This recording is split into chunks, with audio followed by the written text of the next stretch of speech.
Hello everyone, I'm the Creep's Cabin. I know you use these videos to fall asleep. So before that, like the video and subscribe to the channel. Also, where are you from and what time are you watching? Now get comfortable and relax.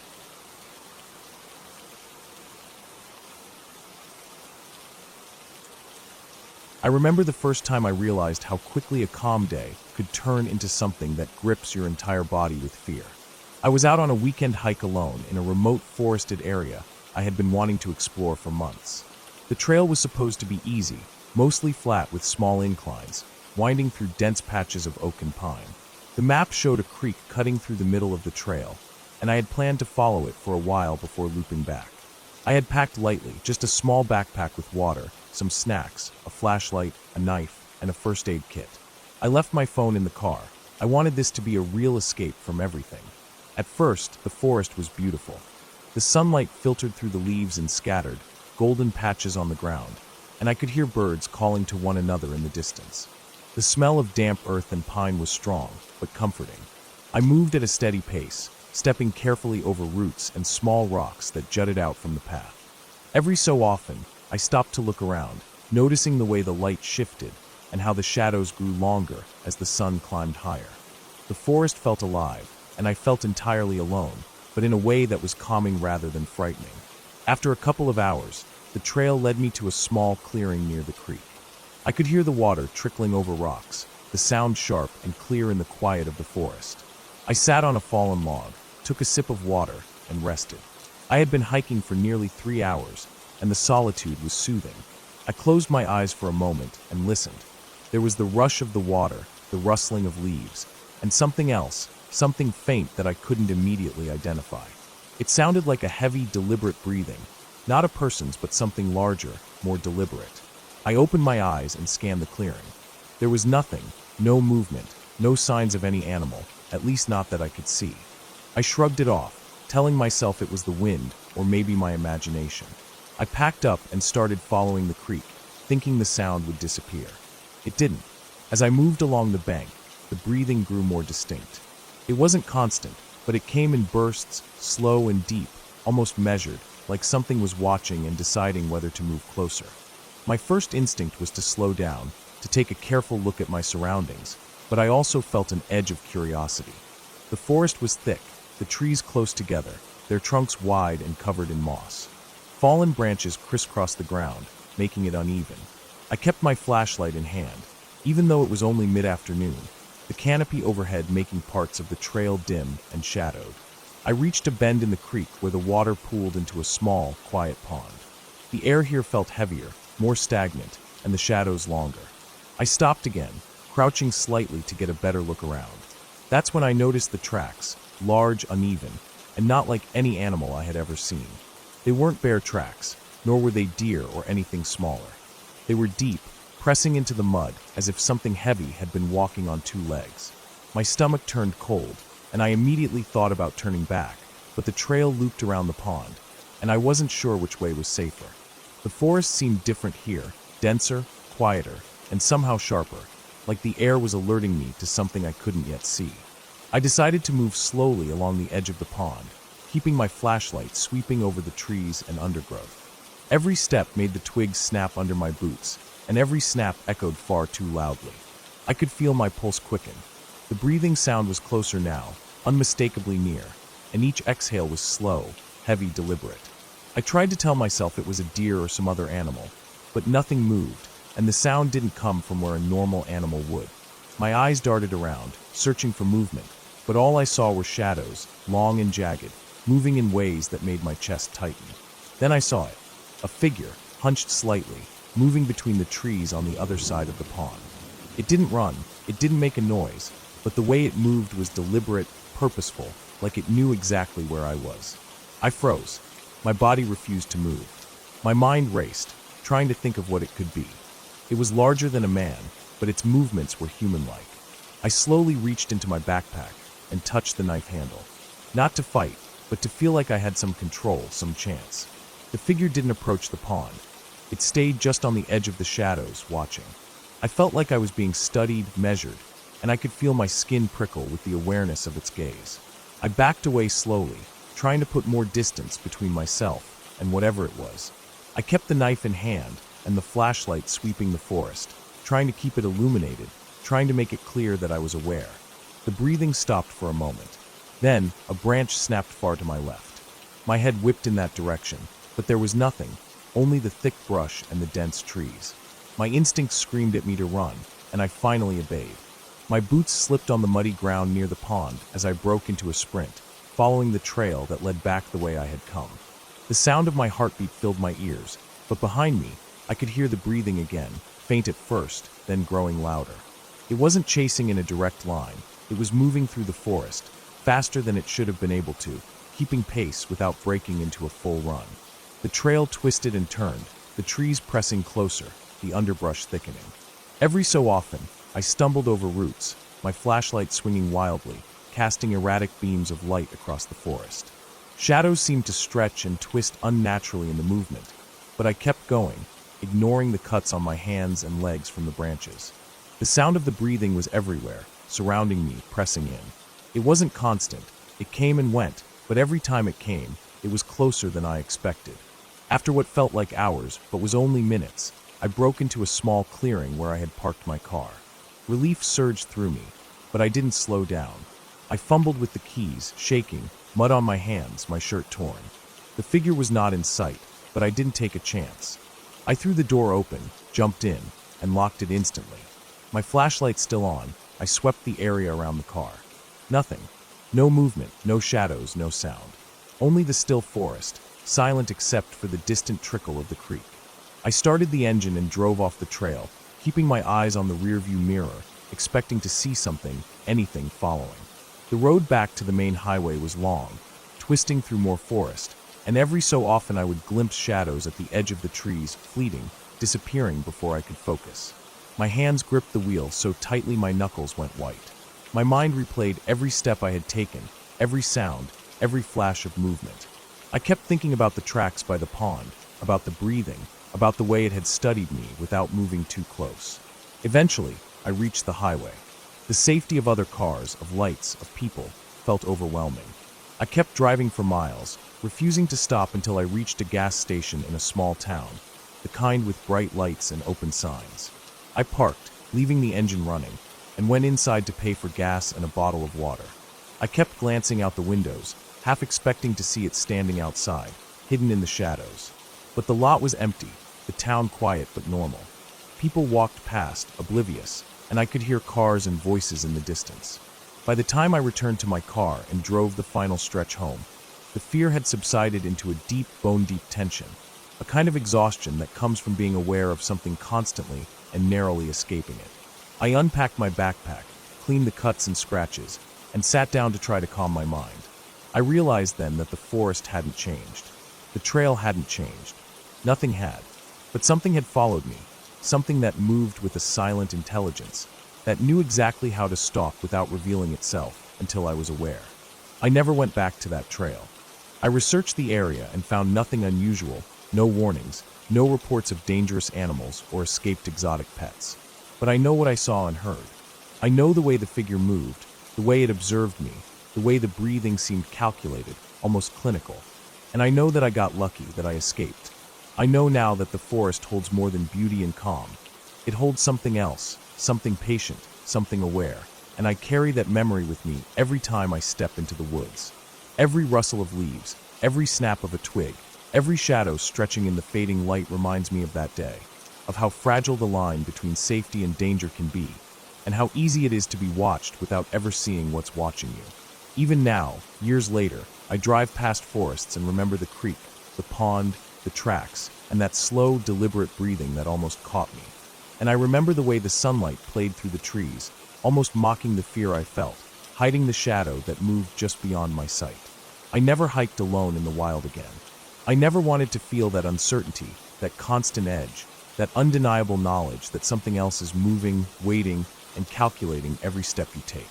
It changed the way I see the woods, the quiet, the stillness, the peace. Because peace can be an illusion, and the forest never forgets.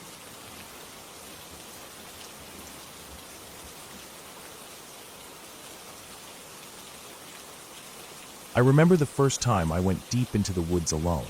It wasn't planned to be scary, at least not at first. I had been hiking around smaller trails for years, always sticking to paths I knew well. But that day I decided to take a route I hadn't explored. It was early morning, the kind of day when the sun barely reaches the thickest parts of the forest, leaving everything in a soft, gray light. The air was damp and smelled faintly of wet leaves and moss. My pack was heavy with essentials: water, some snacks, a first aid kit, and a flashlight. I had no intention of staying overnight. It was just supposed to be a long walk. The trail started normal enough. I could hear birds in the distance and the wind moving through the trees. The path was narrow but clear, lined with ferns and fallen leaves. Every so often, I would hear the snap of a branch or the crunch of leaves behind me, but I assumed it was just animals or the wind. The deeper I went, the quieter it got. Birds stopped calling, the wind seemed to die down, and every little sound seemed louder than it should be. Even the sound of my own boots on the trail was deafening. I kept moving, telling myself I was imagining things. After a couple of hours, the path split. One fork seemed wider and flatter, the other narrower and descending into a thick grove of trees. I chose the narrower one. It felt like a shortcut. I was trying to see more of the forest, to feel the isolation and distance from the usual crowded trails. Within minutes, I realized the path wasn't maintained at all. Branches hung low, and the ground was uneven, soaked in mud and rotting leaves. Every step I took sank slightly into the soil. My boots were wet in moments, and I could feel the cold seeping through. I didn't care. I was committed. After another hour, I reached a small clearing.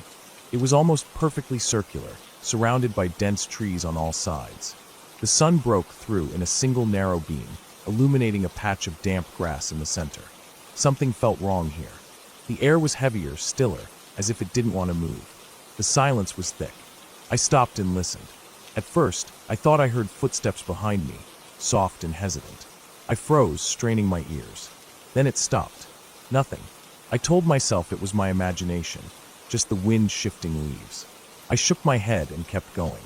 The trail twisted back into the trees and started to descend steeply. My legs were tired, my boots soaked and muddy, and the sky was starting to darken in the thick canopy above. That's when I noticed the sound. It wasn't a branch snapping or a bird calling. It was breathing, heavy, deliberate, slow breaths. I froze.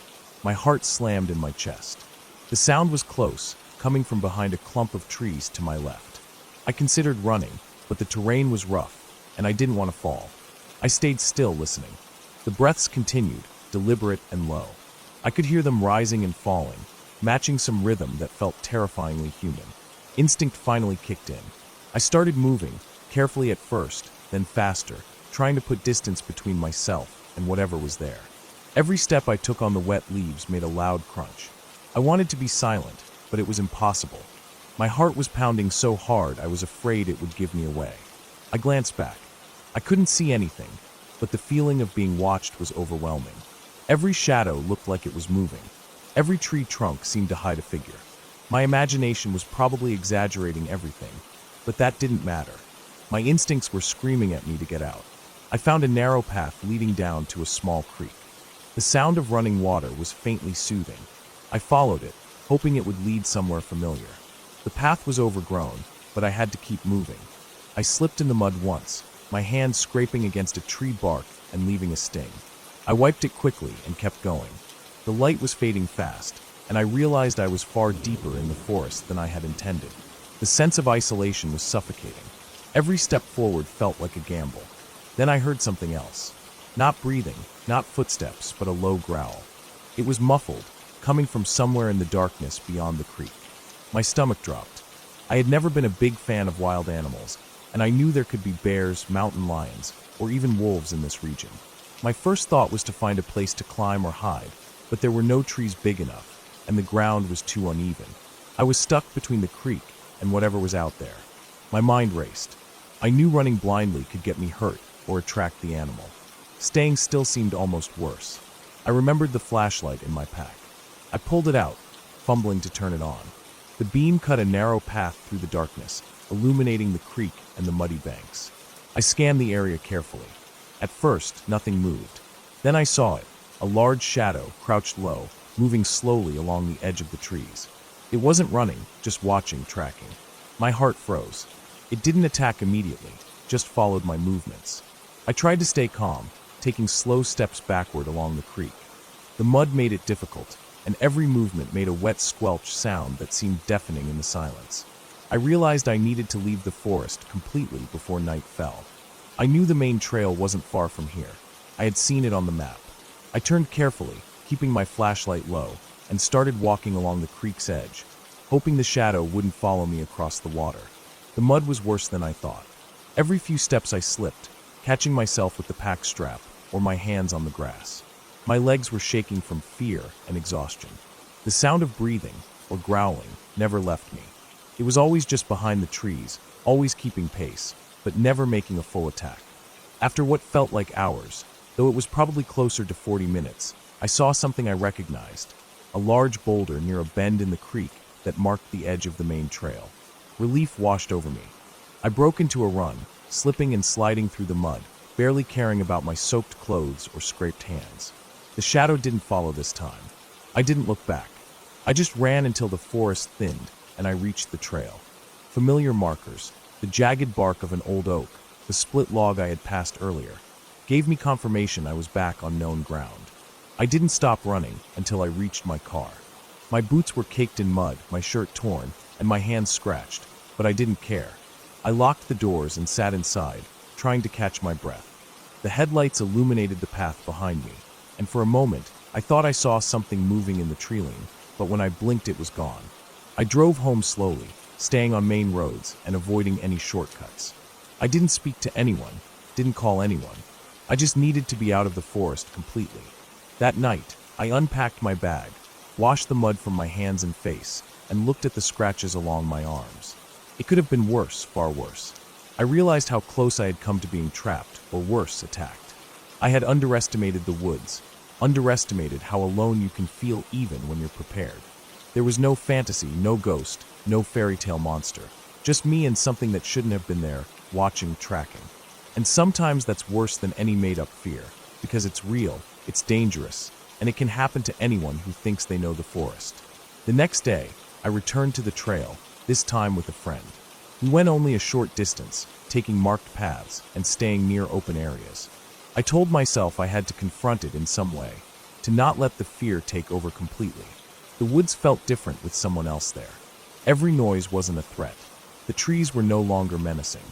But the memory stayed, the heavy breathing, the low growl, the shadow following me silently along the creek. It stayed with me for weeks, reminding me of how easy it is to get lost, to be watched, and how quickly a hike can turn into something terrifying. Even months later, I still check my backpack before heading into any trail. I carry extra tools, water, and make sure someone knows exactly where I am. The memory hasn't faded, and I don't think it ever will. But I survived, and that made it clear. Fear is manageable when you respect the forest, pay attention, and never assume you're completely alone, even when it feels like you are. Every leaf, every shadow, every sound can matter. And sometimes, being careful is the difference between returning home safely and becoming just another story that no one hears.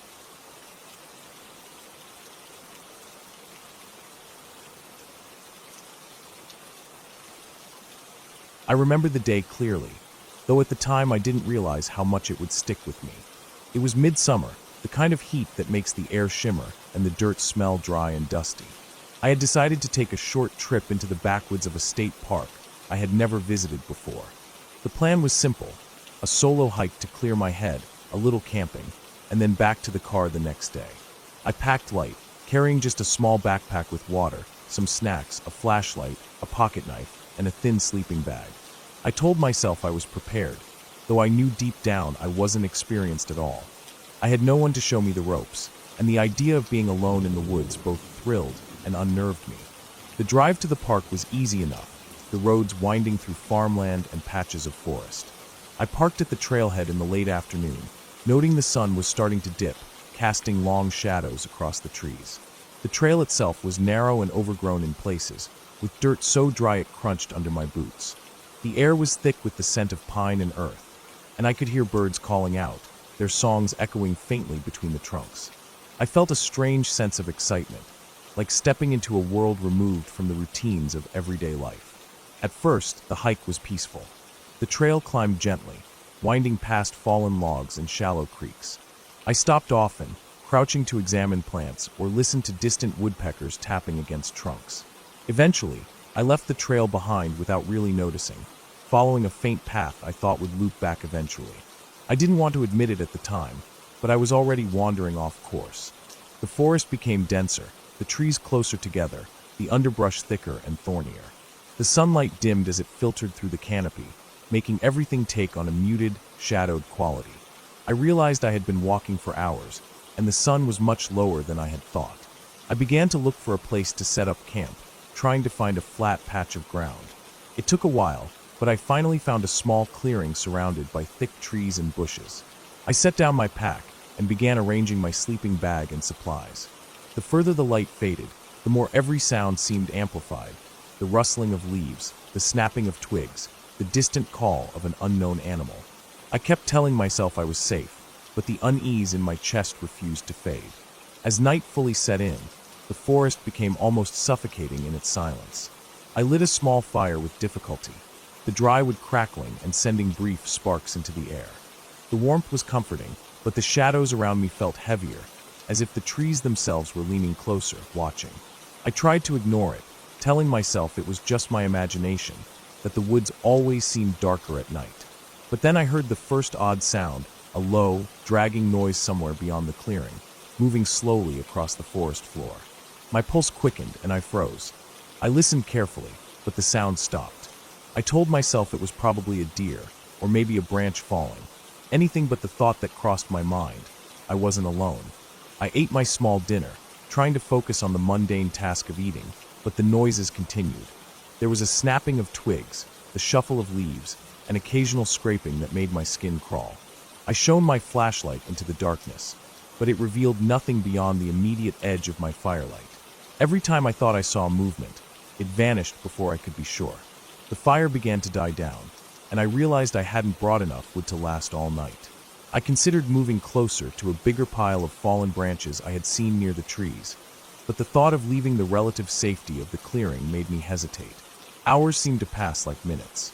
Every small sound was magnified in the quiet, and I started to feel the weight of isolation pressing down on me. Then I heard it again, the dragging sound, slow and deliberate, coming from one side of the clearing. My first instinct was to run, but my legs refused to cooperate. I gripped my knife tightly, wishing I had brought something heavier. The sound grew closer, accompanied by occasional thumps, like something large moving over the uneven forest floor. I told myself it had to be a wild animal, maybe a bear or a wild boar, though I had never encountered either at night. I tried to reason, tried to calm myself, but my heart was pounding so hard it felt like it might burst. Suddenly, the sound stopped directly at the edge of the firelight. I could hear the crunch of leaves beneath heavy steps. My breathing caught in my throat as I strained to see anything at all.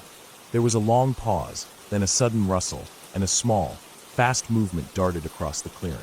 My fight or flight instinct kicked in, and I grabbed my pack and ran blindly into the trees, not stopping to look back. The forest closed in around me, branches scraping my arms and face, the ground uneven and treacherous. I fell more than once, cutting my hands and knees on sharp rocks and roots, but I kept running. After what felt like an eternity, I stumbled into a narrow creek bed. I paused to catch my breath, my clothes soaked in sweat and dirt. I listened, but the sounds behind me had vanished. The forest was quiet again, though the silence was different now, heavier, ominous. I followed the creek, hoping it would lead me back to a trail. The water was cold against my hands as I waited, and the current slowed my progress, but I was desperate to get out. Hours passed, and I began to lose all sense of direction. The darkness made everything unfamiliar, and I was increasingly aware that I had no idea where I was or how far I had wandered from my starting point. At some point, I came across a small wooden bridge spanning the creek. I didn't remember seeing it on the trail map, but I hoped it meant I was close to some sort of path. I crossed carefully, testing the planks with each step. On the other side, I spotted faint light filtering through the trees, a glimmer of moonlight reflecting off something metallic. I approached cautiously and realized it was a thin wire fence, likely marking the boundary of a private property or old logging area. Relief washed over me. If I could follow the fence line, I might find a road or another trail. I followed it for what felt like forever, carefully avoiding the thicker parts of the forest. Every shadow made me jump, every rustle made me freeze, but I forced myself to keep moving. Just before dawn, I finally emerged from the trees onto a narrow dirt road. My legs were shaking, my body sore and bruised, but I could see the familiar colors of my car parked at the trailhead in the distance. I ran the last stretch, collapsing into the driver's seat, shaking uncontrollably. I didn't stop to think about what had been following me or what might have been in those woods. I just drove, taking the longest route back to town to make sure I wasn't being watched. When I finally got home, I cleaned my cuts, drank water, and sat quietly, replaying every detail of the night. I realized how easily I had underestimated the forest, how small mistakes like leaving the trail or underestimating the dark could have been deadly. In the following days, I looked up the park online, checking maps and trail guides. I discovered there had been reports of a large bear in that area, one that had been spotted near the trails at night. It all made sense: the dragging noises, the weight I felt nearby, the rustling that seemed almost too deliberate. I felt a mixture of relief and lingering fear. Relief that I had survived, fear that the next person might not be so lucky if they made the same mistake. From that trip, I learned more than I ever expected. I learned to respect the forest, to never assume I could handle it unprepared, and to never underestimate the sounds of the night. The experience stayed with me, shaping the way I approached the outdoors. I returned to hiking, but I did so with caution, preparation, and an understanding that the woods were not a playground. They were alive, unpredictable, and sometimes dangerously close to home. Even years later, I still remember the smell of the dry pine, the cold rush of the creek water, and the feeling of being watched when no one was there. It changed the way I saw solitude, safety, and survival, leaving me with a lesson that was impossible to forget.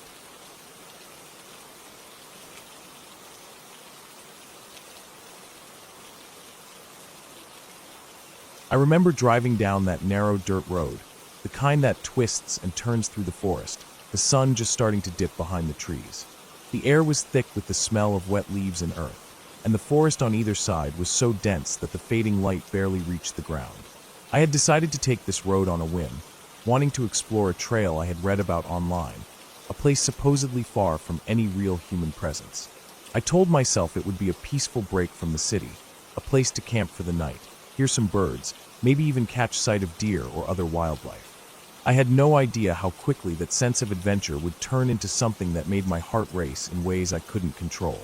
The road was rough, uneven, and full of loose rocks. My car's suspension rattled with every bump, and I kept my speed low, trying not to miss any sharp edges or hidden dips. Every so often, a large tree branch would have fallen across the path, forcing me to slow down, swerve, and sometimes even back up.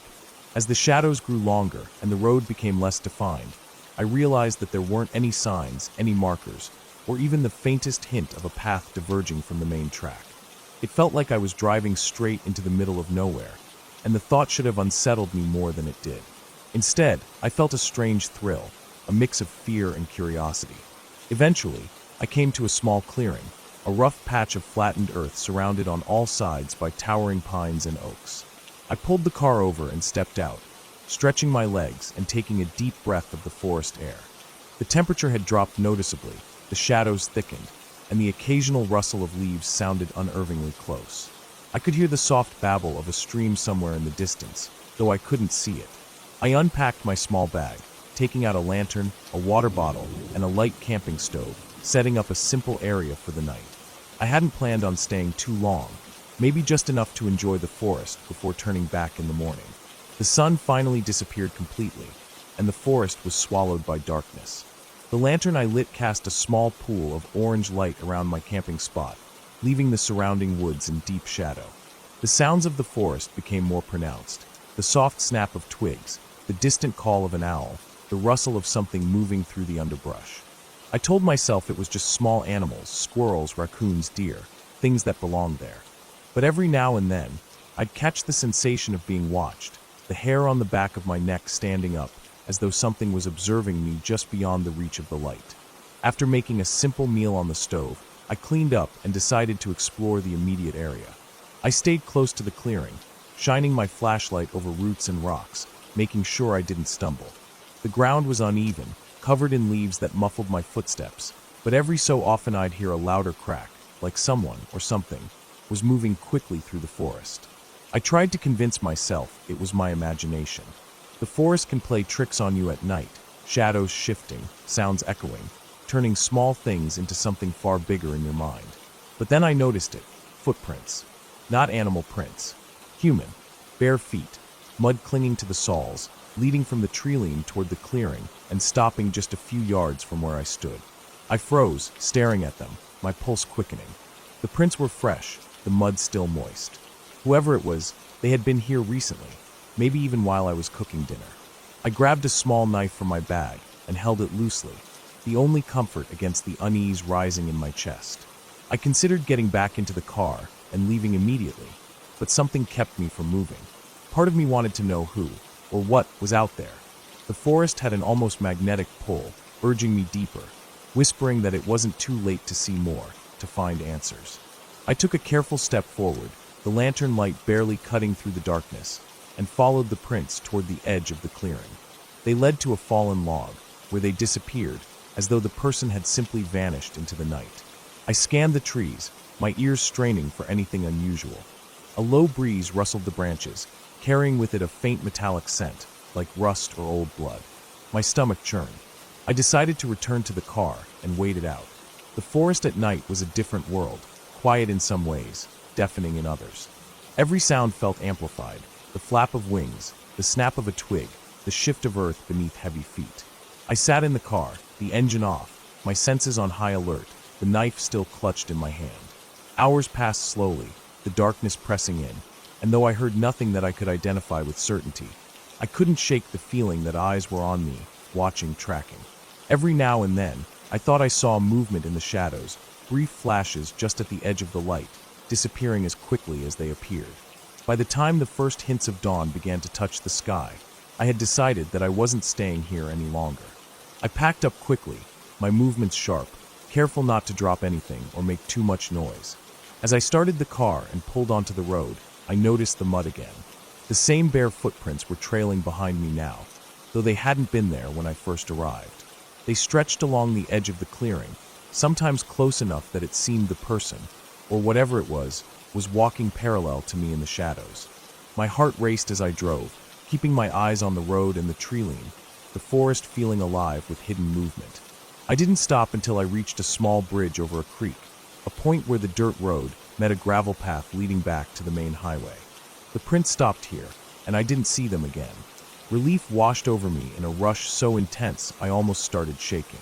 I glanced at the rearview mirror, half expecting to see a figure standing behind the car, but there was nothing, only the trees swaying gently in the morning wind. Driving back to the highway, I couldn't stop thinking about the footprints, about how close someone had been without ever revealing themselves fully. I realized that they weren't lost hikers, not someone like me. Whoever had been there knew the forest, knew how to move without being seen. The thought made me sick, imagining that for hours I had been sharing a clearing, potentially observed, while I thought I was alone. By the time I reached a gas station, sunlight fully illuminating the world, the forest behind me looked calm, serene, almost inviting. I knew better. I knew that what I had experienced wasn't a fluke, wasn't imagination. That forest had held something unknown, something skilled and deliberate, and it had chosen to stay hidden. I refilled my tank, bought a bottle of water, and sat for a long time, trying to calm my mind, replaying every sound, every shadow, every step. After a while, I drove home, the city skyline welcoming me with familiar noise and light. I made myself a strong cup of coffee and sat by the window, thinking about the night. I kept replaying it, trying to make sense, trying to rationalize every detail. It wasn't until later that evening, looking out at my quiet street, that I finally allowed myself to breathe. I realized that even though it had been terrifying, I had made it through, and I had a clear memory of everything that happened. I knew the forest would continue to exist, mysterious and dark, but I also knew I had returned safely to the world of light, and that alone was enough. I made a mental note never to go back there alone at night, never to underestimate the subtle dangers of an empty forest. But I also knew I wouldn't forget it, the cold smell of the earth, the quiet snapping of twigs, the footprints in the mud. It had left its mark on me, and I carried it home, a reminder of how close the unknown can get when you think you are alone. Even now, weeks later, whenever I hear a rustle in my backyard or a branch snap outside my window, I remember that clearing, those prints, and the forest that seemed alive with unseen presence. It was a fear that stayed with me, not the kind that paralyzed, but the kind that sharpened every sense, made me aware of the fragility of safety and the thin line between being alone and being watched. I never returned to that road, but the memory is vivid, clear, and I can still feel the chill of that night in my bones, a constant reminder that some places are better left undisturbed, and some shadows are better left unseen.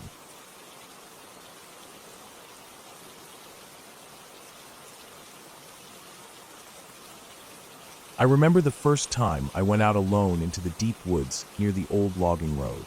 It was late spring, the air still cool at night, and everything smelled like damp earth and pine.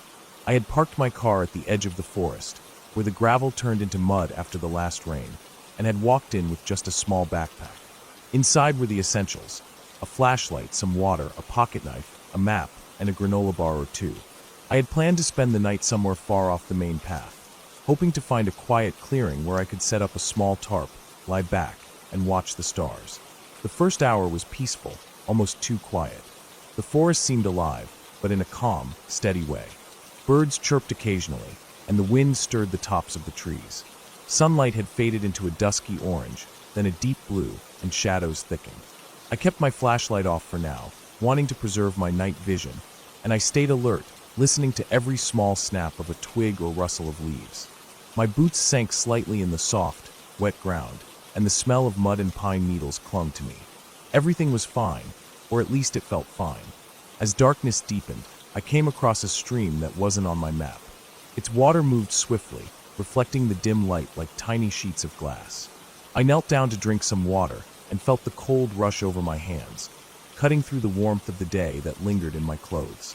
When I looked up, the forest on the other side of the stream seemed different. It wasn't just dark, it was heavier, denser, almost like the trees themselves were pressing together, forming a wall I couldn't pass through. I thought about turning back, but I had walked far, and the idea of going back the way I came made me uneasy. Something about retracing my steps in growing darkness felt wrong. I took a deep breath and decided to follow the stream, thinking it would eventually lead to an open area, or at least a trail. As I moved along the water's edge, my flashlight became necessary. Its narrow beam cut through the darkness, illuminating moss-covered rocks and fallen branches. Each step had to be careful, especially over roots that could twist an ankle in a second. The sound of the water was comforting at first, but after a while it felt too loud, echoing off the unseen walls of trees, filling the silence with a constant, unrelenting noise. I started to notice how still everything else was. No birds, no insects, nothing except the rush of the stream. Even the wind seemed to have stopped. My stomach tightened. I couldn't explain why, but my instincts screamed that I wasn't alone. That feeling didn't go away. Every time a branch cracked somewhere deeper in the woods, my pulse jumped. I kept glancing over my shoulder, but the flashlight only showed dense darkness beyond its narrow beam. I tried to convince myself it was a deer or some small animal, but the movements were subtle and deliberate, not random. They weren't close enough to see clearly, but they were definitely there. Hours passed. At some point, I stopped looking at my map entirely. It had become useless. The forest changed too fast, and landmarks that seemed familiar in the fading light had disappeared entirely. The trees grew taller, their trunks straighter and darker, and the underbrush became thornier. My flashlight's battery started to dim, and I realized I hadn't thought about a backup. My heart began to race at the thought of being completely blind in this forest. I decided to set up my tarp near a cluster of large boulders that jutted out of the forest floor like the remnants of some ancient wall. It wasn't an ideal spot, but it was something solid, something I could wedge myself against to avoid the cold wind that had started to pick up. I didn't light a fire. It was too risky. Fires attract attention, and I didn't want to reveal my presence to whatever was moving out there. Instead, I used my flashlight just long enough to arrange my sleeping bag and sit down. I ate a granola bar, my hands shaking slightly, partly from the cold and partly from the creeping dread I couldn't shake. I was exhausted, but sleep didn't come. Every little noise startled me. I heard something moving in the underbrush, low and heavy, but it wasn't a deer. Deer make noise when they move, but this sound was different, deliberate, measured, patient. It followed me at a distance, always staying just out of the flashlight's reach. I tried to convince myself it was my imagination, but I knew better. The rustling stopped when I froze, and started again when I moved. Whatever it was, it knew I was awake. I could feel it, like the tension in the forest itself had shifted to focus on me. Time seemed to stretch endlessly. My flashlight flickered and went out completely. The darkness was immediate and complete, and I realized I had no idea where I had set up. Panic clawed at me. I could hear my own breathing, harsh and shallow, echoing off the rocks. I wanted to move, to find a safer place, but every step felt like stepping into the unknown. I stayed crouched, my knife in hand, listening. Then I heard it, a low, guttural sound like a growl, far away but unmistakable. It wasn't a wolf or a dog. It was something bigger, something that could easily overpower me. My stomach sank. My mind raced through everything I knew about the animals in this forest. Bears, mountain lions, maybe a large boar. None of it mattered. I had to survive until morning. I stayed completely still for what felt like hours, counting my breaths, trying to make myself small, invisible. The sounds of movement never stopped. Occasionally, I thought I heard footsteps on the leaves nearby, then nothing. I told myself not to move until first light. I thought about the emergency whistle in my pack, but I was terrified that making a sound would draw the thing closer instead of helping me. Then I remembered the stream.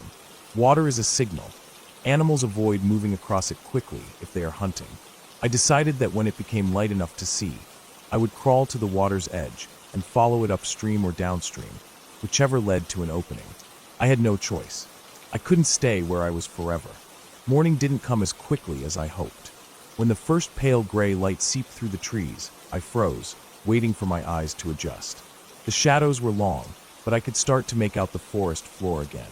Slowly, carefully, I moved toward the stream. Every step was measured. The growl I had heard at night didn't return, but the sense of being watched didn't fade. The water rushed past, cold and clear, and I followed its bank, slipping on wet rocks, falling once but getting up immediately. After what felt like hours, I finally saw a clearing ahead. My relief was immediate but cautious. Open spaces are safer. Predators prefer cover. I moved into the clearing, scanning constantly. In the distance, I saw the familiar shapes of the logging road, the same gravel I had parked on the night before. Adrenaline surged through me, giving me the strength to run the last few hundred meters. I didn't look back. When I reached my car, I was soaked muddy and exhausted. I locked the doors behind me and sat there, letting the engine run, staring at the forest. Whatever had been out there had stayed just beyond sight, patient and quiet. I realized that I had never actually seen it, and part of me didn't want to. The forest had tested me, and I had survived. I drove back to town slowly, constantly checking the rearview mirror, not wanting to take any chances. The morning sun eventually rose fully, washing the landscape in warm light, and the tension in my body slowly released. I had made it out. That night, back in my apartment, I washed off the mud and soaked in a hot shower, my body shaking from the cold and fear. I didn't tell anyone where I had been. There was no point. Some experiences are meant to be endured alone. I thought about going back to the woods eventually, but I knew I would never go in the same way again. I had learned how fragile comfort is, how easily darkness and isolation can consume you. The forest was still out there, waiting, quiet but alive, and I had survived it. That knowledge stayed with me, sharp and clear, and it changed how I moved through the world from that day forward. I never underestimated my surroundings again, and I never took silence or solitude lightly. I had been tested and had made it back whole, and that was enough.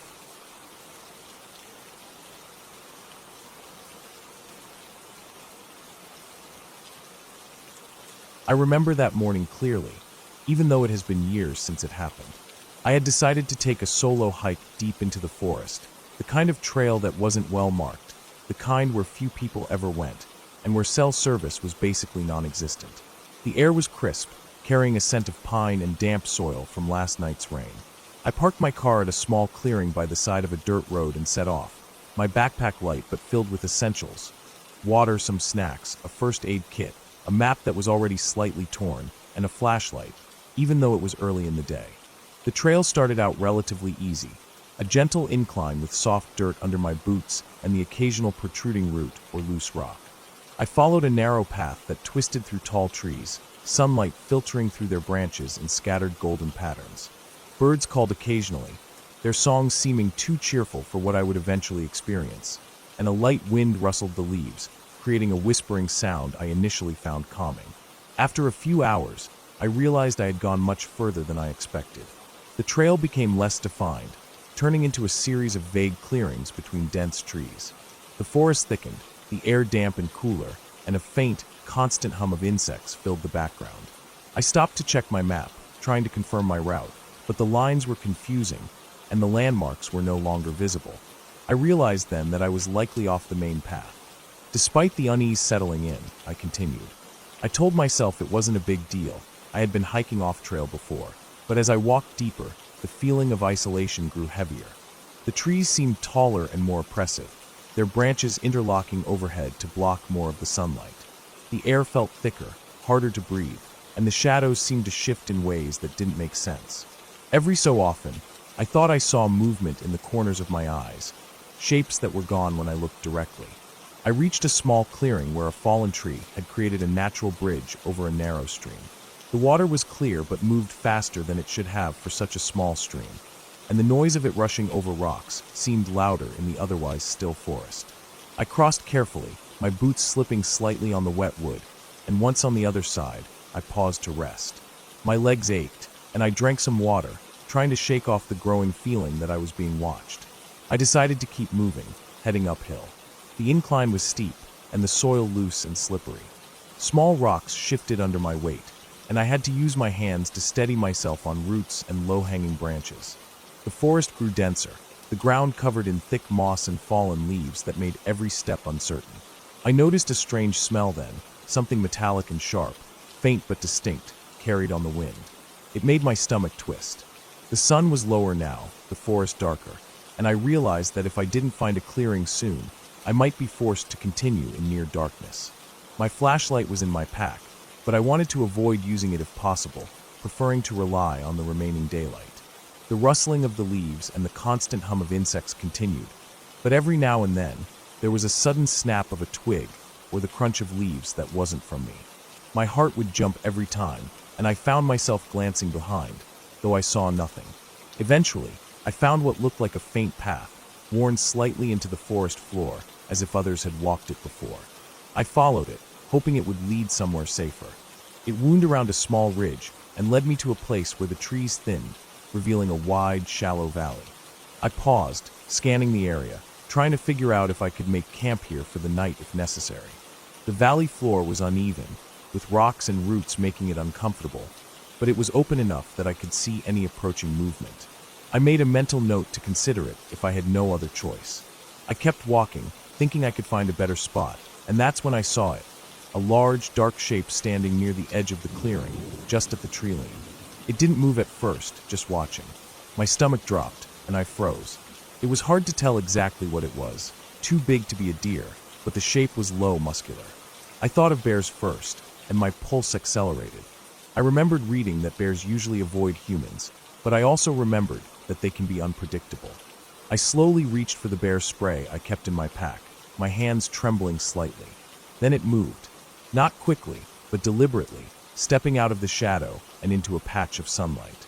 I could see it clearly now, a large mountain lion. Its fur was tawny, and its eyes locked on me with an intensity that made me feel like every movement I made was mirrored in its own thoughts. It didn't make a sound, but the forest around us seemed to hold its breath. I knew running could trigger a chase, so I froze, slowly backing away while keeping my eyes on it. The lion's tail flicked, muscles tense, and I realized that I had underestimated how close I had come to walking into its territory. I moved sideways, careful not to turn my back, trying to put distance between myself and it. Every snap of a branch under my boot seemed deafening. I remembered reading about making yourself look larger, so I lifted my arms slowly, trying to appear as big and intimidating as possible. The lion crouched slightly, but didn't charge. Its eyes followed every motion, calculating. My mind raced, thinking about the advice I had read, but nothing could prepare me for the sheer presence of a predator that could kill me with a single pounce. Minutes stretched, and I realized I had to get out of the clearing. I scanned the perimeter and saw a path that led toward denser trees on the opposite side, a potential cover, but also more unknowns. I took a deep breath and began moving slowly, deliberately, staying low but maintaining eye contact. The lion stayed at the edge of the clearing, watching, following with its eyes. My heart pounded in my chest, each step feeling louder than the last. Finally, I reached the tree line and ducked into the shadows. I didn't stop moving until I was sure I had put enough distance between myself and the animal. My body shook uncontrollably, but I forced myself to keep walking, following the terrain downhill, hoping to reach the stream I had crossed earlier. I knew water would lead me to lower ground, and potentially back toward the road. Hours passed as I navigated through the forest in near darkness, guided by the faint moonlight filtering through the canopy. Every sound, the rustle of leaves, the snapping of twigs, the distant calls of animals, made me flinch, my mind replaying the image of the mountain lion's eyes. I stayed low, moving carefully, avoiding open areas whenever possible. I stumbled several times, scraping my hands and knees, but kept going, knowing that stopping could be dangerous. Eventually, I reached the stream again. The sound of running water was a relief, a familiar landmark. I followed its course, careful not to slip on the wet rocks. The forest began to thin, and faint traces of the dirt road I had parked on emerged in the moonlight. I allowed myself a small sigh of relief, but kept moving, alert for any sudden movement. Finally, I reached the clearing where I had left my car. The sight of it, illuminated faintly by the moon, brought a wave of relief that almost overwhelmed me. I quickly checked the area, making sure no predators were nearby, and then climbed in, locking the doors. My hands shook so badly I could barely start the engine. I drove slowly, still scanning the edges of the forest, my mind replaying every moment from earlier. By the time I reached the main road, the first hints of dawn were breaking. The world felt safer, the air warmer, and the forest behind me no longer seemed threatening, but distant and quiet. I parked at a gas station, bought some food and coffee, and finally allowed myself to relax. The experience had been terrifying, but I was alive, and that realization grounded me. In the following days, I reflected on how close I had come to disaster, and I knew that my respect for the forest, for wildlife, and for preparation had changed forever. I studied maps more carefully, learned more about animal behavior, and made a mental checklist for any future hikes. Never alone, always aware, always prepared. I never saw the mountain lion again, but the memory of its gaze, so calm yet deadly, stayed with me, a reminder that nature commands respect, and survival sometimes depends on the smallest decisions and the sharpest awareness. It had been a terrifying day, but I had come through it, and that survival brought a clarity I had never experienced before. I understood the fragility of life in ways that no ordinary day could teach, and every time I returned to the forest after that, I did so with careful steps, eyes wide open, and a heart tuned to the subtle rhythm of the wild around me. I had learned that fear, when acknowledged and managed, can be a guide, and that even in the darkest, most isolated places, caution and awareness can carry you back into safety. The forest had not defeated me, but it had demanded everything I had to offer, and I left it that day changed, wiser, sharper, and profoundly grateful for the life I had been fortunate enough to return to.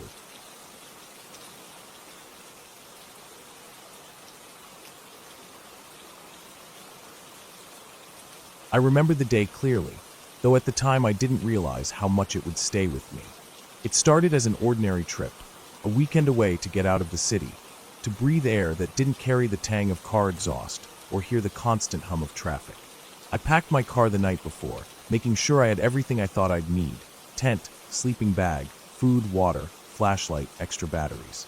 I even double-checked my small first aid kit. I was going into the woods alone, and I liked it that way. There was a peace to it, a kind of quiet that feels almost heavy at first, but eventually, it lets you hear yourself think.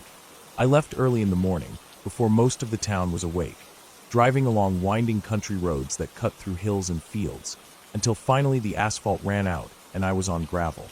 The sun had just started to climb over the horizon, painting the sky in muted oranges and pinks. Birds were already calling to each other in the trees along the road. The trailhead was easy to miss, a small clearing just past a bend in the road with a wooden sign that had started to rot and lean sideways. I parked the car and took a moment to stretch, noticing that the forest in front of me was quiet except for the rustle of leaves in the breeze. I had been here before, but only briefly, and never this deep. The plan was simple: hike in a few miles, set up camp near a stream I remembered seeing on a map, and spend the night. I wanted to be alone, to feel the kind of solitude you only get when the nearest person is miles away. when the forest itself feels like it's holding its breath. The hike started easy enough. The trail wound through dense pine and oak, the ground soft with fallen needles. I noticed animal tracks now and then, deer, maybe a coyote, but nothing that made me worry. My pack was heavy, but manageable, and I made steady progress. About an hour in, the sunlight was breaking through the trees, slanting across the ground in long golden shafts. The air smelled of wet earth and moss, and I breathed deeply, enjoying the scent. I passed a fallen log, twisted and covered with mushrooms, and paused for a moment to look at it. It was easy to lose yourself in details like that in the forest, and for a while I did. After several hours of hiking, I reached the stream. It was smaller than I expected, just a narrow ribbon of water tumbling over stones, but it was perfect for a campsite. I set down my pack and began collecting firewood, stacking dry branches and pine needles in a tidy pile. I felt a sense of satisfaction at setting up the tent and getting a small fire going. It was mid-afternoon, and the sunlight was fading into softer shades as the day moved toward evening. I ate a simple meal, sitting on a rock near the water, listening to it gurgle and the occasional bird calling from somewhere deeper in the forest. Night came faster than I expected. By the time the sun disappeared completely, the woods were dark, almost black, except for the firelight flickering across the tent and nearby trees. I felt that familiar shiver of isolation, that prickling of awareness that comes when you're the only person in a wide, quiet place. I didn't mind it. I liked the feeling of being watched by the forest itself, or at least imagining it. But that night, the feeling didn't fade. I had just crawled into my sleeping bag when I heard it, a faint snapping of a branch somewhere not too far from the fire. I froze.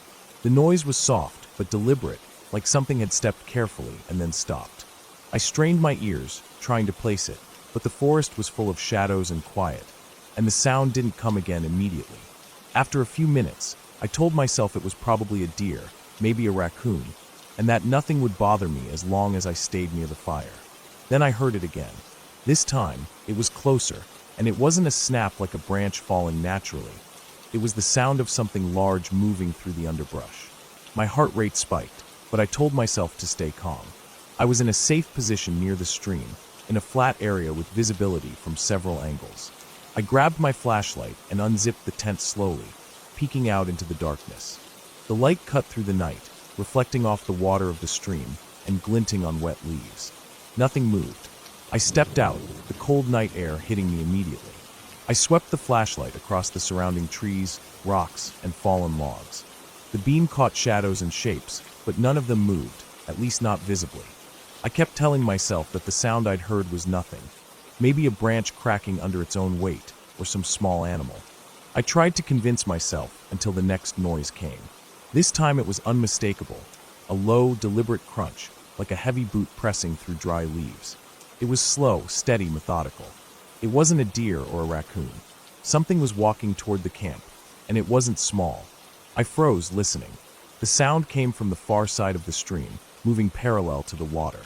I couldn't see anything, but I could hear every step, the way the leaves crunched, the sound of small twigs snapping under weight.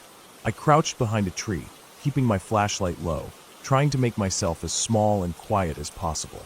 My pack was still near the tent, and I knew I needed it if I wanted to move quickly. Minutes passed, though it felt like hours. Then, something shifted in the darkness. A large shadow moved across the stream bank, barely visible in the firelight. It didn't run or make a noise like it was startled. It simply moved, deliberate and quiet. My mind raced through possibilities. Bear, mountain lion, human. There was a rhythm to its steps that didn't feel natural for a wild animal. It was deliberate, calculated. My gut told me it wasn't an animal. I waited until the shadow moved farther down the stream before I made my move. Slowly, I grabbed my pack and crept toward the tree line on the far side of the fire. The night was impossibly dark, and I had no idea how far I'd have to go before I felt safe. The air was cold against my skin, making me shiver even under my jacket. Every step made leaves crunch beneath my feet, and I prayed that it wouldn't hear me. Then I heard the sound again, closer than before. This time it came from the direction of the tent. My stomach dropped. I had left the fire burning, a small point of light in the darkness, and I knew it was drawing attention. I picked up my pace, moving toward a denser part of the forest, hoping the shadows would hide me. I felt the ground uneven beneath my boots, rocks and roots threatening to trip me, but I couldn't afford to fall. Finally, I reached a thick stand of trees and ducked behind a large trunk. The firelight from the camp flickered faintly behind me, and I could hear it. The crackle of the fire and the soft, deliberate steps circling closer. Something was moving around my camp. I held my breath, keeping my body pressed against the tree. My pulse was hammering in my chest, my ears straining for any noise. After what felt like an eternity, the steps receded slightly. I didn't dare move until I was certain whatever it was had gone. When the crunching became faint, I started creeping away, deeper into the forest, putting as much distance as I could between myself and the stream. I kept moving, following a faint trail I remembered from earlier in the day, until the sounds finally disappeared entirely. The forest returned to its normal night rhythm: crickets, the rush of the stream, wind through the trees, but the tension didn't leave me.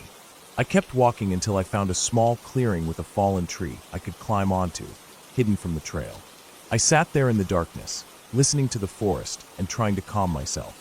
The adrenaline was still pumping, making my hands shake. I watched the sky through gaps in the trees, noticing the faint stars above. I stayed there until dawn, too afraid to move toward the camp, imagining every possible scenario of what could have happened if I had stayed. When the sun finally rose, I moved cautiously back to the camp. The fire was out, and nothing had been disturbed, at least not obviously. No footprints or signs of anyone, or anything, were visible beyond the usual tracks of deer. I packed everything quickly, not daring to linger, and started the hike back to the car. Every step was heavy with exhaustion and relief, my senses still on high alert. By the time I reached the car, the morning sun was strong enough to make the shadows short and clear. I sat behind the wheel for a few minutes, taking deep breaths, feeling the safety of the road beneath me and the distance of the forest behind. I drove back to the city slowly, replaying every sound and shadow in my mind, realizing how close I might have been to something dangerous, how easily a wrong move could have turned the night into a nightmare. The whole experience stayed with me, lingering for weeks. I couldn't stop thinking about what had moved near my camp, what had been so deliberate in its steps, and how quickly I'd had to react.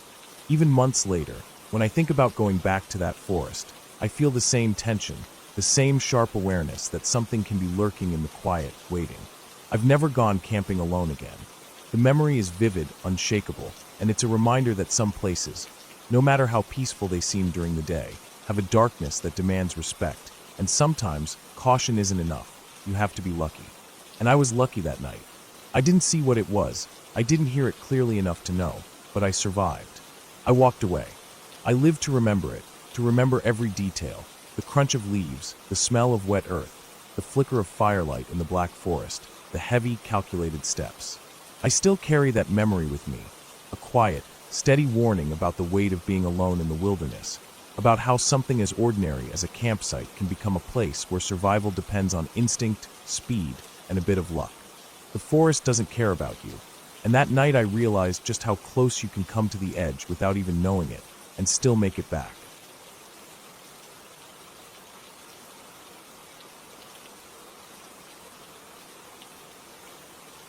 The first time I realized how alone you could feel in the woods was when I went camping by myself in a remote part of the mountains. I had planned this trip for months, checking maps, looking at trails, and making sure I had enough supplies to last a couple of days. I wanted the solitude, the kind of silence that city life could never offer. I thought I was prepared for it, but nothing could have prepared me for how quickly a place that seemed peaceful on paper could turn into something entirely different at night. I arrived at the trailhead late in the afternoon, parking my car on the edge of a narrow dirt road. The sun was already low, spilling orange light through the scattered pine trees, casting long shadows across the forest floor. My pack felt heavier than I expected as I hoisted it onto my back and started down the narrow trail. The path was uneven, littered with roots and rocks, winding steadily upward. I could hear the faint rush of a river somewhere in the distance, but the sound didn't reach the trail until much later. Birds chirped overhead, and I saw the occasional squirrel darting between trees. I tried to focus on the trail, but I couldn't shake the feeling that something was watching me, though I kept telling myself it was just nerves. By the time I reached the clearing I had picked for my campsite, the light was fading fast. I set my pack down and began unloading, taking out the tent, sleeping bag, and stove. The clearing was small, surrounded by thick trees on three sides and opening onto a gentle slope toward the river I had heard earlier. The ground was uneven, covered in small rocks and dead pine needles, but it was the best flat spot I could find. I set up my tent, hammered in the stakes, and got my sleeping area organized.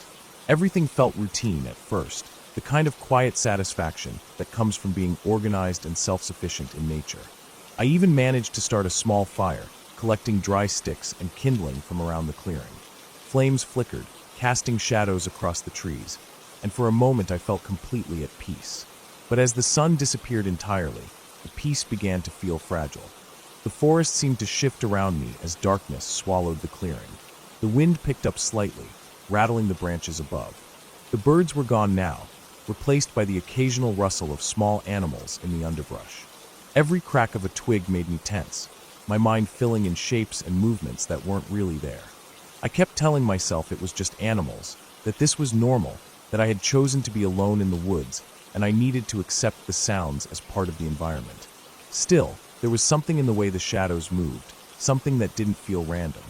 It felt deliberate, as if whatever it was knew I was there. I ate a quick meal by the fire, trying to ignore the feeling that I wasn't alone. When darkness fully settled in, I decided to climb into my sleeping bag, hoping that sleep would calm my nerves. The fire had burned down to glowing embers, and the forest seemed to press in on all sides. Lying in the tent, I could hear the wind rustling the branches above, the distant murmur of the river, and the soft crunch of leaves underfoot. Footsteps that didn't belong to me. At first, I thought it was a deer or some other animal, but the sound had a cadence that made me freeze. It was slow, deliberate, careful, like someone moving through the forest with purpose. I tried to tell myself it was probably nothing, that I was just letting my imagination run wild, but I couldn't shake the feeling that I was being watched. I unzipped the tent slightly, just enough to peer into the night. The clearing was dimly lit by the embers, and the trees beyond stood like dark sentinels. That's when I saw movement at the edge of the clearing. It wasn't fast or sudden, but slow, almost like the figure was testing the boundaries. My heart raced, and I held my breath. It wasn't an animal, I knew that immediately. The shape was too upright, too deliberate. Whoever or whatever it was didn't step on the twigs. It moved around them, careful, calculating. I couldn't see a face, just a silhouette blending into the shadows. I considered staying perfectly still, hoping it would move away, but it didn't. It lingered at the edge of the clearing for what felt like an eternity, then slowly moved along the tree-line, keeping just enough distance that I could see it, but not enough to feel safe. Panic began to set in. I thought about my options. My phone had no signal, the nearest road was miles away, and my car was parked at the trailhead, a long hike down a dark trail if I tried to escape. I debated staying put, hoping it was just a person passing through, and I debated leaving immediately, knowing that moving through the dark forest alone could be just as dangerous. I finally decided to stay. Movement in the woods was inevitable anyway, and the only thing I could control was keeping my presence low and quiet. I crawled deeper into my sleeping bag, pretending to be asleep, hoping the figure would lose interest. Hours passed. I could still hear it, sometimes far off, sometimes closer. I didn't dare look again. My mind kept racing, imagining every possible scenario, and my body was frozen with adrenaline. I couldn't tell if it was one person, multiple people, or something else entirely. I just knew it was moving with purpose, and I was trapped in the middle of its path. Sleep was impossible. My hands shook every time a branch snapped or a rustle echoed through the darkness. The forest, which had seemed so peaceful during the day, now felt like a cage, closing in from every side. At some point, the noises began to fade. The footsteps moved further away, until I couldn't hear them at all. I didn't dare move for what felt like hours, lying there in my tent, sweat making my clothes stick to my skin, listening to every whisper of wind and creak of trees. The forest was alive in ways I had never noticed before, and every sound made my heart leap. I had no idea what time it was, no idea how long I had been awake, and I realized I had no plan if whatever it was returned. Just before dawn, the forest started to brighten. The first rays of sunlight filtered through the trees, painting the forest floor in soft gold and green. I cautiously unzipped the tent and peeked out. The clearing was empty, the fire completely cold, and the trees stood silent and still. I didn't see anyone or anything, but the evidence of the previous night was all around me. Broken twigs where the figure had walked, flattened brush at the edge of the clearing, and the lingering feeling of being watched. I took a deep breath, the morning air cool and crisp, and realized I had survived the night. I had no idea who or what had moved through the woods, but they hadn't harmed me. Not this time. I decided to break camp quickly. Every movement felt loud and exposed, and I kept glancing over my shoulder at the trees. I packed my things, double-checking that nothing was left behind, and started down the trail.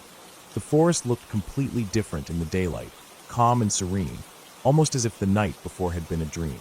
The river's murmur was gentle, the birds were back, and the forest seemed inviting again. Still, I moved quickly, taking care not to make unnecessary noise, watching the trees for any sign of movement. When I finally reached my car hours later, relief hit me like a wave. I locked the doors, sat in the driver's seat, and allowed myself to shake.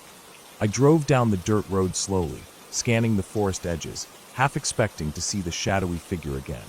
But the forest remained quiet. The experience had left me shaken, but also strangely alive. I realized that the woods were not the peaceful escape I had imagined. They were unpredictable, full of life that could be indifferent or dangerous. I hadn't seen the person clearly, hadn't confronted them, and I couldn't be sure who or what they were. But I had survived. I had faced the unknown, and I had gotten through the night. That sense of survival, that awareness of how fragile and precious life could be in such a place, stayed with me long after I left the forest behind. Even weeks later, I could feel the echoes of that night every time I closed my eyes. The woods had changed me, shown me a side of the world that didn't exist in daylight or in cities, and I carried that knowledge with me. It was terrifying, yes, but it was also real. And in the end, the fact that I had made it through, unharmed, gave me a clarity and respect for the world that I would never forget. I had walked alone into a place I didn't fully understand, faced the uncertainty and fear of the night, and come out on the other side. That was enough.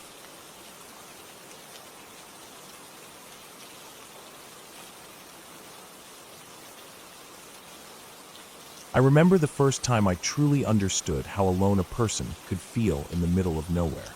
I had decided to take a solo camping trip in a dense part of the forest, far from any main roads or established trails. The idea was simple: disconnect, enjoy the solitude, and push myself to survive in a place that felt wild and untouched. I thought I had prepared well. I had a decent tent, a sleeping bag rated for low temperatures, enough food for 3 days, a backpack with basic tools, and a small first aid kit. I had also brought a flashlight, extra batteries, and a compass, though I rarely used it. I had read maps, noted the nearby streams and ridges, and thought I knew what I was getting into. In hindsight, knowing didn't matter.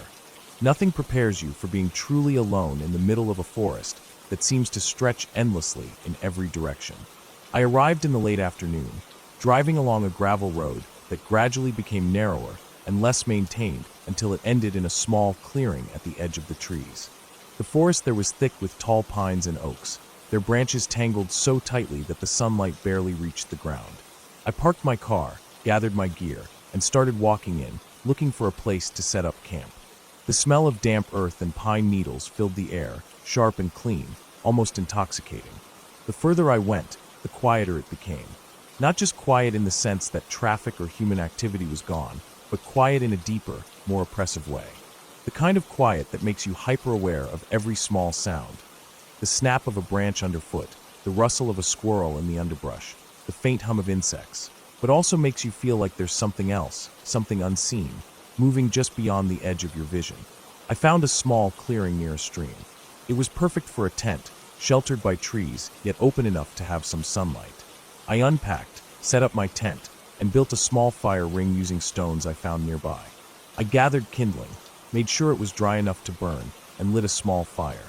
The flames crackled, and for a moment, I felt comforted by the warmth and light, thinking the forest's oppressive quietness had lifted. I boiled water and made a simple meal of rice and canned beans. The taste was bland, but it was enough to remind me that I was alive, that I was still in control of my own survival. As night fell, the forest changed completely. The shadows grew long, black and thick, and the light from my fire seemed too small and fragile to hold them back. The temperature dropped sharply, and the night air carried a damp chill that seeped into my bones. I retreated into my tent, zipped it closed, and tried to sleep, but sleep didn't come easily. Every small noise, the creaking of branches swaying in the wind, The distant crash of a tree falling, the sharp scuttling of something in the underbrush, made my heart jump. I kept thinking I saw movement outside, glimpses of shapes in the dark, but when I looked directly, there was nothing. Around midnight, I heard it. Heavy breathing, low and rhythmic, coming from somewhere near the stream. My first thought was an animal. Bears were common in these forests, but the sound didn't match anything I'd ever heard. It was too deliberate, too close, almost like someone, or something, was standing just beyond the tree line, watching me. My stomach dropped. I grabbed my flashlight and slowly unzipped the tent flap. The beam cut through the darkness, illuminating the trees, the rocks, the stream, but nothing else. I told myself it was a deer or maybe a raccoon, but the sound persisted. The breathing was heavy and uneven now, almost as if the creature, or person, was moving closer. My mind raced. I had my knife and a small hatchet nearby, but my instincts screamed to stay inside the tent. Then I heard a snap, like a heavy branch breaking, very close, maybe 10 feet from the tent. My heart pounded so hard I was afraid it would give me away. I tried to steady my breathing, listening.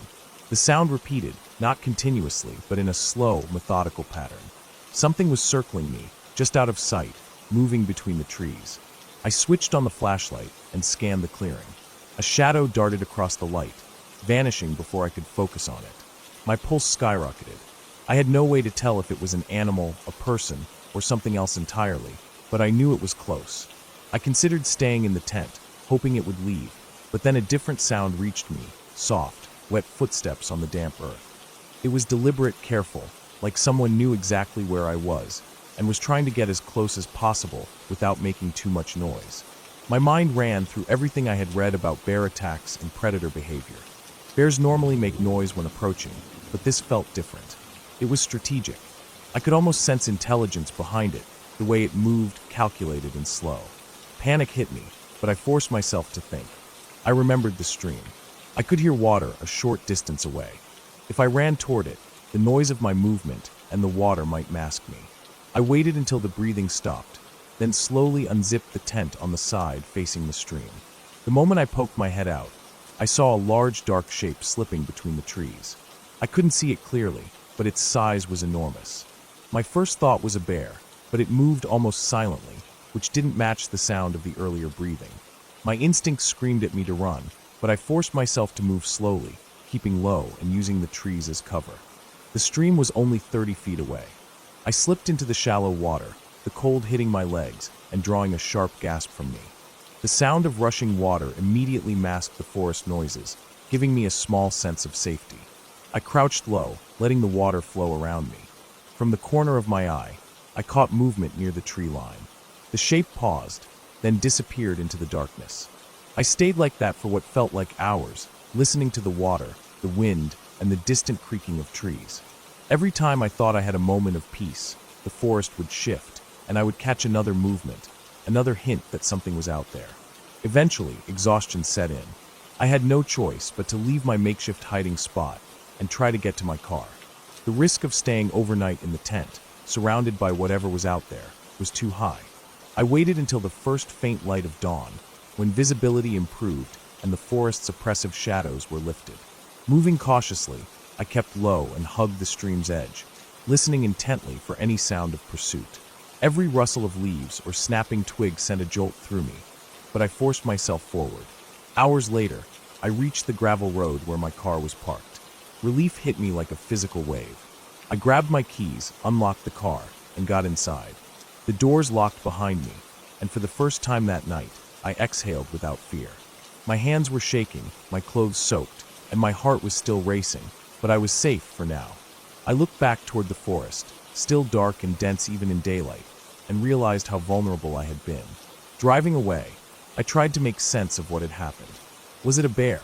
A mountain lion? A person? I didn't know, and I doubted I ever would. All I knew was that the forest was alive in ways I had underestimated, and that solitude, once thought peaceful, could quickly become terrifying. I decided then that I would never return to that part of the forest alone. I needed people, safety in numbers, a plan that didn't rely solely on my own instincts. By the time I reached a gas station miles away, I had started to feel human again. I bought coffee, ate a small breakfast, and called a friend, telling them I was fine and heading home. The memory of that night stayed with me. a stark reminder of how small and fragile a person is when confronted with the untamed world. The forest, beautiful as it was, had its own rules, its own intelligence, and I had been nothing more than an intruder. I had survived, and I had learned painfully that respect for the wild is not optional. It is necessary. Every step into it must be measured, every movement deliberate, every sound understood, because out there, even a single mistake can become your last. When I finally got home, I unpacked my wet clothes, washed the mud and grime from my hands, and sat for a long time thinking. The experience had changed me. I no longer saw forests as mere recreation or adventure. I saw them as something far older, far more dangerous than I had ever imagined. And I realized that surviving isn't just about skill or preparation. It's about awareness, caution, and the humility to understand that no matter how ready you think you are, the wild is always one step ahead.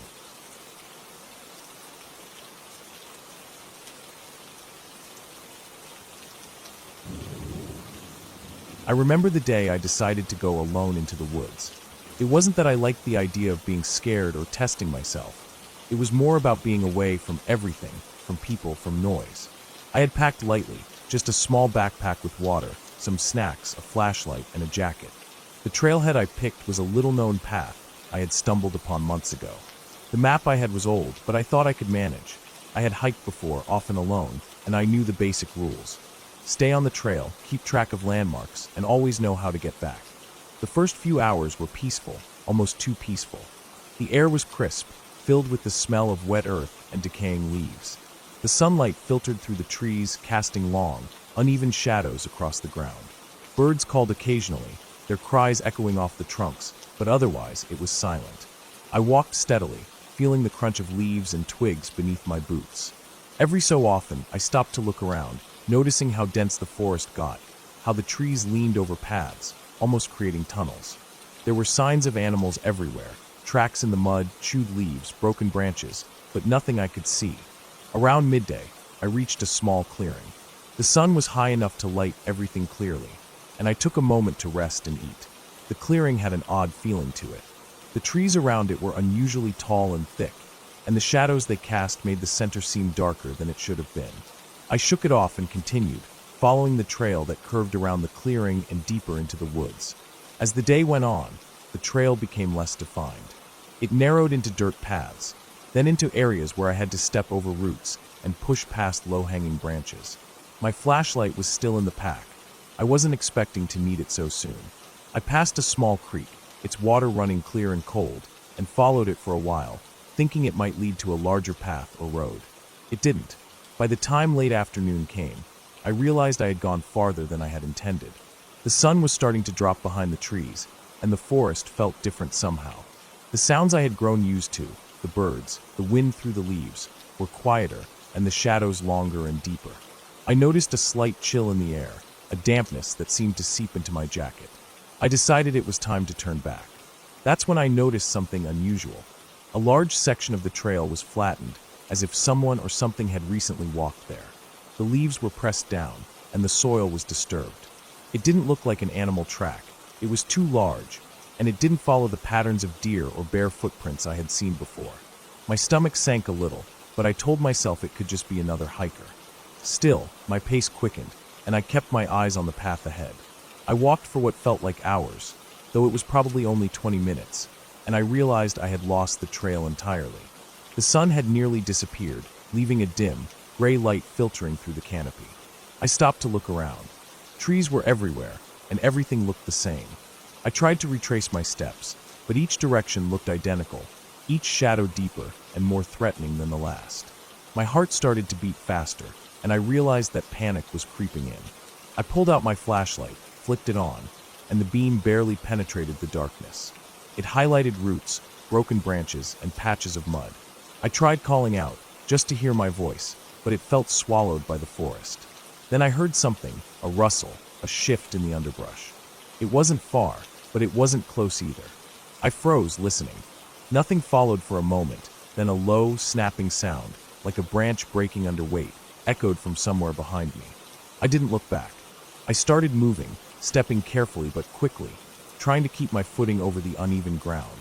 The sounds followed intermittently, snapping twigs, rustling leaves, something moving. I couldn't tell if it was an animal or a person, but the uncertainty made my chest tighten. I pushed myself harder, my legs burning, lungs heaving, flashlight beam bouncing wildly as I ran. The darkness deepened around me, the forest closing in. I stumbled over a root, fell, and scraped my hands and knees, but I didn't stop. The sounds were still there, closer now, and I realized something crucial. I had no idea which direction led back to the clearing, or even to the main trail. I started marking trees with scratches and tying bits of cloth to branches as I ran, hoping to create a trail of breadcrumbs. My mind raced through every safety rule I knew. Stay calm, stay aware, conserve energy, and make noise. Hours seemed to pass. The flashlight flickered, and I realized the batteries were dying. Panic surged again. I had to find shelter, or at least a place where I could rest without fear. I spotted a dense thicket ahead and scrambled inside, pushing through branches and underbrush. The space was small, cramped, but it was hidden. I sat down, heart pounding, and tried to catch my breath. I listened. The sounds outside slowed, and after what felt like eternity, I convinced myself they had moved on. I stayed there, shivering, trying to stay awake. The temperature dropped sharply, and the forest became almost completely silent. In the weak light, I could see the ground littered with leaves and small rocks. My hands were scraped, and my jacket was torn in a few places from the branches. Hunger and thirst gnawed at me, but the fear of leaving the cover was worse. Morning came slowly, pale light filtering through the trees. I had slept lightly, in short bursts, always alert for movement. The forest looked less threatening now, but I still couldn't see the trail. I remembered the creek and decided to follow the sound of running water.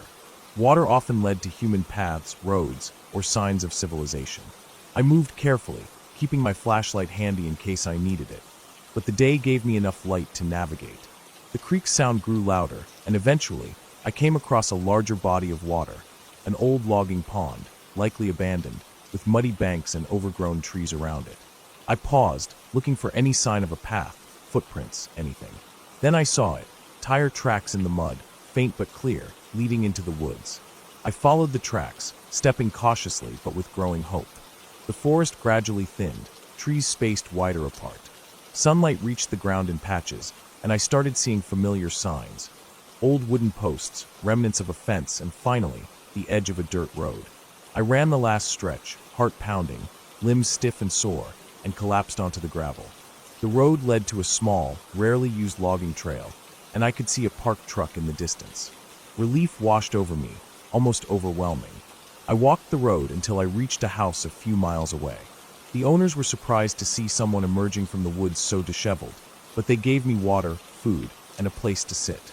I told them what had happened, though I left out details I wasn't sure of myself. The rustling, the sounds behind me, the feeling of being followed. They called the local ranger, who later explained that the area had some abandoned logging paths, and that hikers sometimes got lost when trails weren't maintained.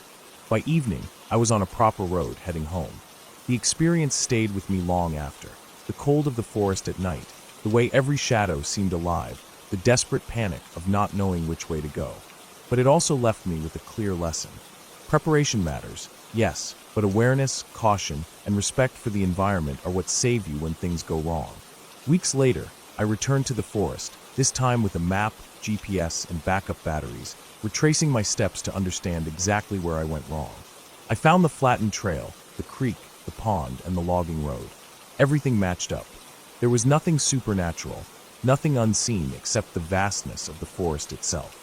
And that realization was both terrifying and grounding. It wasn't monsters or ghosts that could kill you out there.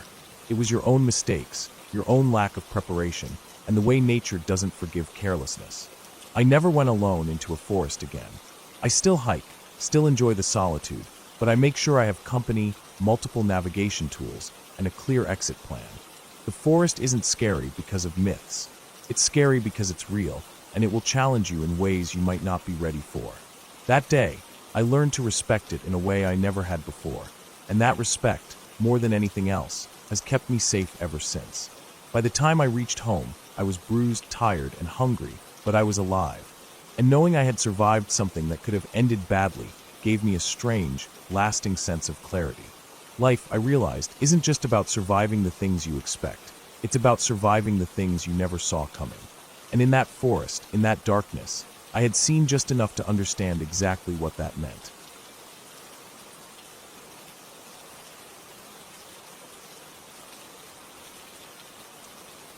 The sun had already started its slow descent when I parked at the edge of the forest. The air was warm but carried a slight crispness, the way it does just before evening really settles in. I had been hiking all day, taking a route that veered off the main trail to find a small clearing I'd read about in an old guidebook. The clearing was supposed to be perfect for a short solo camping trip, isolated but not too far from a road, with a small stream nearby. I wanted quiet, I wanted solitude, and I thought I knew the forest well enough to handle myself. The forest itself felt ordinary at first, pine needles underfoot, leaves rustling softly in the wind, and the occasional bird call that seemed to echo longer than it should in the thinning light. I dropped my pack on the ground, shaking loose some of the dirt and pine needles, and started to set up my tent. I work fast, mostly because I like the rhythm of it and the satisfaction of seeing a small space of order form out of chaos. The tent went up with a few swift movements, the poles clicking into place, the rainfly stretched taut over the top. I brushed off my hands and stepped back to look at it, the structure suddenly appearing more permanent than it really was, standing like a small, fragile defense against the vastness of the woods around me. The stream I'd read about was only a short walk from the clearing, running with a soft, constant murmur. I filled my water bottle and rinsed some of my gear, the sound of the flowing water layering with the wind in the trees. It felt peaceful, almost too peaceful. That evening sky was growing dim, the last hints of sunlight brushing gold over the tops of the trees. Shadows deepened, the world flattening slightly as night edged closer. I started a small fire in the stone circle I found near the center of the clearing. Sparks flew up into the darkening sky as I added kindling, the smell of burning pine and wood settling into my senses. It was quiet, but that quiet felt alive in a way that the day's light had not. After I ate a small dinner and cleaned up, I decided to take a walk around the perimeter of the clearing. The ground was uneven, covered with roots and old leaves, and the shadows between the trees grew long and strange. My flashlight cut a sharp, narrow path ahead of me, the beam bouncing off the rough bark and catching on patches of moss. I felt something almost immediately, a small shift in the air, like the forest itself had exhaled. It wasn't fear exactly, but a sudden awareness that I was not alone. I stopped listening. The wind whispered through the branches, and in that soft hum, I thought I could hear something else. Footsteps? I shook my head, telling myself it was just the wind, or perhaps a deer moving through the trees. But the feeling lingered, prickling against the back of my neck. I returned to the clearing and settled near the fire, letting it warm my hands. The shadows of the flames flickered across the trees, and I felt a strange dissonance, the calm of the scene countered by a subtle tension that I couldn't quite place. I heard it then, the first clear sign that something was moving closer. A crack of a branch, unmistakably human in rhythm and timing, but careful, deliberate. I froze, eyes scanning the dark tree line. Nothing, only the faint glow of the fire and the darkness beyond it. My heart picked up pace.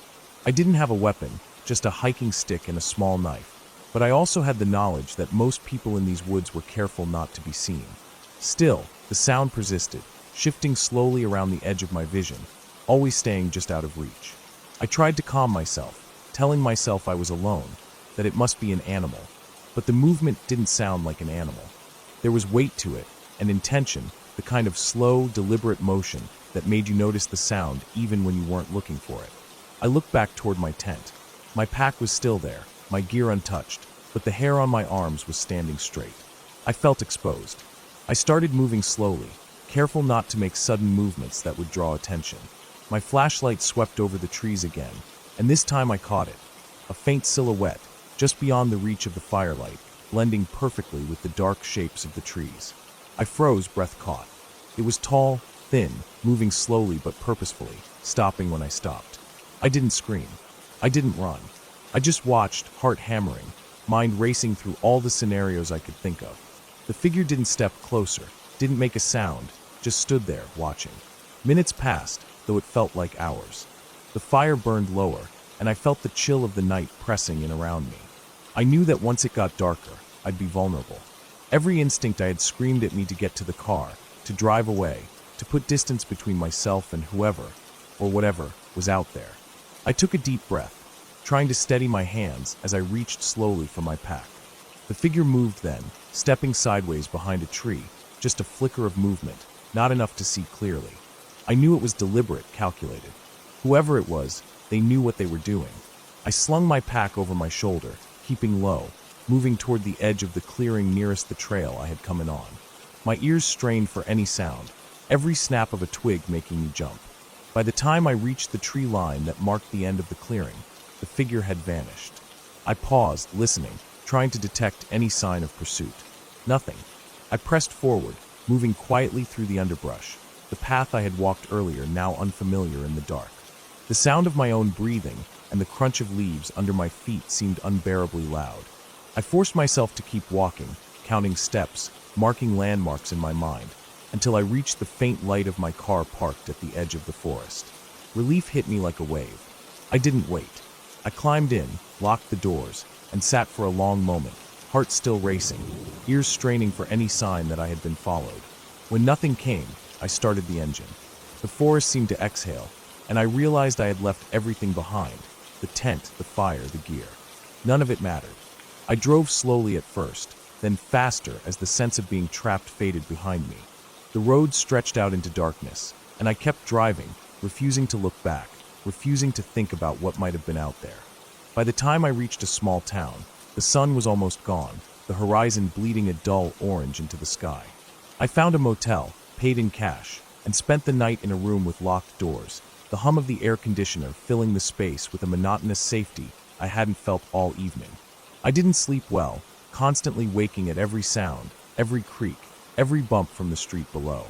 The forest haunted my mind, not with ghosts or fairies, but with the simple, terrifying knowledge that I had been watched, studied, and possibly targeted. The isolation I had sought became a lesson in vigilance, a reminder that being alone in the woods is a privilege that comes with very real risks. The next morning, I returned to the area with daylight on my side, careful to stay on the main trail and avoid the clearing.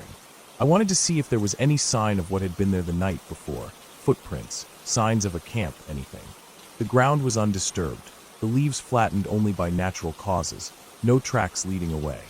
It was impossible to tell who or what had been there. I took photographs, scanned the area, and walked for hours, finding nothing. Even with the sunlight cutting through the trees, the forest seemed denser somehow, heavier with the memory of the previous night. When I finally left, I did so with a heightened awareness. I realized the woods are not just trees and paths.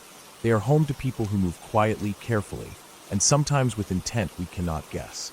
The fear I had felt was raw, physical, and completely real, but it taught me something important: that attention, patience, and respect for the unknown are essential, even when you think you know the land.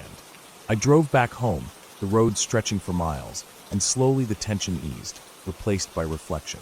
I never returned to that clearing. I left the forest behind, but the memory stayed with me. The feeling of eyes on me, the weight of deliberate movement in the darkness, the knowledge that someone else had been there, patient, silent, and unseen. The experience didn't end in chaos or violence, but it left me changed, aware that the world is bigger and stranger than I often allow myself to remember. And sometimes survival isn't about fighting or running. It's about noticing, respecting, and moving carefully through the space that belongs to others, whether they mean harm or not. The fear fades with distance, but the lesson remains, etched into my memory as vividly as the shadows of that long, dark night.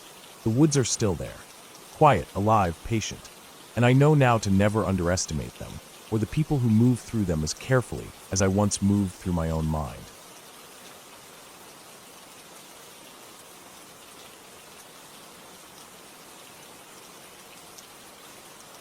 I remember the first time I went out alone into the backcountry.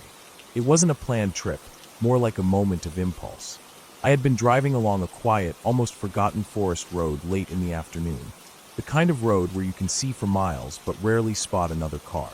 The sun was dropping behind the ridges, casting long shadows that stretched like dark fingers across the ground. I had my backpack in the car, a small tent, a sleeping bag, water, some snacks, and a basic first aid kit. I told myself I just wanted to find a spot to set up for the night, maybe sit by a fire and watch the stars. I wasn't prepared for how raw and isolating the woods could feel once the sun sank completely out of sight. I parked the car in a small clearing off the main dirt road. The area smelled of pine and wet earth, a sharp, clean smell that felt almost alive. I grabbed my pack and started walking toward the thicker forest, following a narrow trail that was more of a suggestion than a path. At first, everything was normal, the crunch of leaves underfoot, the occasional snap of a twig from some small animal. The sky was fading from gold to deep orange, then a deepening blue as the last light disappeared. By the time I reached a suitable clearing to set up my tent, it was almost dark. I unpacked quickly, setting the tent on a patch of relatively flat ground, careful to avoid roots and rocks. The smell of damp soil and pine was stronger here, almost overpowering in the enclosed stillness of the forest. I lit a small portable stove to cook some instant noodles, the small flame flickering and casting shadows across the trees.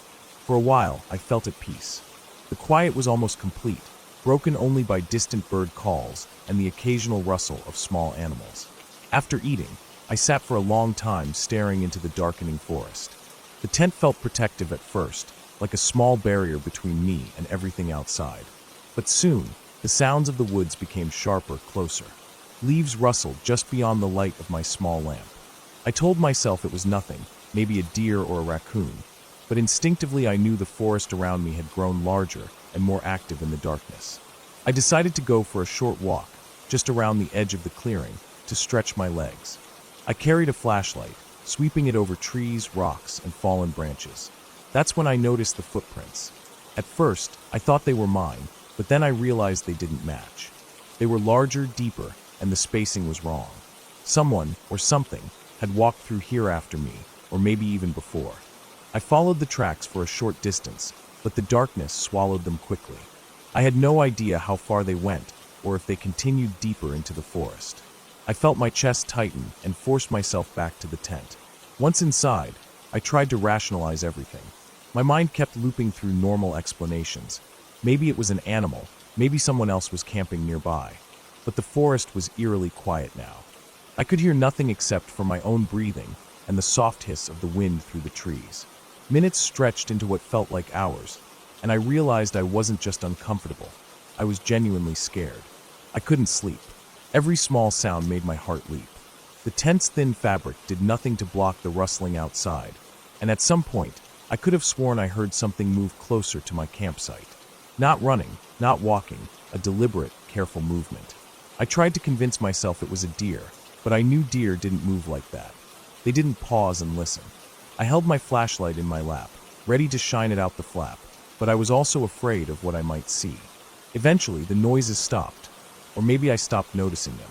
My body was tense, every muscle wound tight, and I realized I couldn't stay in the tent all night. I had to move. I packed my things quietly, trying to minimize noise, and decided to head back toward the car. My plan was simple. Move fast but carefully, keep to the trail, and avoid attracting attention. The moon had risen slightly, giving me just enough light to see the faint path through the trees. Walking through the dark forest felt completely different from the late afternoon hike. Shadows stretched and shifted with every beam of my flashlight. Every tree became a giant, looming figure. The air was thick with moisture and the faint smell of decaying leaves. I tried to keep track of my bearings, but the forest seemed to change subtly as I moved. The path twisted, then split in ways I didn't remember. I could have sworn I was walking in circles. My heart pounded not just from exertion, but from a creeping awareness that I was being watched. Then I heard it again, a sound that froze me mid-step. Heavy breathing, low and deliberate, coming from just beyond the trees. I stopped and held my breath, trying to pinpoint the source. The sound didn't move as I expected. It stayed in one area, then seemed to shift slightly. My mind raced, imagining wild animals, maybe even a bear, but the pattern of the breathing was wrong. Too human, too careful. I started moving again, faster this time, sticking to the faint trail I thought I remembered. I tripped over roots, stumbled through thick undergrowth, but I kept going. Every few steps I risked glancing back, but the flashlight's beam was swallowed by the darkness almost immediately. The forest felt alive in a way that was almost conscious of me, aware of every movement, every sound. I wanted to run, but I forced myself to keep a steady pace. Panic would only make me sloppy. After what felt like an eternity, I saw a faint glow ahead. Relief washed over me. It was my car, parked exactly where I had left it, the taillights reflecting the last sliver of moonlight. I ran the final few meters, slamming the door shut behind me and locking it. I sat there, chest heaving, hands trembling on the steering wheel. For a long time, I just stared into the darkness beyond the headlights, waiting for something to emerge, but nothing did. I started the engine and drove slowly back toward the main road. My mind replayed every sound, every shadow, every step. The forest behind me seemed to shrink with every mile. When I finally reached the first streetlights of civilization, I felt a wave of exhaustion and relief unlike anything I had experienced. I had survived, and the forest remained untouched behind me, vast and impenetrable. It took me hours to calm down enough to sleep that night. Even then, I kept waking up, half expecting to hear that deliberate, slow breathing outside my window. But I never saw it again. I realized later that the woods weren't filled with monsters or ghosts. They were just wild, alive, and indifferent. I had been a trespasser in a place where every sound, every shadow could mean something dangerous.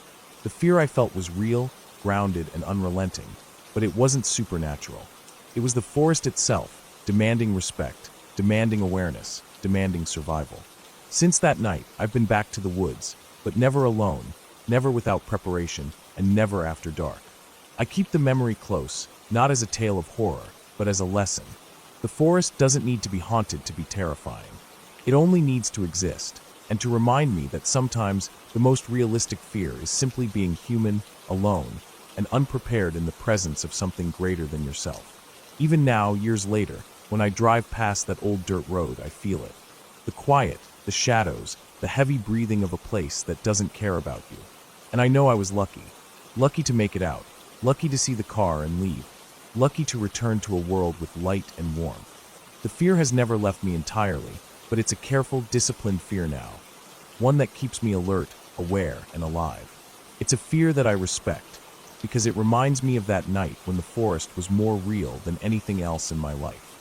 It's not a story with ghosts, or myths, or monsters in the conventional sense. It's just the woods, dark and vast, and the knowledge that sometimes survival itself is the scariest thing you'll ever experience. And the ending, the only real ending, is the drive back into light, into safety, into the normal world, carrying with me every detail, every shadow, every sound, and every heartbeat that reminded me just how close I had come to losing it all. The forest never leaves you completely. It follows in your memory, in your caution, in the moments when you stop and listen to the wind and remember that one night, in the deepest shadows, you were utterly alone and completely human.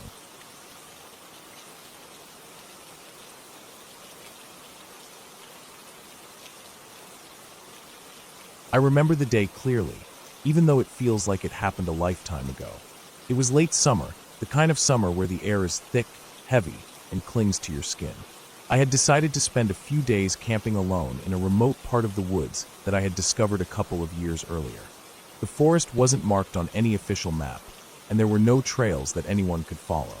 It was the kind of place where you could get lost easily, and that's exactly why I liked it. The isolation, the silence, the sense that the world was far away. Those were things I craved. I had my small tent, a sleeping bag, food for a couple of days, and my backpack stuffed with survival gear, a small first aid kit, and a flashlight with extra batteries. The sky was mostly clear when I left, but the weather in these parts could change fast, and I kept a close eye on the clouds as I walked. I hiked for several hours before reaching the clearing where I planned to set up camp. The clearing was small, surrounded on all sides by thick trees, mostly pines with long, needle-laden branches. The ground was uneven, with roots and rocks scattered around, and patches of moss that had a spongy feel underfoot. I found a relatively flat spot near a fallen log and began setting up the tent.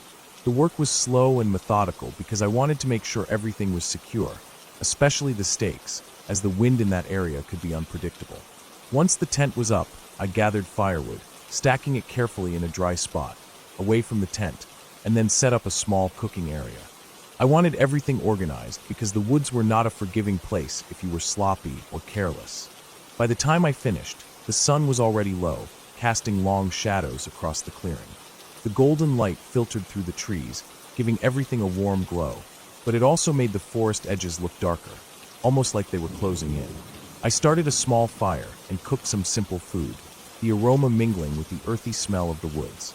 I sat there for a while, staring into the flames, enjoying the quiet. It was a calm, peaceful moment. I felt a sense of satisfaction. This was exactly why I came here.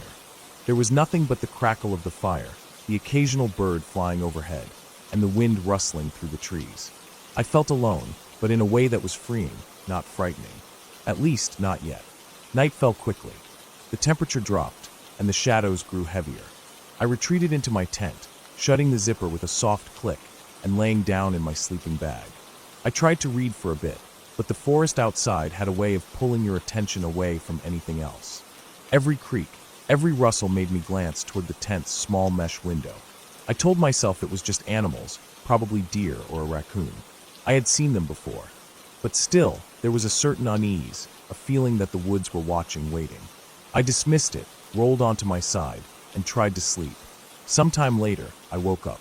I don't remember exactly how long I had been asleep, but the air in the tent was unusually cold. My first thought was that the wind had picked up, but the trees outside were still, almost unnaturally so. Then I heard it, a faint scratching sound, coming from the edge of the clearing near the tree line. My heart rate jumped. I lay still, trying to convince myself that it was an animal looking for food or brushing against branches. But the scratching continued, slow and deliberate, like something was moving closer to the tent. I strained my ears, every sound amplified in the darkness. The scratching paused, then resumed, closer this time. I reached for my flashlight, careful not to make a sound, and slowly unzipped the tent just enough to peer out. The beam of light cut through the dark, illuminating the clearing, but at first I saw nothing. Then, a movement at the far edge of the clearing caught my eye, a shadow slipping between two trees. I froze, my heart pounding in my chest. It wasn't an animal. I had seen the silhouettes of deer and coyotes before, and this was different. This was larger, and it moved with a precision that didn't belong in the forest. I tried to rationalize, telling myself it must be a large deer or maybe a stray dog, but the way it disappeared into the shadows suggested something else entirely. I decided to stay inside the tent, keeping my flashlight close. I whispered to myself, though I was the only one there, that I would wait it out until daylight. But as the hours passed, I realized that something about the way the forest sounded, or didn't sound, was wrong. Normally, there would be the distant call of an owl, the rustle of leaves as small animals moved, the whisper of the wind through branches. That night, there was silence. Complete silence, except for the occasional, almost imperceptible scraping sound at the edge of the clearing. Around 2 a.m., I heard a more distinct noise. It was slow, deliberate, like footsteps, but too heavy for a human, too precise for an animal. I grabbed my survival knife from my pack, my hands trembling slightly, and unzipped the tent a little further, shining the flashlight out into the clearing. For a brief second, I thought I saw a figure standing just beyond the fire's reach, partially hidden behind a tree. It wasn't fully formed, more like a dark outline, but I knew it was there. I froze. Any sudden movement could trigger whatever it was to move toward me. The outline didn't move for several long minutes, then, without warning, it darted behind another tree. My mind raced. If it was human, it was someone very familiar with the forest. If it was an animal, it was unusually bold and intelligent. Either way, I couldn't risk going out there. I stayed inside, flashlight and knife in hand, waiting for the faintest sign of dawn. Sleep was impossible. Every nerve in my body was on high alert. I barely breathed. The tent felt like a fragile barrier between me and whatever was out there. Hours passed, slow and torturous. The first hint of light was a pale gray seeping through the trees. I wanted to wait for full daylight, but the moment I saw a small opening in the forest canopy, I knew I had to act. I needed to get out. Slowly, quietly, I packed up my tent, careful not to make a sound. Every movement felt like it could be noticed, every snap of a twig a potential warning. When I finally stood and looked around, the clearing appeared empty. There were no footprints, no broken branches, nothing to indicate anyone, or anything, had been there, except for a few shallow scratches in the dirt near the edge of the trees. They weren't deep, but they were precise, deliberate. I couldn't tell what had made them. I didn't wait to find out. I started walking back the way I had come, moving as quietly as possible, my eyes scanning the woods constantly. Every shadow made me jump, every rustle set my heart racing. It took me nearly 3 hours to reach the edge of the forest. By then, the sun was fully up, and the light changed the woods entirely. The shadows retreated, and the trees lost their menacing shapes. I looked back several times, but there was nothing. Just the normal forest, alive with birds and small animals. I didn't stop walking until I reached my car. My legs were sore, my body tense from hours of adrenaline. I looked at the forest one last time before getting inside, locking the doors and starting the engine. I didn't speak, didn't breathe normally, just drove away as fast as I could. Even now, years later, I can't explain what it was that night. Whatever it wasn't human. It wasn't an animal I recognized. But it was intelligent, aware, and deliberately testing me. I never went back to that clearing, and I made sure to avoid that part of the woods entirely. I told no one where it was, and I still keep that knowledge to myself. The memory of that night stays with me. The stillness, the silence, the shadow moving at the edge of my vision, the slow, deliberate sound of something brushing against the earth, testing boundaries. I survived because I stayed calm, because I didn't make any sudden moves, because I respected the forest and whatever lived in it. The lesson was clear. Some places are not meant to be disturbed, and some presences, however real or tangible, are better left alone.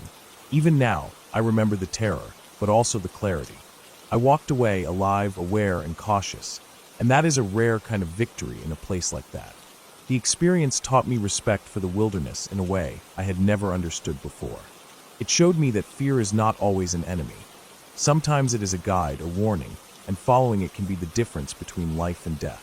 Every time I think about that night, I feel the weight of the dark forest pressing in, but I also feel the relief of having survived it.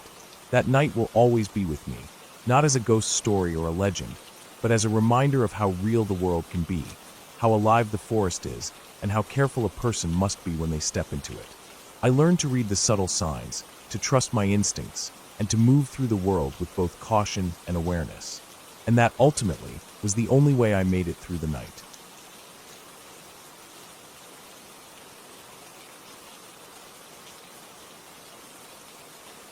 The sun was already dipping below the horizon when I arrived at the small clearing that served as the edge of the forest. I had been hiking all day, following a narrow, overgrown trail that twisted through dense undergrowth and between tall pines, and by the time I reached this spot, my legs were heavy and my backpack was pressing uncomfortably against my shoulders. The clearing was a small, flat area, barely large enough for a single tent, surrounded on all sides by thick trees that seemed to lean in toward the center, as if the forest itself was closing in. I set my pack down and took a moment to catch my breath, scanning the edges of the trees for any movement, though there was none. Only the wind whispered through the branches, carrying with it the sharp scent of pine and damp earth. I began unpacking my gear and setting up my tent, trying to work quickly before darkness fully fell. The light was fading fast, and I knew that once night settled in, navigating the forest would be near impossible. Every crack of a twig beneath my feet seemed magnified in the silence, and I could feel my heartbeat quicken with each shadow that shifted in the dimming light. By the time I had the tent pitched, staked, and the rainfly secured, the last traces of sunlight had disappeared, leaving the clearing in deep twilight. I lit my small lantern inside the tent, the warm glow spilling out onto the ground, cutting through the immediate darkness like a weak shield. Dinner was quick, a couple of energy bars and some trail mix, but the sounds of the forest made it impossible to eat in peace. Every gust of wind that rattled the branches sounded like movement, and every distant snap of a twig made me freeze, convinced someone, or something, was out there. I forced myself to brush it off as nerves, telling myself it was just deer or other wildlife. The forest was alive, after all, and I was a stranger in its midst. I finished eating and cleaned up quickly, stacking my supplies neatly in the corner of the tent and making sure nothing would attract animals. I wanted to be cautious. A wrong move could draw attention I didn't want. By the time I lay down on my sleeping pad, the darkness was nearly absolute outside. My tent's lantern provided a circle of comfort, but beyond that, the world was black. The wind had died down, leaving an eerie stillness that pressed against the tent walls. I could hear my own breathing, my heart thudding loudly in my ears, and the occasional distant rustle of something moving just out of sight. Sleep didn't come easily, and I kept my flashlight within arm's reach, telling myself I would be ready if I needed to leave quickly. Hours passed. The wind picked up again, this time with more force, making the branches scrape against each other and the ground. The rustling was different now, sharper, deliberate. I lay still, straining to listen, my imagination filling in the gaps. I could hear small animals scuttling through the underbrush, but there was something else. Heavier footsteps, slower, measured, moving in a rhythm that didn't match any animal I knew. I held my breath, trying to convince myself it was just the forest playing tricks. But then it stopped. Silence swallowed the clearing once more, and a cold wave of awareness rolled over me. Whatever was out there, it was waiting. I tried to focus on small, rational thoughts. Maybe someone else was camping nearby and hadn't announced themselves. Maybe it was a hunter or a hiker moving silently through the trees. I told myself the odds were low that it was anything more dangerous, but I couldn't shake the tension coiling in my chest. Every snap, every whisper of movement made me flinch. I reached for my knife, a small comfort in the dark, and kept it by my side. The rest of my supplies I quietly organized, making a mental plan for what to do if I needed to leave immediately. Suddenly, there was a sound outside the tent that made me freeze entirely, a low, deliberate crunch of leaves, followed by a slow scraping along the forest floor. Not a branch snapping under a small animal, not a gust of wind moving debris. This was heavy, purposeful. My heart jumped, and I pressed myself flat against the sleeping pad, trying to make myself as small as possible, hoping it would not notice me. My breathing was shallow and quiet, and I forced myself to stay still, every muscle tense. The noise circled the clearing. I could hear the movement on multiple sides, now slow, methodical, as though whoever, or whatever, it was surveying the perimeter. I considered leaving, but there was no way to move silently. Stepping outside meant announcing my presence, and I had no clear path through the dense undergrowth without making noise. The decision was horrifyingly simple. I had to wait, stay quiet, and hope it moved on. Time stretched. Minutes felt like hours. My mind replayed every survival story I'd ever read, every bit of advice I'd stored about encounters with people or animals in the woods. I reminded myself that panicking would be worse than the threat itself. I needed a clear head. Slowly, I reached for my phone, barely breathing, and used its dim flashlight to check the perimeter from inside the tent. Nothing moved in the immediate vicinity, but shadows flickered just beyond the small circle of light. The movement was subtle, almost imperceptible, but enough to keep my muscles tight, ready. Eventually, the sound outside stopped. The forest fell silent again, heavier now, oppressive in its quiet. I waited, counting seconds, willing myself to stay still. The night pressed down on me, cold and dense, but no further movement came. Exhaustion began to claw at my mind, threatening to pull me into sleep despite the danger. I told myself to stay alert, eyes fixed on the faint glow of the lantern, ears straining for the smallest sound. Dawn had to come. Dawn was the only protection I had. Hours crawled by. My body cramped from lying in one position, my stomach twisted from tension and hunger. I debated leaving before first light, but the thought of stepping into the dark forest was far worse than staying put. I clutched my knife, my only sense of security, and waited. The wind shifted occasionally, carrying distant scents, smoke from a far-off fire, the earthy musk of wet soil, the faint tang of something metallic that I couldn't identify. Every smell made me more alert, more aware that I was not alone. Then finally, there was a faint light filtering through the dense trees, pale and diffused. Dawn. My body, tense for hours, began to release some of its grip. I stayed flat on the sleeping pad for a while, eyes scanning the perimeter, listening. The forest was still quiet, the previous night's menace seemingly gone. I waited until the light was strong enough to clearly see the clearing and the edges of the trees. No movement, no footprints, nothing left behind. The forest had returned to its natural rhythm, birds beginning to chirp, insects buzzing, the wind stirring the branches gently. I packed up my camp slowly, careful to keep everything organized and to avoid leaving any sign of my presence. My hands shook slightly from adrenaline and sleeplessness, but I forced myself to focus. As I hoisted my backpack, I took a final look around the clearing, searching for any sign of the night's visitor. Nothing. Just the empty forest, serene and peaceful under the morning light. Relief washed over me, though it left a lingering edge of fear, a memory of how close the night had come to overwhelming me. I started down the trail, moving carefully but with growing confidence. Every step was measured, alert, but the forest felt less threatening in the sunlight. Birds sang louder now, the sun warming the cold dampness of the ground. The path ahead was still rough, tangled with roots and rocks, but I could navigate it without the same paralyzing fear that had gripped me the night before.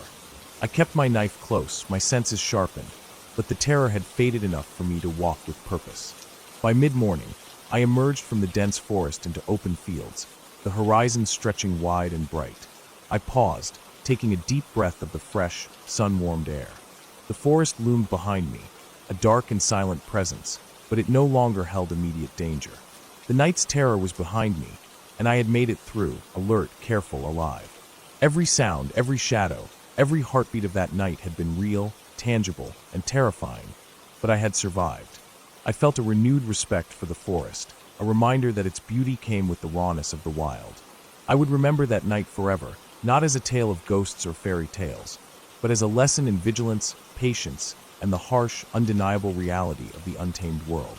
The memory stayed with me long after I returned to civilization. The quiet dread of not knowing, the suffocating darkness, the sound of movement circling just beyond reach. And though life returned to normal, every time I hiked near a dense forest, I carried that night with me, a reminder of how fragile safety can be, and how carefully we must move through a world that is indifferent, untamed, and profoundly alive.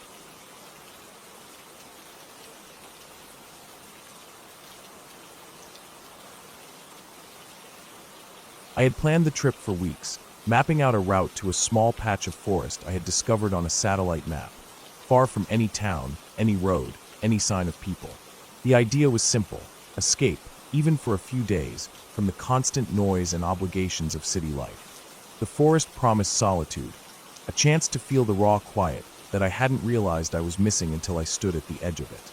I packed lightly but carefully: tent, sleeping bag, a small stove, water, some food. I even brought a flashlight, though I preferred to rely on natural light. I drove for hours, the road twisting and narrowing as I got deeper into the country, the trees on either side thickening, the air cooler, the hum of traffic fading into nothing. By the time I parked at the small clearing that marked the trailhead, the sun was low, orange slanting light falling through the branches, and the forest felt like a different world, quiet but not empty. There was a sense of something ancient and indifferent all around, something patient. I set off down the narrow trail, stepping over roots and fallen branches. The ground was uneven, damp from a recent rain, and the smell of wet leaves and earth was strong. Birds moved through the canopy, the occasional rustle of small animals in the underbrush. The trail wound uphill, and soon I was above the line of sight of the clearing where I had parked. There was no human sound here at all, just the rhythm of my boots crunching over leaves and the distant rush of a stream somewhere below. I felt the thrill of being completely alone, the freedom to move without anyone noticing, but also a tightening in my chest, a low-level tension that I tried to ignore. By late afternoon, I found a small plateau, a flat space large enough to pitch my tent. It was surrounded by trees, but there was a break in the canopy above, letting in enough light to see clearly. I unpacked my gear, setting the tent carefully, staking it into the soft ground. I gathered firewood, dry enough to catch, and stacked it neatly. The forest was quiet, but in a way that felt almost alive. The wind rustled the branches in a pattern that was hard to follow, and I kept noticing shapes moving in the corners of my vision, small but deliberate, always gone when I turned to look. Night came faster than I expected. The sun slipped behind the trees, leaving only a faint glow on the horizon. I lit a small fire, the sparks dancing up into the dark, the smoke smelling sharp and clean. Shadows stretched long across the clearing, and I realized just how deep the dark of the forest could be. Every sound was amplified: the crack of a branch under an animal's paw, the whisper of leaves, even the occasional distant hoot of an owl.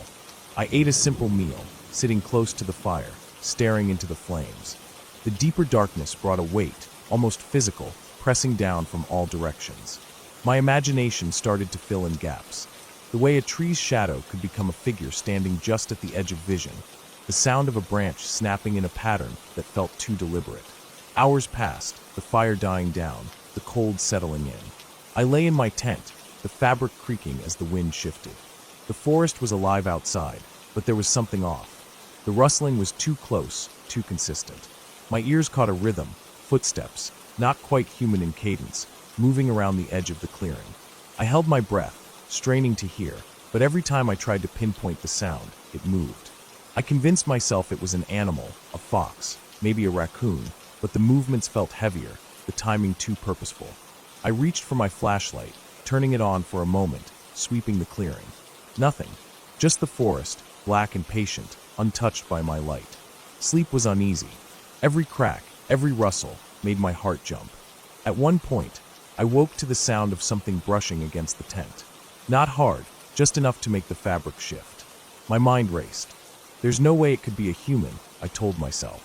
But it felt deliberate. I sat up, flashlight in hand, scanning the perimeter. Nothing. The forest returned to its indifferent quiet. I tried to convince myself to lie back down, but my body refused to relax. I ended up sitting there for hours, watching the shadows stretch and compress as the fire died completely. Around 2 a.m, I heard it again. Not a rustle or snap, but a heavy breathing, deep and uneven, somewhere beyond the edge of the clearing. My stomach dropped. Whatever it was big. I grabbed my small hatchet, my other hand on the flashlight, and edged toward the tent flap. The breathing stopped as soon as I poked my head out. The forest was still again, but the hair on the back of my neck stood up. I stayed like that for what felt like hours, listening to the faint sounds of the night. Eventually, I realized I had to do something. I decided to move deeper into the forest, away from the clearing. If whatever was out there was still around, I didn't want it to know exactly where I was. I packed quickly, keeping low, moving between trees, trying to use the shadows as cover. Every step felt exaggerated, every snap of a twig underfoot deafening. The breathing returned, faint but consistent, following me at a distance. I couldn't see it, but I knew it was there. Panic mixed with adrenaline, but I kept moving, focusing on the trail I had scouted earlier on the map, hoping it would lead to a stream or clearing where I could regain some control. By the time the first hint of dawn crept through the trees, I had stumbled into a narrow ravine, small but steep-sided. The slope was muddy, roots exposed, but it offered concealment. I crouched behind a cluster of bushes, chest heaving, listening. The breathing had stopped. The forest had returned to its natural sounds, birds and insects waking up, the wind moving through the canopy. I stayed there for hours, barely moving, until I was certain I had lost whatever had been following me. Eventually, I worked my way back to the main trail. The forest looked normal in daylight, serene almost, but the memory of the night was still sharp. I broke into a run when I saw the clearing where I had parked, not caring about the mud and roots underfoot. When I finally reached my car, I didn't pause. I loaded my gear, got in, and locked the doors. I sat there for a moment, listening to the normal hum of the engine, the distant birds, the wind, and felt an overwhelming sense of relief. I had been tested, confronted by something I couldn't name, but I had survived it through vigilance, patience, and a refusal to panic. Driving back, the forest disappeared behind me, and with it the sense of immediate danger, but the memory stayed with me. Even now, I think about that night, the way the forest seemed to breathe, the way the shadows moved with intent. I realized then that the wilderness is indifferent, alive in ways we don't understand, and respect is the only safety we can rely on. The forest hadn't tried to hurt me out of malice.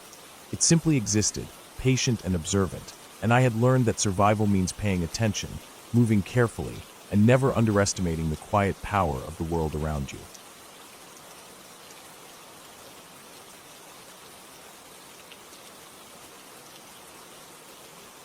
I remember the first time I really felt the weight of being alone in the woods. It was late summer, the kind of evening where the sun lingers just long enough to give the trees a golden glow before slipping away entirely. I had planned this trip alone, something I thought would be peaceful, just me, a tent, and miles of forest stretching out in every direction.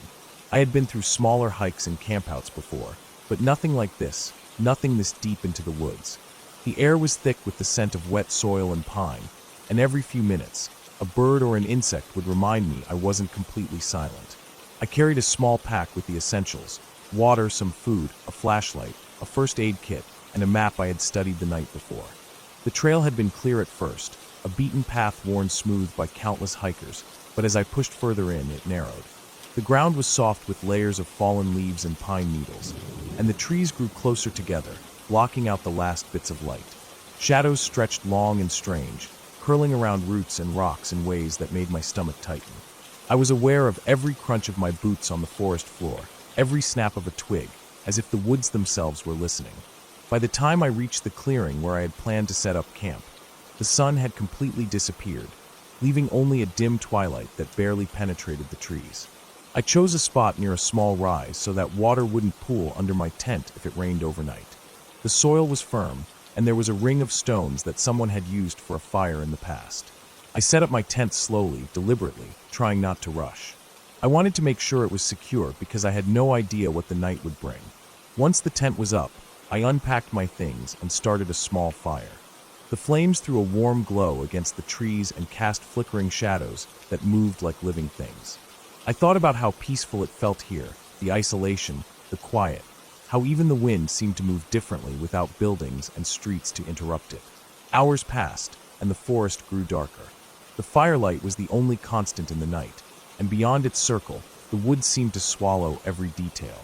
I could hear distant animals moving, some kind of scuttling in the underbrush, perhaps a fox or a raccoon, maybe even a deer brushing through the trees.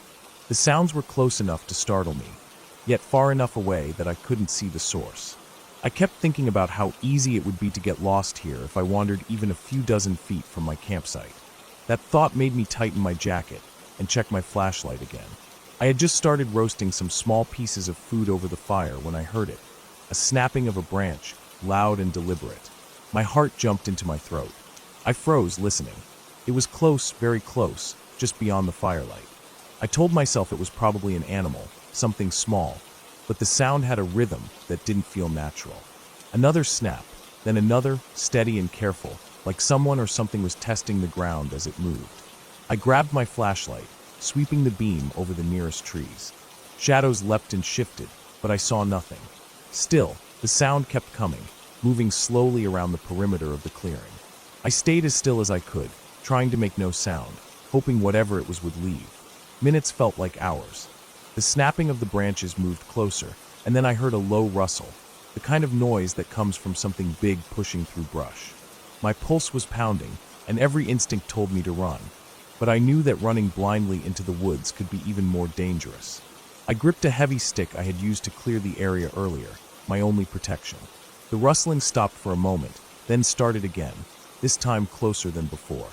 It was circling me, keeping out of the firelight, moving just at the edge where shadows were thickest.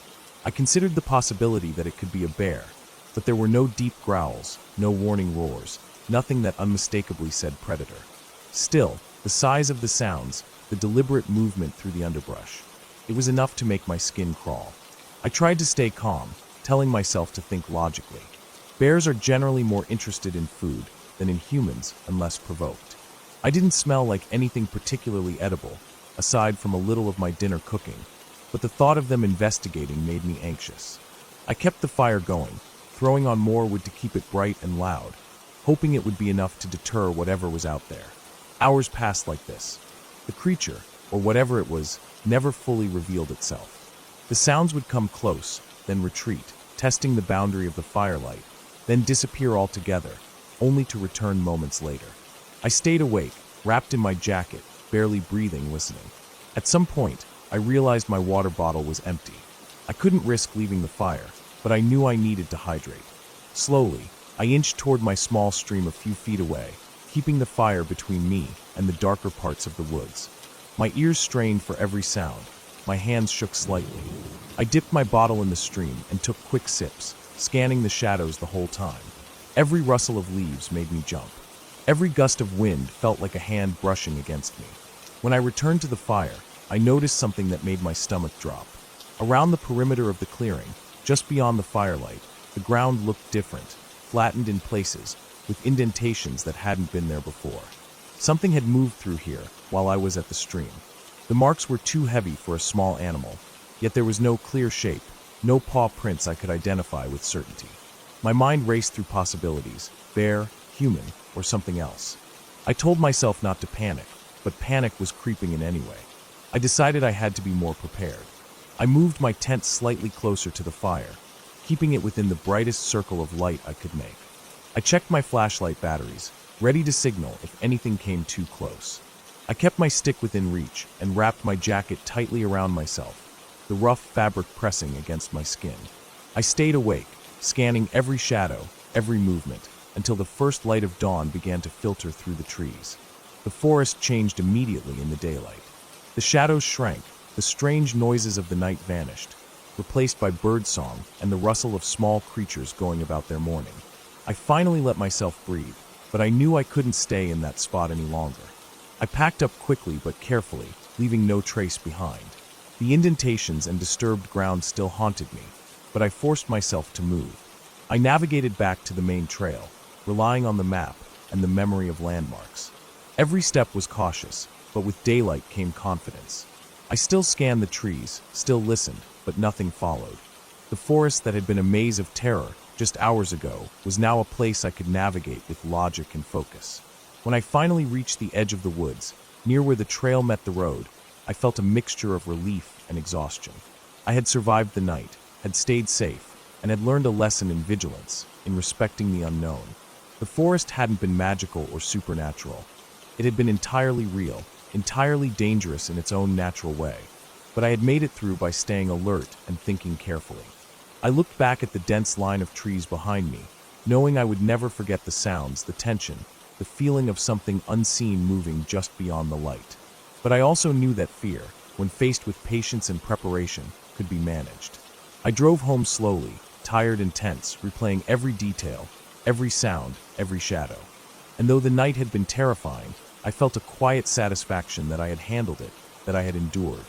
The woods were still there, dark and mysterious, but I had come through them intact, wiser and more aware than I had been before. The experience stayed with me for months. Every time I went into nature, I carried that lesson in my mind: vigilance, preparation, respect. The fear of that night never fully went away, but it transformed into a cautious respect rather than paralyzing panic. I learned to move carefully, to listen, to observe, and to understand that the unknown didn't have to be supernatural to be frightening. It only needed to be real. And in that realization, I found a kind of clarity, a kind of strength, knowing that I had faced the raw, unfiltered reality of the wilderness and had come out the other side with my senses and my wits intact.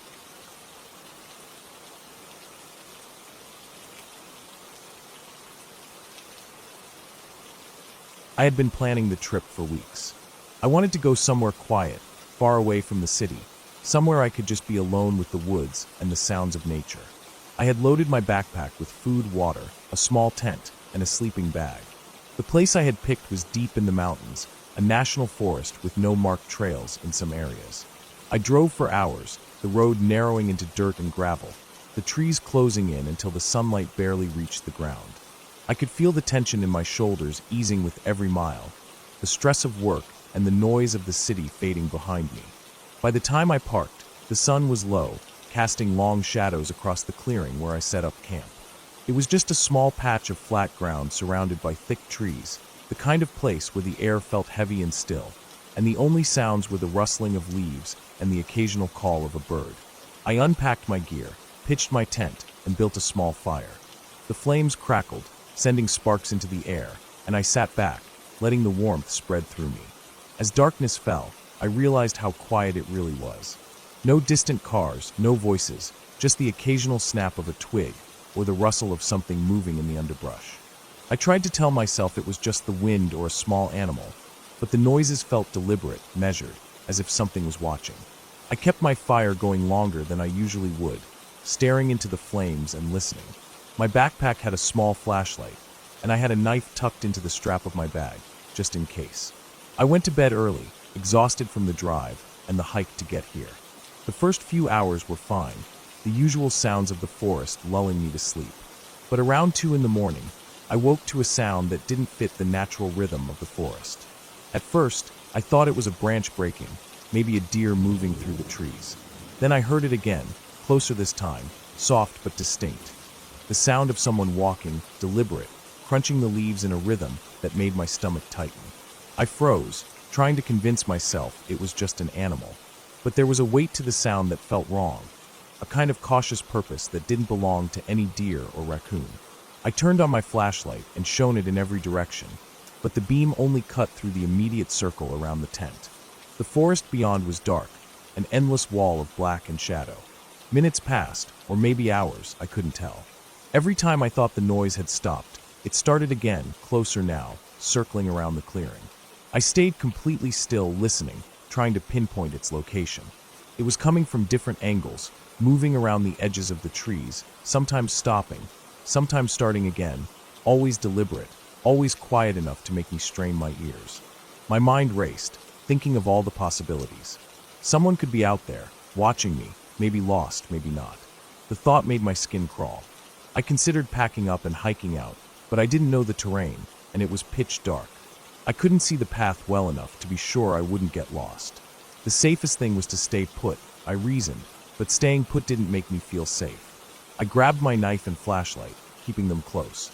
I made sure my fire was still burning, though I knew the glow didn't reach far beyond my camp. Every few minutes, I'd hear a snap in the darkness, just a branch breaking under a heavy step. The sound was close enough that I felt it reverberate through the ground beneath me. Hours passed like this. I didn't sleep. My body ached from tension, my mind spinning with scenarios that ranged from being lost and stalked by a stranger to wild animals bigger and more dangerous than I expected. Every rustle of leaves, every sudden movement in the shadows, made my heart jump. At one point, I caught a faint glimpse of movement beyond the trees, a shadow larger than a deer, moving carefully but with purpose. I couldn't make out anything more, but it was enough to make me freeze in place, gripping my knife and willing the fire to last. Morning came slowly. The darkness lifted, and the first light revealed the forest in a way that made it seem ordinary again. The shadows were gone, the eerie shapes that had haunted the night vanished. I stepped out of the tent, shaking, and scanned the area. Nothing. No footprints, no signs that anyone had been there. My fire had burned down to ashes, and the cold morning air made me shiver. I packed up my gear quickly, my hands trembling slightly. I kept my eyes on the edges of the clearing as I moved, scanning the trees for any movement. When I finally reached the path back to the car, I noticed something that made my stomach drop. There were footprints, faint but clear, leading from the edge of my clearing into the deeper forest. They weren't animal tracks. They were human, and they were fresh. I didn't stop to think. I kept walking, moving faster now, my heart hammering. Every step back to my car felt heavier, the silence around me growing oppressive. When I finally reached the road, I didn't even check for the car at first. I just ran until I could see it. I jumped in, locked the doors, and drove away, leaving the forest behind. The road felt endless, but the city lights finally appeared on the horizon, and I felt some of the tension ease, though my hands were still shaking. I didn't go back to that area for years. Even now, thinking about it, I can remember the sound of those footsteps circling my camp, the way the darkness felt alive, the way I realized I wasn't as alone as I thought. The forest had seemed peaceful when I arrived, but that night it had felt like a trap, a place where someone, or something, was patient enough to wait and watch. Eventually, I told myself it had to be someone lost, or maybe someone looking for trouble. The thought didn't help much, but it was all I had. What I learned that night is simple. Even in the quietest, most beautiful places, there's always the possibility that someone else is there, and not everyone is harmless. I became careful after that, choosing campsites closer to roads, never camping alone in areas without trails, always keeping my phone charged and my knife within reach. That experience changed the way I think about being alone in the wilderness. Nature itself isn't scary. It's predictable, understandable. But people can be unpredictable, dangerous in ways that aren't immediately obvious. And sometimes the scariest thing isn't a bear or a storm or a falling tree. It's knowing that someone has been there, watching, moving silently, waiting for you to be vulnerable. Over time, I returned to camping, but I never forgot that night. The feeling of being watched, the tension that made every sound matter, the hours spent listening in the dark, it all stayed with me. And I always make sure I can see the path, keep a clear line to my car, and know that if I need to leave, I can do it quickly. Because one thing I learned is that it's better to be cautious, to be aware, and to respect the fact that not everyone in the woods is just there to enjoy the scenery. Some people are waiting for an opportunity, and you won't know it until it's too late.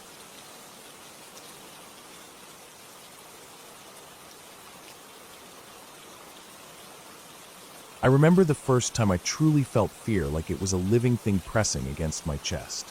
It was a summer I had decided to go camping alone in the northern part of the state, far from roads, far from people. I had been hiking for hours, the forest thick and dark even in the afternoon, sunlight barely breaking through the canopy. My pack was heavy, loaded with the basics: a tent, sleeping bag, food, water, and a small first aid kit. I had told no one where I was going beyond a vague plan of somewhere up north. Part of me liked it that way. Solitude had always been more comforting than company. But I didn't know then how quickly isolation could turn into something else entirely. The path I had been following for most of the day petered out into nothing but underbrush and uneven ground. I had to navigate carefully, ducking under low-hanging branches and stepping over moss-covered roots. Every crack of a branch, every rustle of leaves made me pause. I knew the sounds of the forest, but in that kind of solitude, they sounded different, sharper, closer, almost as if they were waiting for me. My plan was to find a flat clearing to set up camp before night fell, but the further I went, the fewer flat spots I found. Eventually, I spotted a small area near a shallow creek. The ground was slightly sloped but manageable, with enough dry patches for a tent. I dropped my pack and began setting up, careful to tie down the corners tightly because the forecast had promised rain later. By the time my tent was pitched, the sun was beginning to dip below the horizon, and shadows stretched across the clearing like dark fingers. I took a moment to sit on a rock near the creek, letting the sound of water soothe me. The forest around me was alive with insects, the chirping of crickets, and the occasional call of a distant bird. I tried to focus on these ordinary sounds, telling myself it was just the forest, nothing more. But then I noticed something odd. The rustling wasn't entirely random. It seemed to have a rhythm, moving in short bursts, stopping abruptly, starting again. I scanned the tree line, but the dimming light made it impossible to see far. My pulse quickened slightly, but I shook it off. Animals move through the forest, I told myself. Probably a deer or a raccoon. I made dinner using a small portable stove, and while the smell of cooking food usually calmed me, that night it didn't. I kept glancing toward the tree line, thinking I caught glimpses of movement out of the corner of my eye. Shadows shifted unnaturally, but every time I looked directly, there was nothing. By the time I finished eating, night had fully descended, and the forest had grown colder and quieter. The rustling had stopped, replaced by something heavier, a subtle, almost imperceptible crunching, like someone or something was walking through the fallen leaves. I tried to ignore it, telling myself again that it was just an animal. I crawled into my tent and zipped it up, listening to the creek babbling in the background. I tried to read a bit on my phone, but the battery was low, and the light it gave off felt intrusive in the blackness. I set it aside and tried to sleep, but the sounds of the forest refused to let me. Every few minutes, I heard a snap, a twig breaking closer than the last. My heart would jump, and I would hold my breath, straining to listen. It was like the forest had shrunk to just my clearing, and whatever was out there was circling, pacing, testing me. I kept telling myself I was imagining things, that I was tired and my mind was playing tricks. But even then, part of me knew that there was something real out there, just beyond the thin walls of my tent. Around midnight, the wind picked up slightly, rustling leaves and making the tent flap against its poles. I lay perfectly still, hoping nothing would notice my presence, listening to the creek, listening to the forest. Then I heard it again, a crunch, much closer this time, right outside the tent. My breath caught. I held it, lying frozen, and the sound didn't stop. It moved slowly around the perimeter of the tent, circling, pausing occasionally. It wasn't fast like a deer, it was deliberate. Every step seemed careful, calculated, and every time the movement paused, I felt a pressure in the air, like the forest was holding its breath along with me. I debated whether I should leave the tent, climb a tree, or make some noise, but any movement could betray my location. The sounds continued for what felt like hours, though it may have only been minutes. Finally, the movement stopped. Absolute silence fell over the clearing, so complete it was almost worse than the noise. My pulse thundered in my ears. I told myself I had to do something, but my body refused to move. Then I noticed something I hadn't before, small, heavy footsteps, pressed into the soft soil around my tent, forming a circle. I could see them in the faint moonlight filtering through the canopy. They were large, too large for any deer I had ever seen. My stomach churned, and I realized whatever had been walking around me could have been a bear, or worse. I considered calling for help on my phone, but the signal was gone. Even if someone had been able to hear me, they were miles away. The forest had me alone. I spent the rest of the night curled inside my sleeping bag, trying to stay as silent as possible. The footsteps didn't return, but the anxiety hung over me like a dark cloud, making every small sound unbearable. At some point, I must have dozed lightly because I woke to the first hints of dawn filtering through the trees. The forest had returned to its normal sounds, birds calling, leaves rustling in the wind, insects chirping, but I still didn't move. I had survived the night, yes, but I knew better than to assume it was safe just because the darkness had lifted. By mid-morning, I had broken camp quickly, keeping my movements deliberate and loud enough to announce my presence. I stayed near the creek, following its path, hoping to find a more navigable trail. Every rustle of leaves, every bird call, felt like a potential threat. After a long, tense hike, I stumbled upon a faint trail leading out of the dense forest. Relief washed over me. I didn't stop until I saw the edge of a road, and eventually, a car passed by. I stuck out my thumb, catching a ride from a driver who looked at me with concern when they saw the exhaustion etched into my face. I didn't tell them much about what had happened. I didn't want to sound insane. When I finally got home, I sat in my kitchen for a long time, trying to process everything. I realized how close I had been to danger, how quickly a peaceful night in the forest could turn into something terrifying and uncontrollable. I had underestimated the isolation, underestimated the wildlife, underestimated how easily fear could take root in your mind. But I had survived. I had made it through the night, and I had learned something vital. Respect the forest, respect its power, and never assume that solitude is the same as safety. From that day on, I never went into the woods alone. I always told someone exactly where I would be, and I carried more equipment, more precautions. But even then, every time I returned to the forest, even with friends, there's a moment when the trees seem to close in, the wind shifts just slightly, and I remember the night when the forest itself felt alive, watching me, circling me, waiting. And I know that no matter how safe you try to be, the wild has its own rules, and it doesn't care about you, your plans, or your courage. Survival is simply about respecting that, and being lucky enough to get through it.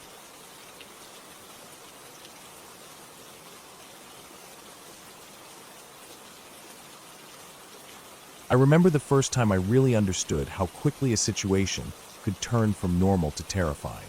It wasn't during a storm or in some wild, faraway forest. It happened on a regular hiking trail, something that seemed safe at first. I had planned the trip myself, wanting to test my endurance and get away from the usual noise of daily life. The trail I picked was a long, narrow path that ran through a dense part of the mountains, known mostly to local hikers, not to tourists. It was late afternoon when I started, the sun still high but angled so that it cast long shadows between the trees. I had a small pack with water, some snacks, a flashlight, and a first aid kit. The trail wasn't particularly steep at first, just winding between old pines and thick underbrush, the kind that made the air smell damp and earthy. Birds were calling to each other, and the occasional rustle of small animals in the undergrowth made the place feel alive, yet isolated. As I went further in, the trail narrowed. The trees grew closer together, their branches interlocking so that sunlight barely touched the ground. I noticed the air becoming cooler, the smell of pine stronger, almost overpowering. The forest floor was littered with fallen needles and leaves, muffling the sound of my steps. I started to feel a sense of being watched, though there was no one in sight. I shook it off, blaming my imagination and the fact that the woods were unusually quiet. No birds now, no rustling animals. Even the wind seemed to vanish. There was only me and the trail ahead. About 2 miles in, the trail branched unexpectedly. I hadn't expected a split, and there were no signs to indicate which way was safe or correct. One path continued straight, lined with thick brush, while the other curved sharply to the right and seemed to go downhill into a darker area of the forest. I hesitated. My instincts told me to stay on the straight path, but something made me choose the right. Maybe it was curiosity, maybe the idea of finding a shortcut, but either way, I stepped onto the downward path. Immediately, the ground became uneven, covered with loose rocks and exposed roots. My boots slipped once, but I caught myself. The shadows deepened as the sun sank behind the ridges, and soon I realized I might have misjudged the timing. I was farther in than I thought, and darkness was coming faster than I had planned for. I pulled out my flashlight, flicking it on. The beam cut through the dimness, revealing twisted trees, roots like gnarled fingers, and the occasional patch of moss-covered rocks. The path curved and turned sharply, sometimes so steep that I had to slow down and grab onto tree trunks to steady myself. Then I noticed something unusual: footprints. Human footprints, barely visible in the soft soil, running alongside the path, fresh and distinct. They weren't deep, like someone had been light on their feet, almost like they were moving carefully, intentionally avoiding making noise. I froze, scanning the trees on either side. No one. The prints were just there. I checked the direction. Someone had come from the same branch I had taken, and kept going further down, deeper into the woods. I tried to tell myself it was just another hiker, maybe someone out for the evening, but a shiver ran down my spine. My pace quickened, the trail becoming more treacherous. Every step sounded louder than it should, crunching against leaves and twigs. Then I heard it, a snap, a branch breaking behind me. My heart leapt into my throat. I spun around with the flashlight beam, but nothing was there. My mind raced. Could it have been an animal? Possibly. But the sound had been deliberate, not random. The hairs on my arms stood up. I began moving faster, hopping over roots and rocks, trying to keep calm, telling myself that I knew the terrain and that I could get back to the main trail. But then the sounds increased. Another snap, then a rustle, then what sounded like footsteps following mine, though I was sure I had not made a sound like that. Panic set in. My breathing came in quick, shallow bursts. I considered calling for help, but my phone had no signal. It was just me, the forest, and whatever was behind me. I started running. The downhill slope made it hard to control my steps. I stumbled several times, my flashlight beam shaking wildly, illuminating nothing but darkness, twisted roots, and the occasional patch of rock. The air felt heavy, thick with tension. Every sense was heightened. I could hear my own heartbeat pounding in my ears, and faintly, almost impossibly, I thought I heard someone, or something, matching my pace behind me. I reached a clearing, a small flat area where the trees parted slightly. I stopped, gasping for air, my legs trembling. The beam of my flashlight caught movement at the edge of the clearing, a shadow slipping behind a tree, vanishing almost instantly. I squinted, trying to see if it was a person or animal, but it was gone. The sense of dread grew heavier. I realized I had no idea how far I had gone, no clue how to get back to the main trail safely. My initial confidence was completely gone, replaced with raw fear. The sun had almost completely set. Darkness pressed down, thick and heavy. I could barely see the path ahead. I tried to retrace my steps, hoping to find the main trail, but every turn looked the same. The footprints were still there at first, but they became erratic and then vanished entirely. I shouted, my voice cracking, hoping the sound might deter anyone following me, but all that answered was the echo of my own fear bouncing back from the trees. Eventually, I stumbled across a small stream, the sound of running water strangely comforting. I remembered reading that streams often led back to larger paths or roads. I followed it cautiously, stepping carefully on slippery rocks, trying to make as little noise as possible. The forest around me seemed alive now in a way I hadn't noticed before. Every rustle of leaves, every distant crack of wood made my heart race. I kept glancing over my shoulder, half expecting to see someone emerge from the shadows, and sometimes I thought I did, but it was always my imagination. Hours seemed to pass. The trail along the stream twisted and turned unpredictably. My energy was draining. My legs ached. My hands were scraped from grabbing roots and rocks. I thought about sitting down, about giving up, but fear pushed me forward. I couldn't let whatever was behind me win, even if it was only in my head. Finally, as the first faint light of dawn began to seep through the trees, I saw it, a break in the forest, the edge of a road. My pulse surged with relief.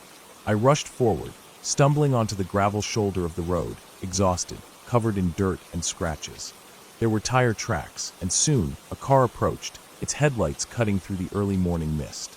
I waved frantically, and the vehicle slowed. The driver asked if I was okay, but all I could do was nod, my voice failing me.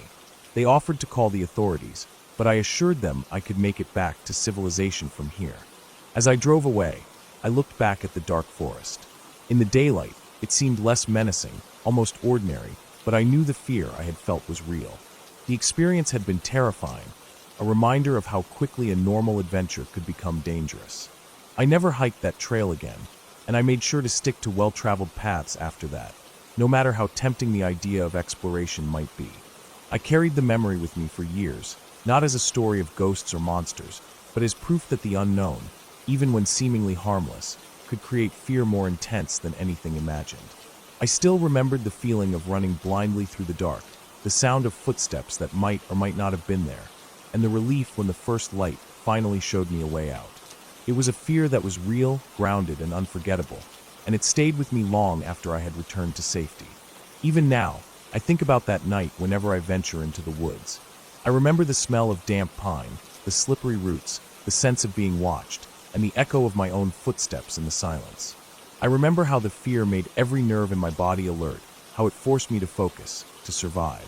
And I also remember the relief, the clear, undeniable proof that careful movement, calm thinking, and a little bit of luck can carry you through even the most terrifying moments.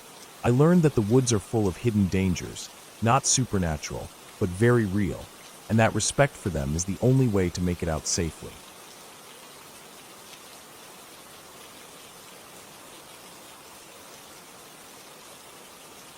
I remember the first time I went hiking alone in the mountains, thinking it would be a simple escape from the noise of the city.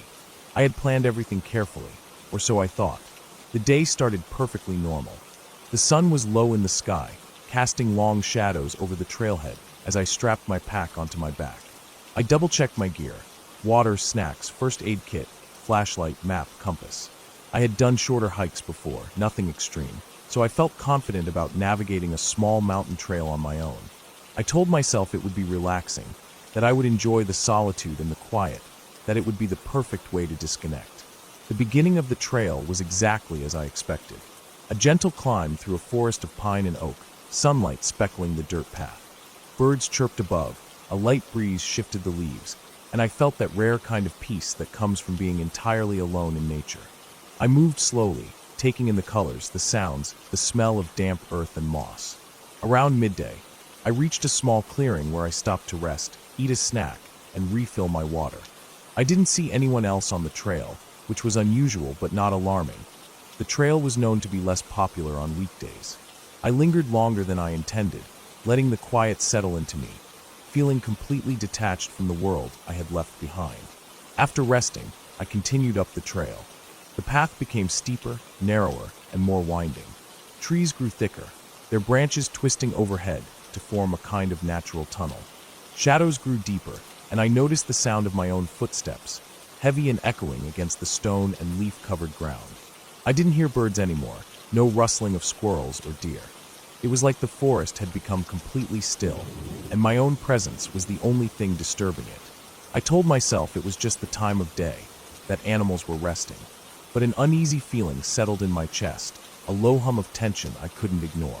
The next stretch of trail became more difficult. Large roots twisted across the path, rocks jutted up like broken teeth, and patches of loose soil made each step precarious. I had to slow down, concentrating on my footing.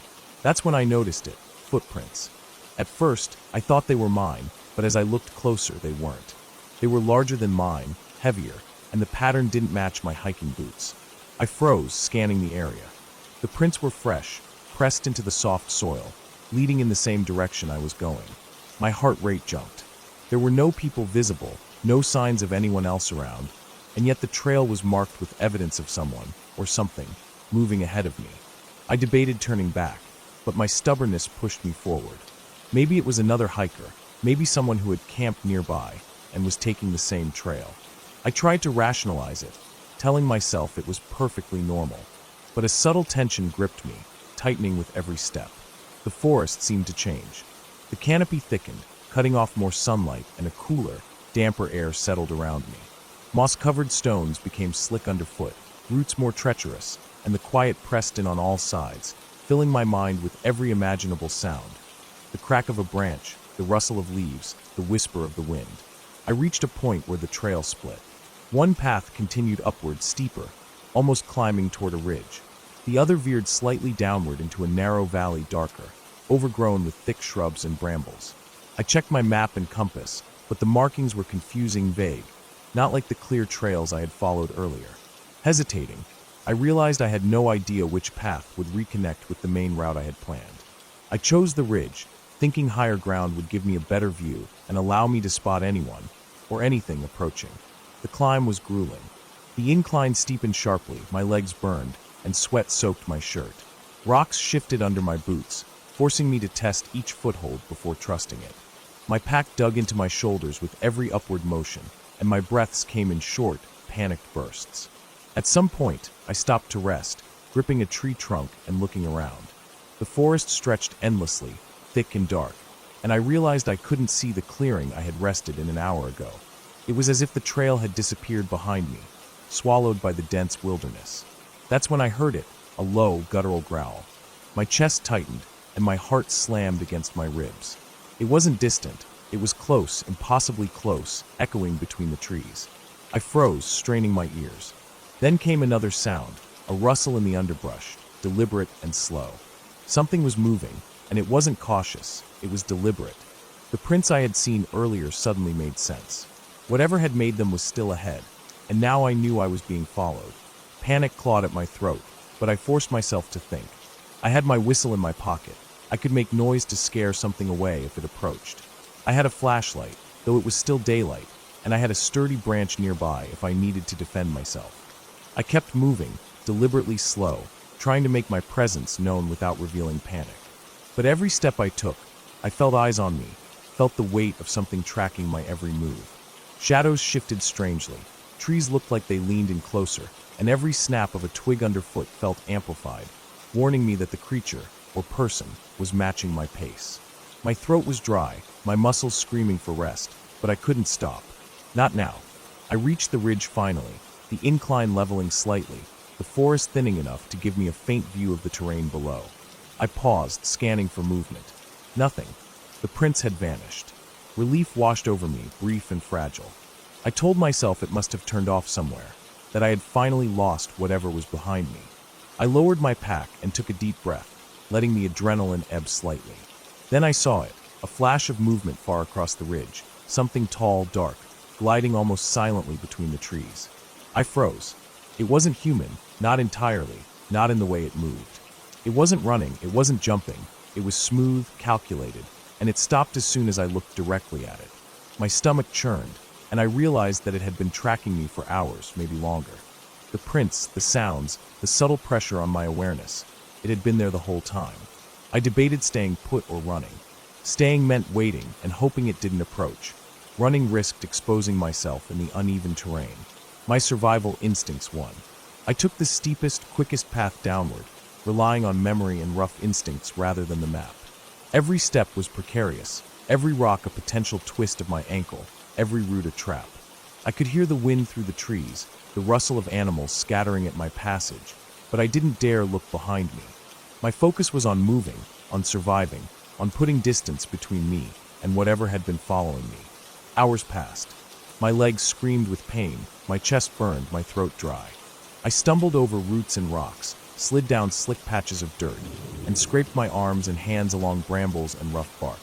Eventually, I reached a small stream. I paused to drink and to collect myself, splashing water on my face. The sun was low now, orange and fading, casting long shadows across the forest floor. I knew I couldn't stay in the forest overnight. I wasn't prepared for that. I had to find the road, the trailhead, anything that would bring me back to civilization. I followed the stream, hoping it would lead to a larger body of water or a road. The terrain leveled slightly, and I began to recognize faint signs of human presence. Broken branches, a discarded water bottle, tire tracks on the muddy banks. My hope surged, but I kept moving cautiously, knowing that fear could cloud judgment. As night fell completely, I finally saw the faint glow of headlights in the distance. I sprinted toward it, adrenaline overriding exhaustion. The car was parked on a small gravel path, engine running, the driver unaware of me. I didn't stop to think. I leaped into the driver's side, locked the doors, and leaned back against the seat, gasping for air. My legs trembled, my chest heaved, and the fear that had accompanied me for hours finally began to drain. I looked at the forest behind me. It was dark, silent, and endless. Whatever had been there was gone, or perhaps it had never followed me this close. I didn't know, and I didn't want to know. I drove slowly down the gravel path, still shaking, scanning the edges of the forest for movement. Nothing, just the trees, the shadows, and the night. By the time I reached the main road, I felt a strange mix of relief and disbelief. I had survived, yes, but the fear lingered, etched into my memory. I realized how easily a simple hike could have turned into something far worse, how quickly the quiet of the forest could turn into a trap if one wasn't careful. When I finally reached home, exhausted and dirty, I sat on my porch and let the night settle around me. I couldn't stop thinking about the ridge, the prints, the movement in the shadows, and the low growl that had followed me for hours. I knew I would hike again, eventually, but I also knew I would never take the forest for granted. The experience had taught me vigilance, patience, and respect for the wilderness, and for the unknown that lurked just beyond the path. It was a fear that was tangible, grounded in reality. A reminder that sometimes the scariest things aren't made up. They're just out there, watching, waiting, and patient enough to test your limits. I never saw the creature or person again, and I didn't want to. I had learned what I needed to know. The forest was alive in ways I hadn't imagined, and while the sun and the day might feel safe, the shadows always held secrets, and the prints left behind were proof that I was not, and never would be, entirely alone. Time passed, and I went back to hiking.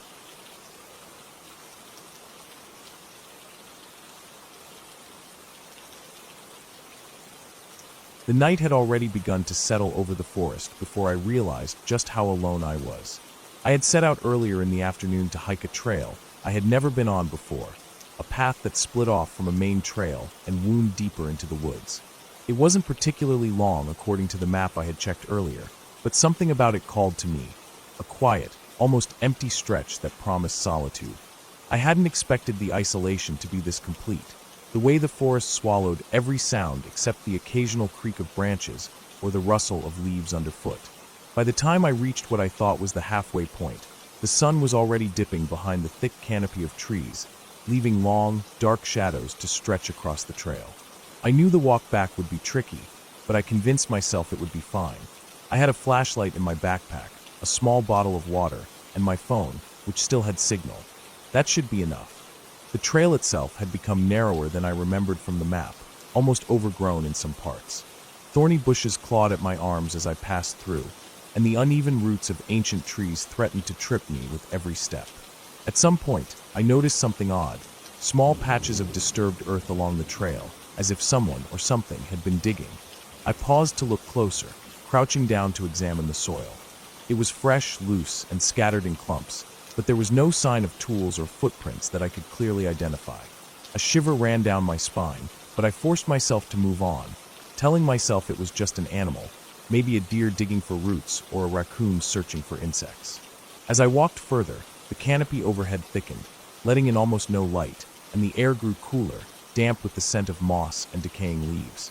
The trail began to twist and turn in ways I didn't remember from the map, and the deeper I went, the more I felt a tightening in my chest, a nervousness I couldn't quite explain. I started to notice subtle sounds, the snap of twigs somewhere off the trail, a low, indistinct rustling that seemed to move with me. Each time I spun around, expecting to see an animal, there was nothing. My pace quickened, not to run, but to get out before it got darker than it already was. Eventually, I came across a clearing, small and hidden, almost like a forgotten patch of the forest. In the center was a shallow depression in the ground, a pit of sorts, partially hidden by tall grass. My stomach sank when I realized it was much larger than the small animal burrows I had seen before. The edges were uneven, the dirt jagged as if something had clawed its way in and out. I stepped closer, flashlight in hand, and caught a glimpse of something metallic glinting at the bottom. My pulse quickened. I approached cautiously, and as I peered into the pit, I realized it was a rusted, dented metal container, the kind people use to store chemicals or fuel. Its top was slightly open, and inside I could just make out the dark, sticky residue of some unknown substance. I stepped back immediately, the hairs on the back of my neck standing on end. I turned to leave the clearing and felt my foot sink slightly into soft earth. Looking down, I saw the ground wasn't uniform. There were depressions like small footprints around the pit, not human-sized, smaller, perhaps animal-like, but there was something off about them. They weren't consistent. The spacing and depth varied, like the creature, or person, who had made them hadn't walked naturally. My instincts screamed at me to leave, yet the trail back seemed harder to find, as if the forest itself had shifted. Panic began to creep in. The first time I heard it clearly, it was just a soft, deliberate rustle. Leaves brushing against each other, coming from behind a thick stand of trees near the edge of the clearing. I froze, holding my breath, straining to see anything in the darkness. A moment later, the sound moved slow, careful, deliberate. Not the erratic movement of an animal, but the measured pace of someone, or something, following me. My heart began to pound, every instinct screaming at me to run, but my legs felt like lead. I whispered to myself that it must be a hunter or a forest worker, someone passing through late. Rationality wavered under the weight of the fear.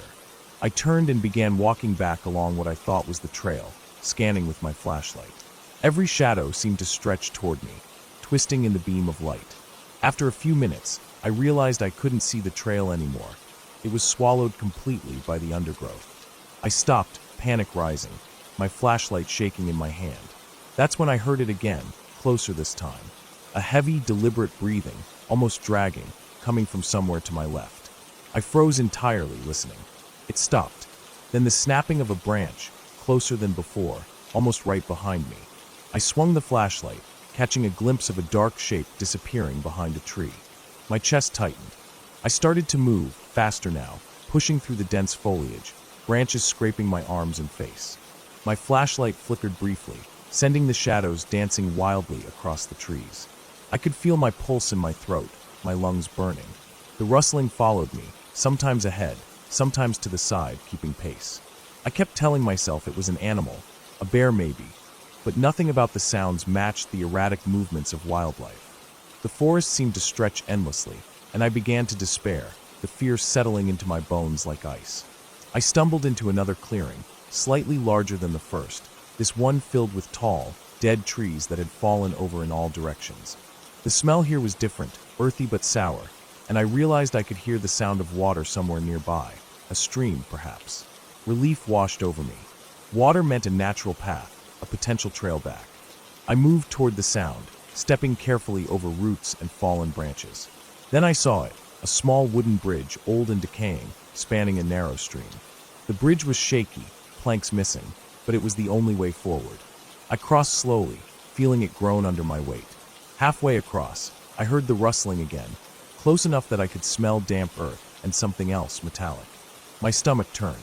I ran across the rest of the bridge, nearly falling into the water, and didn't stop until I reached the far side. The stream bank opened into a more open area, and I saw something I hadn't expected. Tire tracks, faint but unmistakable, pressed into the mud. They led in one direction, straight through the trees. I followed them, hope rising. Maybe this would lead me out. The tracks were old, not fresh, but still better than nothing. My pace increased. The forest began to thin slightly, and the air felt warmer, lighter. I could hear birds, far off, an unnatural calm after the tense silence of the last hour. Eventually, I stumbled onto a dirt service road, overgrown but clearly used, leading back toward civilization. I could see faint glimmers of light through the trees ahead, and my exhaustion mixed with relief. I walked quickly, scanning constantly, but the rustling had stopped. The shadows no longer seemed threatening. The road curved, and in the distance, I saw the headlights of a car approaching, and beyond that, a faint outline of houses. I kept walking until I reached the first yard, safe from the forest. I never found out what had been following me. The pit and the container, the footprints, the breathing. I never returned to look. I told myself it was just a hunter or a curious animal, but part of me knew the forest had hidden something I wasn't meant to see. Even days later, I could still feel the weight of the darkness there, the feeling of being watched, measured, studied. That night left a mark I can't erase. But I made it back, unharmed, and in the end, that was enough. The forest had tested me, pushed me to my limits, but I had survived, and I carried the lesson with me. Even familiar places can hold unseen dangers, and sometimes the only way out is to keep moving, keep breathing, and trust that persistence can carry you back to safety. I returned to that area only once after that night, during daylight, and the forest looked entirely different, tame, quiet, unthreatening. The pit was overgrown, the container gone, the tracks faded into the dirt. It was as if the forest had swallowed the evidence, leaving only the memory of fear in my mind. I never went back at night, and I never will. The lesson was clear. Some parts of the world are meant to remind us of our fragility, to teach us caution, and to make us respect the thin line between solitude and danger. I carry that respect with me now, every time I step into the woods, every time I hike alone, and every time I feel the thrill of being in the wild. Because that night, I learned just how quickly the familiar can become terrifying, and just how precious the light of safety can feel when darkness surrounds you completely. Even now, when I close my eyes, I can still hear the faint rustle of leaves, the deliberate snap of branches, the dragging sound of heavy breathing that may have never belonged to any animal at all. But the fear is tempered by experience. I know now how to read the signs of danger, how to move carefully, how to trust my instincts. That night didn't break me. It taught me to be vigilant, to respect the forest, and to never underestimate the unknown. It remains the most terrifying experience of my life, yet it also stands as the moment I truly learned what it means to survive. The forest still exists, dark and deep, stretching across miles of land, holding its secrets.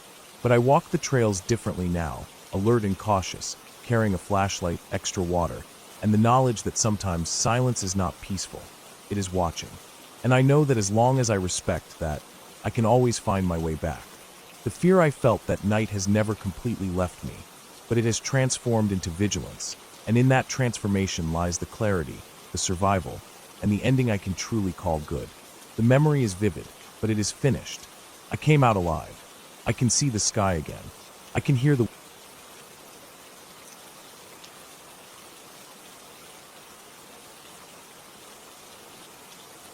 I remember the day clearly, though at the time it felt like nothing extraordinary. I had driven out to a remote stretch of forested land several hours from the city. The road had dwindled from paved asphalt to gravel, and then to dirt, flanked by thick pine trees on both sides. The sun was dipping low behind the ridges, turning the sky orange and casting long shadows that stretched across the ground like dark fingers. I had decided to go camping alone, thinking the isolation would help me clear my mind. I didn't know then how sharply that solitude could turn from peaceful to frightening. I parked my car in a small clearing where the trees opened up slightly. There wasn't a single other car in sight, and no houses, no cabins, nothing except the faint rumble of a distant creek. I unloaded my backpack, which carried a tent, sleeping bag, some food, water, and a small first aid kit. I had done enough solo camping to know the basics, and I always made sure to prepare for the possibility of things going wrong. As I walked around choosing a flat spot for my tent, I noticed subtle signs of animal activity. Broken branches, a few scattered tufts of fur caught on the bark of trees, and faint tracks leading deeper into the forest. It wasn't unusual, but my subconscious noted every detail, the way a nervous animal watches its surroundings. Setting up the tent took longer than expected because the ground was uneven and covered in small rocks. By the time I finished, twilight was settling in, and the forest had taken on that muted, grayish hue where everything seems both present and hidden at the same time. I started a small campfire, careful to keep it contained in a circle of stones I'd gathered, and the warmth and light made the space around me feel safer. I cooked a simple dinner, beans, some bread, a little sausage, and ate slowly, listening to the forest settle for the night. The wind rustled through the trees, carrying a faint smell of pine needles and damp earth, and at first everything felt calm. I sat by the fire for a long time after eating, staring into the flames. I was aware of the distant sounds. The snap of a twig under the weight of some small animal, the occasional rustle of leaves, and a far-off cry that might have been a bird or a coyote. I reminded myself that the forest was full of life at night, and that most of it wasn't dangerous. Still, a knot of unease had started to form in my chest, the kind that you can't shake off no matter how much you tell yourself you're safe. I tried to ignore it, focusing instead on organizing my supplies and checking that my flashlight and fire were ready for the night. Night fully arrived, and with it came a different kind of quiet. The forest no longer felt lively, it felt expectant. Every sound, an owl hoot, a branch creaking, was amplified, echoing through the trees and bouncing around in the darkness. I crawled into my tent around 10, intending to read for a while before sleeping. But as soon as I zipped the tent door, a low, rhythmic crunching reached my ears from outside. At first, I told myself it was probably an animal moving through the underbrush. Deer maybe, or a raccoon. I held my breath and listened. The sound continued, slow but deliberate, not scattered like the steps of a small creature, but heavy and measured. It didn't sound like it was just wandering. It sounded like it was approaching. My heart started pounding, and I stayed perfectly still, straining to hear over the beating in my chest. I considered leaving the tent to see what it was, but the rational part of my brain told me that would be reckless. Whoever, or whatever, was out there could be dangerous. I unzipped a small part of the tent mesh and peered into the darkness. The fire had burned low and mostly gone out, leaving only glowing embers that barely illuminated the clearing. At first, I saw nothing. Then, out of the corner of my eye, a shadow shifted near the treeline, too large and deliberate to be a deer. It didn't move like a normal animal. My stomach clenched. I stayed motionless, hoping it would leave, my mind racing through possibilities. Lost hiker, some hunter, maybe a bear. I remembered I had left my flashlight on the edge of the tent. I slowly, carefully reached for it. The sound of fabric against my movement made me freeze again, thinking for a moment that it might have alerted whatever was out there. When I finally held the flashlight, I shone it toward the shadow. The beam swept through the trees, catching nothing at first. Then, further back, between two thick pine trunks, I saw the figure. A man, standing perfectly still, just beyond the clearing, looking in my direction. His face was hidden in darkness, and he wore dark clothes that blended into the night. My hands went numb, and I dropped the flashlight for a second, then picked it up again. The man didn't move, didn't make a sound, but he was there, clearly watching me. I realized I had to think fast. I knew my car was a few hundred feet down the dirt path, but leaving the tent would mean crossing open ground with no cover. I also knew the nearest main road was at least 2 miles away, and at night, it would take much longer to reach. I decided to stay put, thinking maybe he would leave if I stayed calm and didn't make any sudden moves. I tried to remember the pepper spray in my pack, but my hands were shaking so badly I struggled to reach it. Minutes passed like hours. Every crack of a branch, every rustle of leaves made me jump. My ears picked up distant sounds I hadn't noticed before. The low scrape of something dragging across the ground, the subtle snapping of sticks closer than before. The figure hadn't moved. Then, just as suddenly as he had appeared, he turned and vanished into the darkness of the trees. My body didn't relax. I knew he hadn't gone far. I waited for a long time, holding my flashlight in one hand and my pepper spray in the other. The air felt heavier, colder, as if the forest itself had decided to watch me. Eventually, the noises stopped, or at least receded.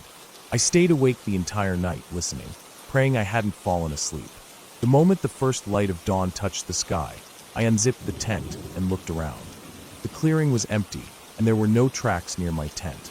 I wanted to believe it had been a trick of my imagination, but I knew what I had seen. I packed quickly and didn't take time to eat. My hands shook as I drove the car back down the dirt path toward the paved road. Every shadow and bend in the road made me tense, half expecting him to appear. I kept the doors locked and the windows up. 2 miles, then 10, then 20. I didn't stop until I reached a small town with a gas station and enough people around to feel safe. I bought coffee and sat in the parking lot for a while, trying to calm my mind. Later, after I had returned home, I learned something that confirmed my fear. The area I had camped in was known for occasional violent incidents involving people trespassing and hiding in the woods. Hikers and campers had reported seeing strangers lurking around at night, and in one case, someone had been attacked near a campsite. I had been lucky. My preparation, my calm under pressure, and my decision not to confront or chase had kept me safe. I didn't go back to that forest for months, and even then, only during the day. I told a few friends, but it was hard to describe the feeling of being watched without being able to prove it. What I do remember most vividly is the way silence in the forest can feel oppressive and alive at the same time, how the dark can hide both beauty and danger, and how quickly peace can shift into fear when someone unseen is observing. That night taught me the importance of caution, awareness, and trusting instincts. Even now, when I drive past forests or empty clearings, my chest tightens just a little. I know the world is full of people who are careful, kind, and harmless, but I also know there are those who wait in silence, unseen, and that luck and preparation are often the only things separating you from harm. That night, in that clearing, I survived not because of courage alone, but because I paid attention, stayed calm, and moved wisely. And though it was terrifying, the clarity of daylight, the sight of the road ahead, and the eventual return to safety made the fear manageable, and the memory a lesson I carry with me every time I head into the wild. I can still picture him standing there, perfectly still, as if part of the shadows, a reminder that the forest holds many secrets, and sometimes the scariest things are not imagined. They are very real, watching, waiting, and disappearing just as silently as they appeared. The experience changed the way I approach solitude and nature. I always plan meticulously now, always tell someone my route, and never underestimate how quickly the quiet of the woods can become a place where fear walks alongside you. I also learned that sometimes the only way to survive a terrifying night is to trust in your preparation, move deliberately, and wait for daylight to bring clarity. By the time the sun fully rose, I realized I wasn't just relieved, I was alive, unharmed, and wiser for it. Being able to make it back to safety under my own decisions gave me a profound sense of control in a situation where control seemed impossible. I felt gratitude for the skills I had practiced, for the calm I maintained, and for the chance to see morning light again. That clear, safe ending was a stark contrast to the tension of the night and made every minute of fear worth enduring. I never forgot the forest that night, the feeling of being hunted, the sharp awareness of every sound and shadow. It remained vivid in my memory, a testament to the fine line between peace and fear, between solitude and vulnerability, and between darkness and the first light of dawn. The lessons from that night are still with me, etched in every future camping trip, every quiet walk through the woods, and every moment I find myself in a place where shadows seem too deep and silence too heavy. I know now that preparation, awareness, and patience can turn a night of terror into a story of survival, and that even in the darkest moments, daylight and safety are always possible if you act wisely. I never encountered him again, and the memory of him standing there.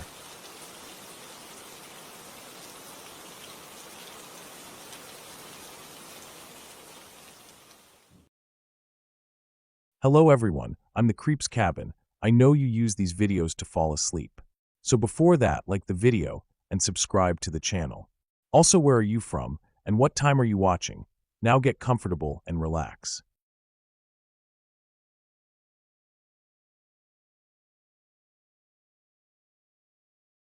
I remember the day starting out so normal that it almost felt impossible something bad could come from it.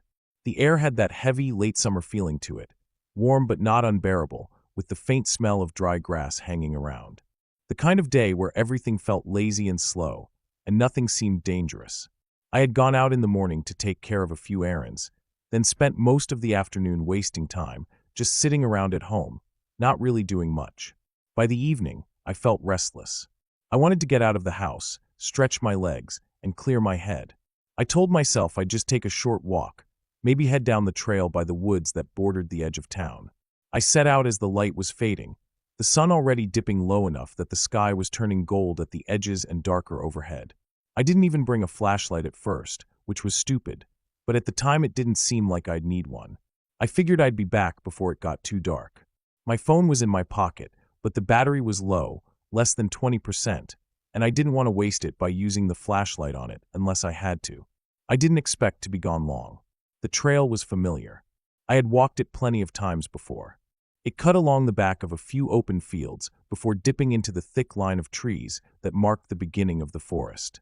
I always thought of that line of trees as the real edge of town, because once you crossed it, you left behind the open sky and easy paths and stepped into a place that felt closed in and unpredictable. I wasn't planning to go deep, just far enough to feel like I was somewhere different, somewhere quiet. When I got into the woods, the air shifted right away. It was cooler, denser. The light fell differently, breaking apart in patches between the branches. The sounds changed too, less of the distant hum of cars and more of the steady noise of insects and the occasional rustle of leaves. At first, it was calming. My steps were steady, crunching lightly over the dirt and scattered leaves, and I breathed slower, letting my head clear. But I didn't turn around when I thought I would. Instead, I kept going, step after step, deeper into the trees. I told myself I'd just walk for a little while longer, then head back, but the trail kept pulling me in. The farther I went, the darker it got, until the shadows under the trees stretched longer and started to blend together. I checked the time on my phone, realized it was later than I thought, and finally told myself I should turn back. That's when I first noticed it. The woods had gone quiet. Not completely, but enough that it felt different. The constant drone of insects had thinned out, leaving little gaps of silence. I stood still for a moment, listening.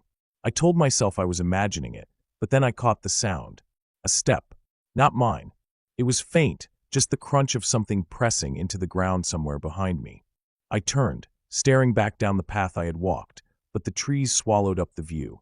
I couldn't see anyone. I stood there longer than I should have, trying to pick the sound out again. Nothing came, and I told myself it was probably just an animal. A deer, maybe. A squirrel. Anything. So I started walking again, faster this time. The sound came again, clearer now. Another step. My stomach tightened. I didn't look back right away. I just kept walking, pretending I hadn't noticed, pretending it was nothing. But the noise followed. Every time I shifted my pace, it seemed to echo me. Not perfectly, not in sync, but close enough that I knew it wasn't just coincidence. When I finally turned to look again, I saw movement. Not much, just the shadow of something shifting between the trees, far enough back that I couldn't make out details. My chest tightened, my breathing quickened. For the first time, I wished I had brought a flashlight, wished I had anything to throw light into the shadows and make sense of what I was seeing. I told myself not to run. I remembered once reading that running triggered more attention, whether it was from an animal or a person. So I kept walking, brisk but steady, my ears straining for every sound. The trail suddenly felt too long, too winding. I couldn't see the end of it, couldn't see the line where the woods opened back out into the fields. The following steps grew closer. Not loud, but steady, careful, like whoever it was didn't want me to hear, but couldn't help making some noise. My skin prickled all over. I tried to breathe quietly, tried not to let my shoulders shake with how tense I was. I cut off the trail suddenly, stepping into the undergrowth. My shoes sank into the soft dirt and crunched against twigs, much louder than I wanted. I crouched low behind a thick tree trunk, heart hammering so hard I swore it would give me away. For a moment, I couldn't hear anything but my own pulse in my ears. Then I heard it, the steps, slow, steady, following along the trail where I had just been. I held still. My legs started to burn from crouching, but I didn't move. I tried to control my breathing, but it came in short, sharp bursts, shaky no matter how much I pressed my lips together. Then I saw him. A shape at first, then clearer as he passed between two trees where the light still broke through faintly. A man, dressed in dark clothes, moving with a slow confidence, like he knew exactly what he was doing. His head turned slightly as he scanned the trees, and for a split second, I thought his eyes landed right where I was. I froze completely, afraid even to blink. He kept walking, though. Slow, measured steps down the path. My chest felt like it might collapse with the pressure of holding so still. I waited until he passed farther down the trail, then shifted just enough to glance the other way. The way back. The way out. I didn't think. I just moved. Quiet as I could, I pushed through the brush, away from the trail, heading in the direction I thought would take me back toward the edge of the woods. My feet caught on roots, branches scratched at my arms, but I didn't care. All I wanted was distance. Behind me, I heard it again. Movement. Faster this time. He had left the trail. He knew I had too. I broke into a run, every instinct in me screaming to move faster, to get out. The woods felt endless, the trees pressing in tighter with every step. My breath tore in and out of my throat, painful and hot, my chest burning. My foot slipped on a patch of loose dirt, and I went down hard, hands scraping against the ground. I scrambled up, ignoring the sting, forcing myself to keep going. The sounds behind me grew louder. Twigs snapping, leaves crushing. He was closer. Too close. Then finally I saw it. The faint thinning of trees ahead, the faint glow of open space beyond them. The edge of the woods. I pushed myself harder, legs screaming, vision blurring with sweat. I broke through the tree line and stumbled into the field. The sky was darker now, but it was open wide, no longer pressing in on me. I didn't look back. I just kept running, across the grass, toward the faint lights of town in the distance. My lungs burned, my legs threatened to give out, but I didn't stop until I reached the road. I bent over, hands on my knees, gasping, trembling so badly I could barely hold myself up. I turned back once, just once, to look at the woods. The trees stood silent, dark, as if nothing had happened at all. I couldn't see him anymore, but I knew he was there, watching, waiting. Maybe he had turned back into the shadows the moment I broke free, knowing he had been close, knowing he could try again another time. That night, I locked every door and window in my house, checked them twice, then sat awake in the dark, listening to every sound, every creak. My body ached, my mind replayed it all again and again, and I couldn't stop shaking. The woods weren't the same after that. Every time I saw the tree line, even in the daylight, I felt that cold knot in my chest. I stopped walking the trail altogether. And even now, years later, I can't shake the memory of those steady footsteps behind me, the shape moving in the shadows, the feeling of being hunted by someone who wanted me alone, away from anyone else. I survived that night, but only because I ran when I did.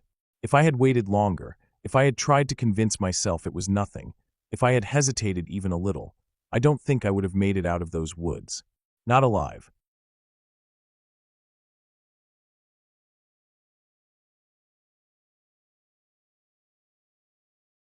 I remember the night so clearly because it still lingers in my head every time I step into the woods.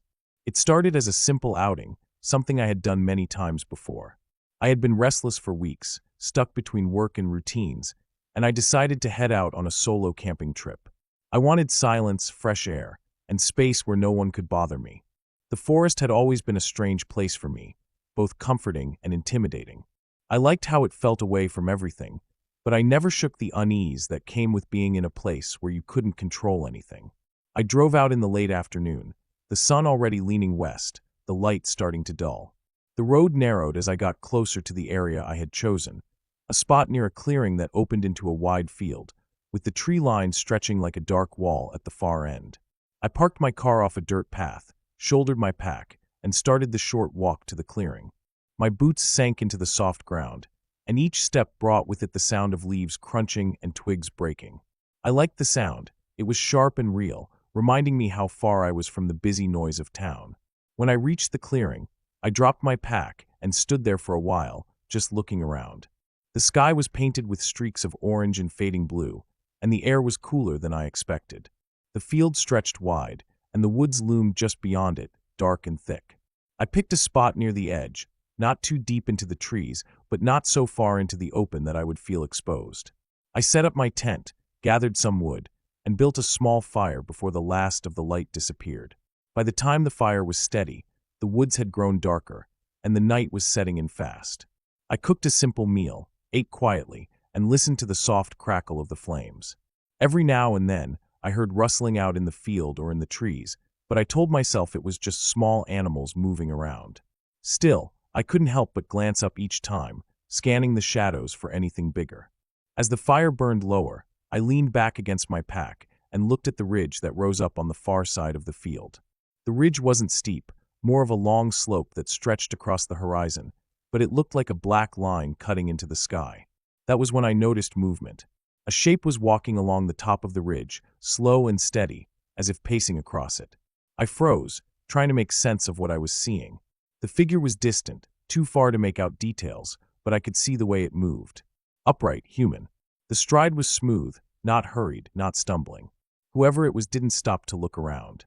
They just kept walking straight across the ridge until they disappeared on the other side. For a while, I told myself it wasn't strange. Maybe another camper. Maybe someone from a nearby farm or cabin, though I hadn't seen any on the drive in. But something about the way the figure moved bothered me. There was no hesitation, no pause, no sign of them noticing me. Just a steady, deliberate walk across the ridge in the dark. I tried to shake it off. I fed a few more branches into the fire, sat closer to it, and tried to focus on the warmth. But my eyes kept drifting back to the ridge, waiting to see if the figure would come back. The field seemed so much bigger now, the woods so much darker. The night had settled heavy, and the silence was broken only by the fire and the occasional snap of a branch somewhere in the distance. When the fire started to die down, I forced myself to gather more wood.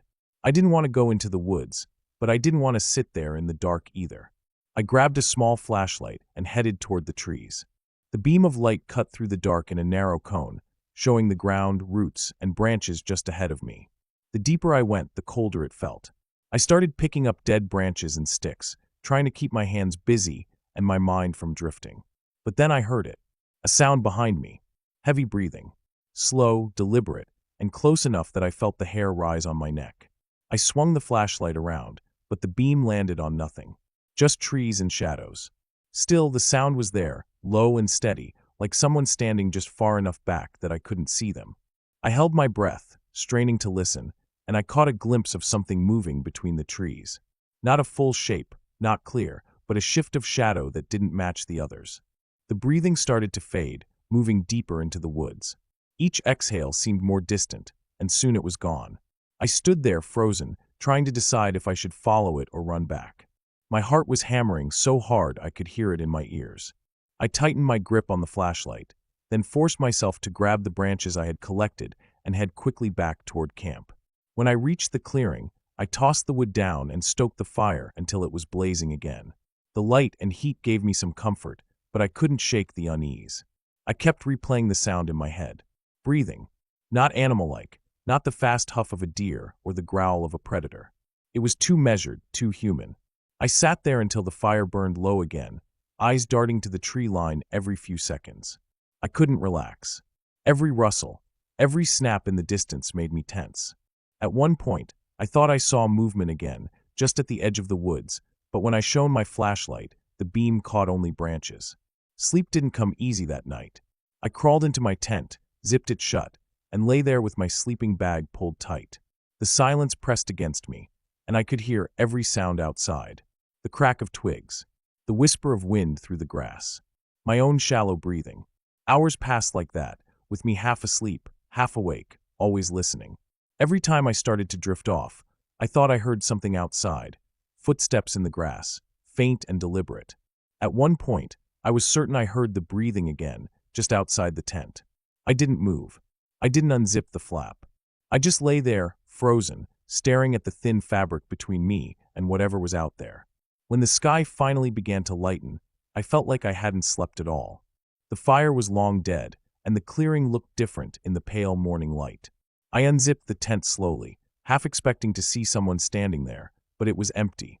The field was quiet, the ridge still dark against the sky, and the woods still thick and heavy. Nothing moved. No signs of footprints, no broken branches where someone might have walked. But I couldn't shake the feeling that someone had been there, watching, moving just close enough to remind me I wasn't alone. I packed up quickly, hardly stopping to eat. The unease never left. Every time I turned my back, I felt the weight of eyes on me, even though there was nothing there. The figure on the ridge, the breathing in the woods, the footsteps near my tent. By the time I reached my car, I was exhausted but alert, glancing over my shoulder every few steps. I didn't stop until I was on the road, miles away, the forest shrinking behind me in the rearview mirror. Even now, I don't know who or what it was. I tell myself it was just another camper, maybe a hunter or a hiker who happened to be nearby. But the way they moved across the ridge, the sound of their breathing so close behind me, the silence that followed, it didn't feel like a coincidence. It felt like I had stumbled into someone else's space. Someone who didn't want me there. Someone who made sure I knew it without ever showing their face. And that, more than anything, has kept me from ever going back to that place again.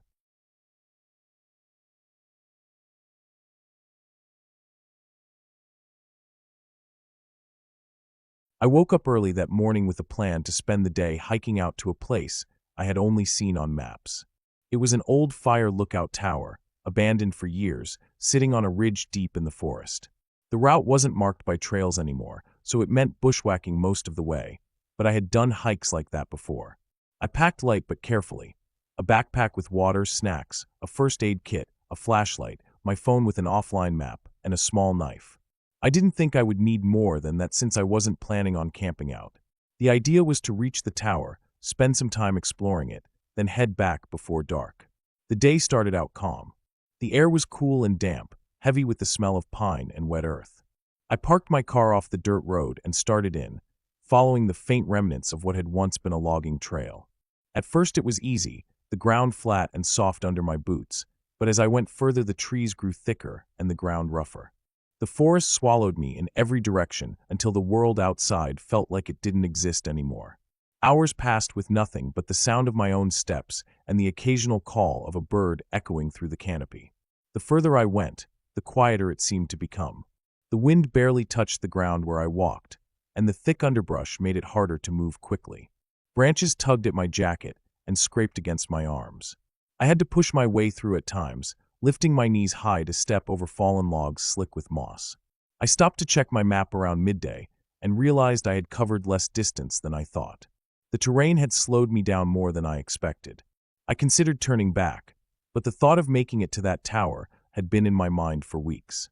I told myself I would push through, take shorter breaks, and make up the time.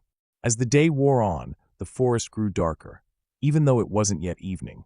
The trees closed in, taller and denser than before, their branches forming a tangled ceiling overhead. It was hard to tell how far the sun had moved because so little light reached the forest floor.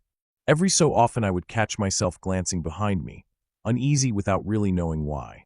I hadn't seen or heard another person since I left the road, but I couldn't shake the feeling that I wasn't as alone as I thought. I tried to ignore it and focus on the ground in front of me, but small things started to stand out. A faint path of flattened brush that looked too fresh. A broken branch that didn't look like it had fallen naturally. Footprints in the mud near a stream. Not animal but human, though older than a day or two. They pointed in the same direction I was headed. By the time I reached the ridge where the tower was supposed to be, my legs were burning from the climb, and the sky had turned pale with the fading light of evening. The air up high was colder, the wind sharp against my face. Through the trees, I finally caught sight of the tower. It was taller than I imagined, rising above the treetops, its frame rusted and weather-beaten, but still standing. I approached slowly, studying the ground as I walked. There were signs of recent disturbance: flattened grass, a fire ring that had been used, ashes still dark and clumped together. It wasn't old. Someone had camped there not long ago. My heart picked up, a mix of excitement and caution. I hadn't expected anyone else to be there, but it was clear that at least one other person had come through recently. The tower itself loomed above me, the staircase leading up swaying slightly in the wind. Some of the steps were missing, and the wood looked brittle. I tested each one carefully as I climbed, gripping the railing that creaked and flaked rust into my hands. By the time I reached the top, the view was breathtaking. Forest stretched out in every direction, endless waves of dark green fading into the horizon. The sun dipped low, casting long shadows that swallowed the valleys. Inside the cabin at the top, dust coated the floor, but there were more signs of recent use. A blanket folded in one corner. An empty can of beans left on the windowsill. A plastic bottle on its side. Someone had been staying there. Maybe even still was. I stood still for a long moment, listening. The wind rattled the thin metal walls, but underneath it, I thought I heard something else. A shuffle. A step on wood. Not inside with me, but below, near the base of the tower. I crouched low, holding my breath, straining my ears. The sound came again, heavier this time, deliberate. Someone was down there. I peeked out through the gaps in the wall. The light was dim, shadows stretching long, but I caught movement below, just a figure slipping between the trees at the edge of the clearing. I pulled back quickly, pressing my back to the wall, every nerve in my body alive with fear. I hadn't seen details, just the shape of a person. They weren't making themselves known, and that was what unsettled me most. Minutes dragged by as I waited in silence, heart pounding.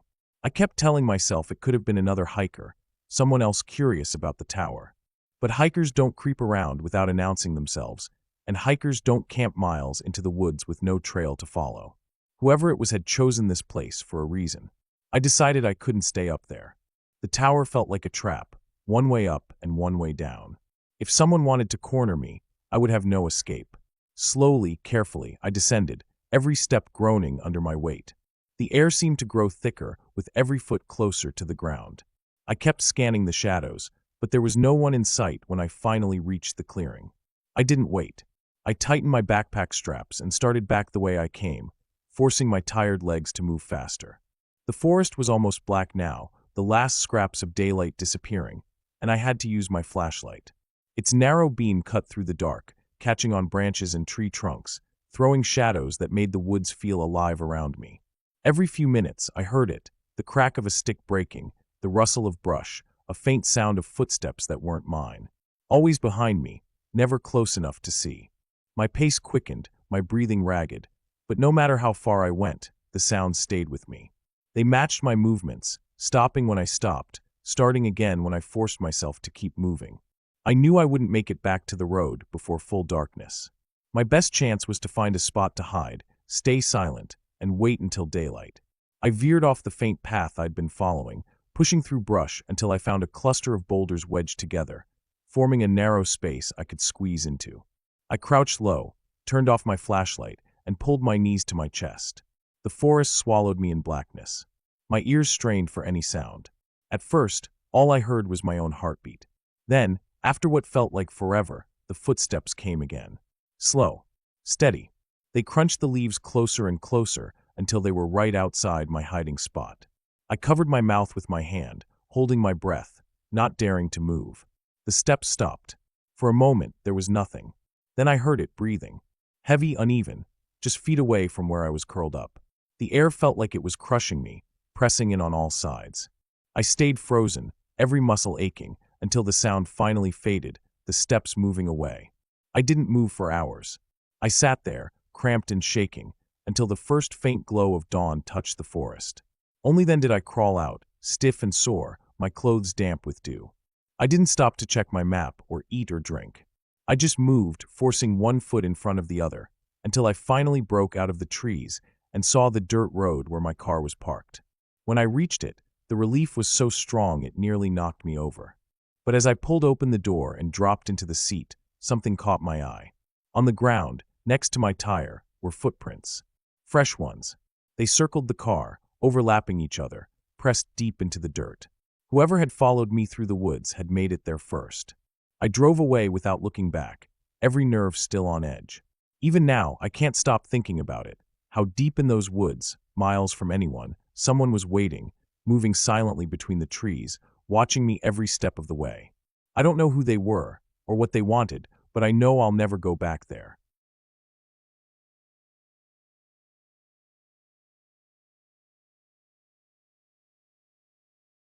I remember that day starting out so ordinary that I never would have thought it would end the way it did. It was one of those warm evenings where the air feels heavy and still, like it's holding something back. I had decided to go for a long walk outside of town, out toward the trails that wound their way past the fields and into the low hills. I liked being alone in places like that, away from the noise, with only the crunch of gravel under my shoes and the faint hum of insects in the grass.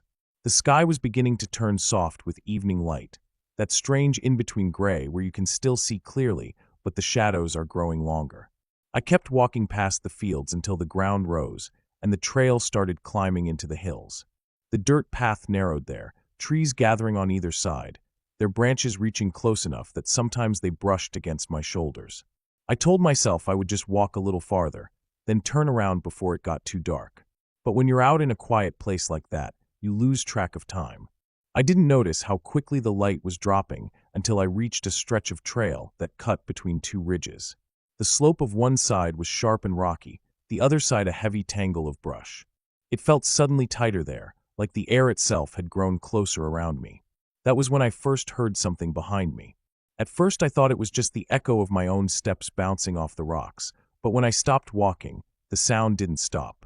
It came half a second later, like something had delayed just enough to give itself away. It wasn't a clear noise, more like a scuff of weight on dirt. I turned and looked back down the trail. Nothing.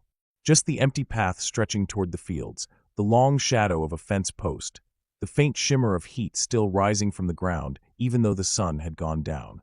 I told myself it was probably an animal, maybe a stray dog or even a deer cutting across the trail. I adjusted my backpack and started walking again, slower now, listening more carefully. The noise returned. Not steady, not matching my pace anymore. It came in bursts, 2 quick steps, then silence. Then another, just when I thought it had stopped. My chest felt tight, but I kept going, not wanting to admit that I was nervous. The trail began to climb more sharply, curving around the side of the ridge. I knew if I followed it another half-mile, it would loop back down toward the gravel road where I'd started. I tried to convince myself that I just had to keep walking until then. The air grew cooler as the trees thickened overhead. The last light was slipping fast now, and the trail was shaded so deeply it felt like dusk had fallen hours earlier.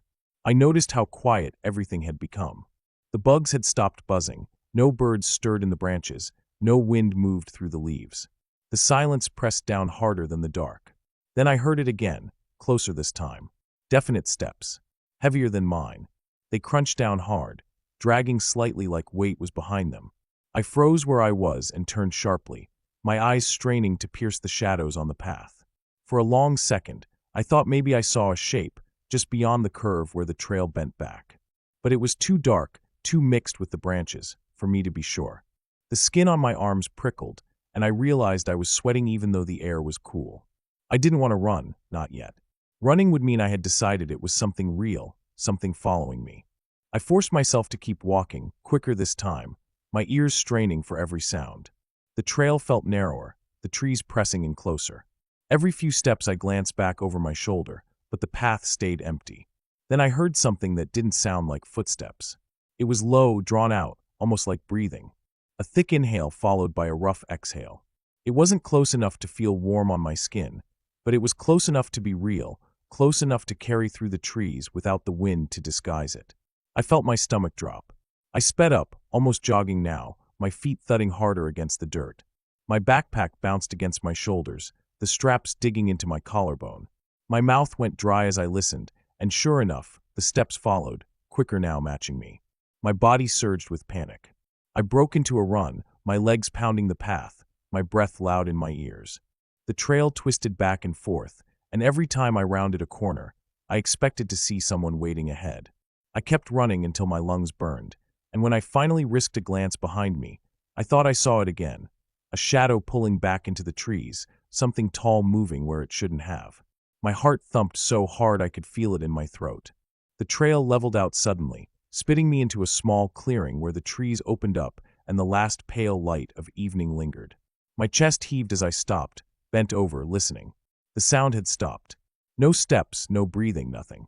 Just me, standing alone in that silent patch of grass with the ridge rising dark and steep behind me. I knew the road wasn't far. Just down the slope, past the last bend, I could reach it. But standing there, I felt exposed, like the open clearing was worse than the narrow trail. At least on the trail, I could hear if something came up behind me. Here, anything could be standing at the edge of the trees, watching. I forced myself to move again, taking quick steps toward the far side of the clearing. My legs shook with every stride. My ears strained, waiting for the sound to return, but the silence hung heavy and endless. I reached the other side and plunged back into the trees, the darkness swallowing me again. The trail sloped down sharply now, the loose dirt sliding under my shoes. I stumbled, caught myself on a branch, and kept going, half sliding down the hill until I burst out onto the gravel road. I stopped there, hands on my knees, gasping for air. The road stretched empty in both directions, the fields on either side washed in dim gray. I looked back once at the trailhead, the trees black and crowded together. Nothing moved. No sound came. Just the heavy dark, thick and waiting. I walked fast down the road toward town, not daring to look back again. The whole way, I kept expecting to hear it behind me. The crunch of steps on gravel, the scrape of breathing in the still air. But nothing came. I didn't stop until I saw the first porch light glowing at the edge of town, and only then did I let myself slow down. When I finally reached my own street, the ordinary world felt wrong, too normal compared to the thick silence of the hills. I went inside and locked the door behind me, my hands trembling as I slid the bolt shut. I stood there for a long time, listening to the hum of the refrigerator, the faint tick of the clock, normal sounds that felt almost foreign after what I had just left behind. That night, I barely slept. Every time I closed my eyes, I saw the curve of the trail behind me, the hint of movement in the shadows, the sound of breathing drifting just close enough to hear. I never went back to those trails again, not after dark, not alone. Even now, when I think about it, I know deep down that something was out there, and it wasn't my imagination. It was real, and it was following me. And the worst part is that I never found out what it was. I never saw its face. I never knew how close it came. I only know that I made it out that night, because I didn't stop running. If I had paused a little longer, if I had waited one more moment on that trail, maybe I wouldn't have made it to the road at all. That thought has never left me. It still lingers every time I walk alone at night, every time I hear a sound in the dark that doesn't fit. Because once you've felt it, that presence just behind you, close enough to breathe the same air, you don't forget. You never forget.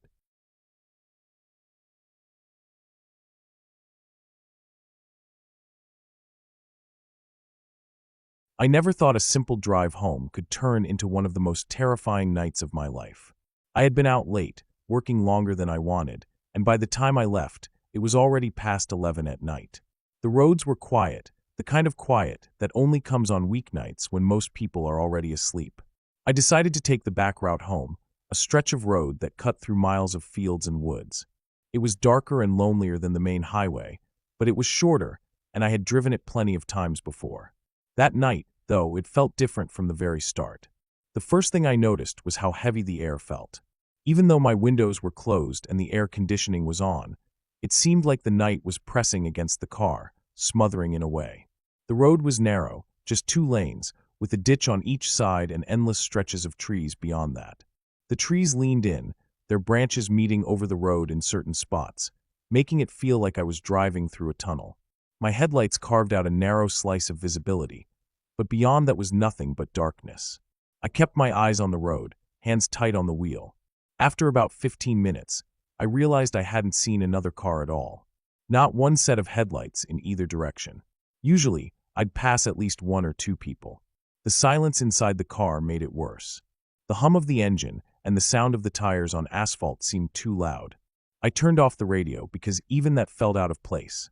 As I came around a bend, I saw something up ahead on the side of the road. At first, I thought it was just an animal. I slowed down, squinting through the windshield. The headlights fell on it, and I realized it wasn't an animal at all. It was a car, pulled halfway off the road into the ditch. The angle of it was strange, like it had veered suddenly, and then just stopped. The front end was tilted downward, the back slightly raised, and one of the doors was open. I slowed to a crawl as I passed it, my heart rate rising. The car was dark inside, no lights on, no movement. The open door swung slightly in the breeze. A dull creak I could hear even over the sound of my own vehicle. I couldn't see anyone nearby. For a moment, I debated pulling over, but something deep in my gut told me not to. Everything about it felt wrong. I pressed down on the accelerator and kept going. A mile or so later, I was still thinking about it. I tried to come up with reasonable explanations. Maybe someone had broken down and walked to get help. Maybe they had been picked up already. Still, the image of that open door, swaying back and forth, wouldn't leave my mind. That was when I noticed the car behind me. It must have appeared not long after I passed the stranded one, but I didn't notice it right away. I only caught it in my mirror because its headlights flickered for a second as if they had bounced on uneven ground. My stomach sank. It was following at a distance, not too close, not too far, just hanging back. I thought maybe it was a coincidence, someone else using the same route, but something about the steady way it kept behind me made my skin crawl. I sped up a little. So did they. I slowed back down, pretending maybe I was just paranoid. They slowed too, keeping that exact same distance. No matter what I did, they mirrored it. I tried to brush it off, telling myself it was just my imagination, but the more I watched the mirror, the worse I felt. The road stretched on, twisting and cutting through thicker patches of woods. I knew there wouldn't be a gas station or store for miles. It was just me, the empty road, and whoever was behind me. The minutes dragged. I started to sweat, my hands slippery on the wheel. Every instinct in me said not to pull over, not to stop. The road eventually straightened out into a long stretch where I could see far ahead. I pressed harder on the gas, pushing the car faster than I normally would on that road. My heart was pounding in my ears as I watched the speedometer climb. For a moment, it seemed like I was pulling away.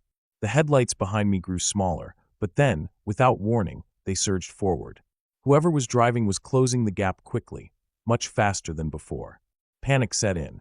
I pushed my car harder, the engine whining, the whole vehicle shaking as I reached speeds I had never dared to hit on that road. The trees blurred by on either side, and I gripped the wheel so tightly my fingers ached.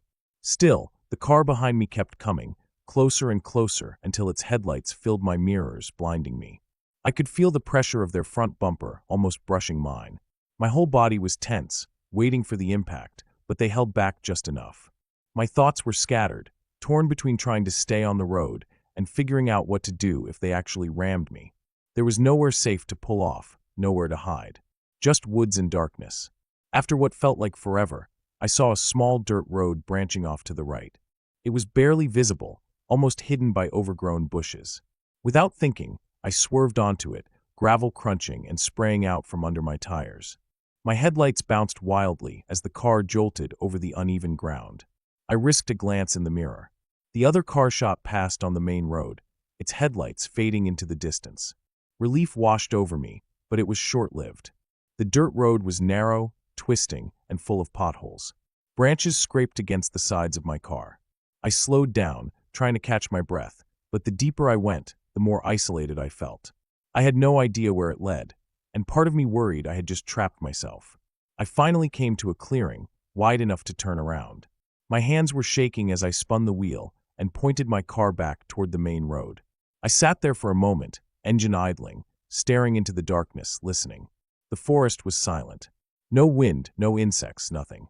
Just silence pressing in. I pulled back onto the main road carefully, half expecting to see those headlights waiting for me. But the road was empty. I drove the rest of the way home like a machine, eyes darting to the mirrors every few seconds, muscles stiff with tension. When I finally pulled into my driveway, my whole body sagged with exhaustion.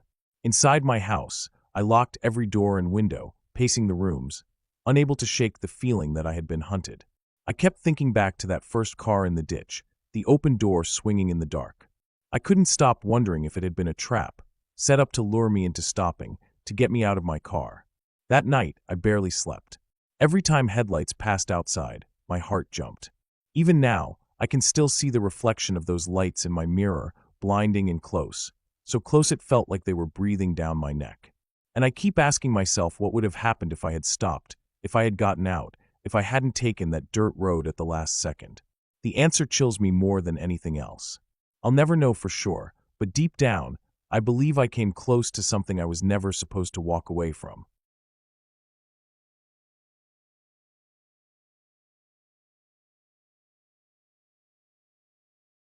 It started out like any other quiet day, the kind of day where you don't expect anything unusual to happen.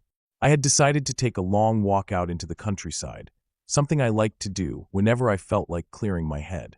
The weather was cool, a light breeze moving through the trees, and the sky was clear enough that I could see the sun sinking little by little toward the horizon. I had no plan, no real destination.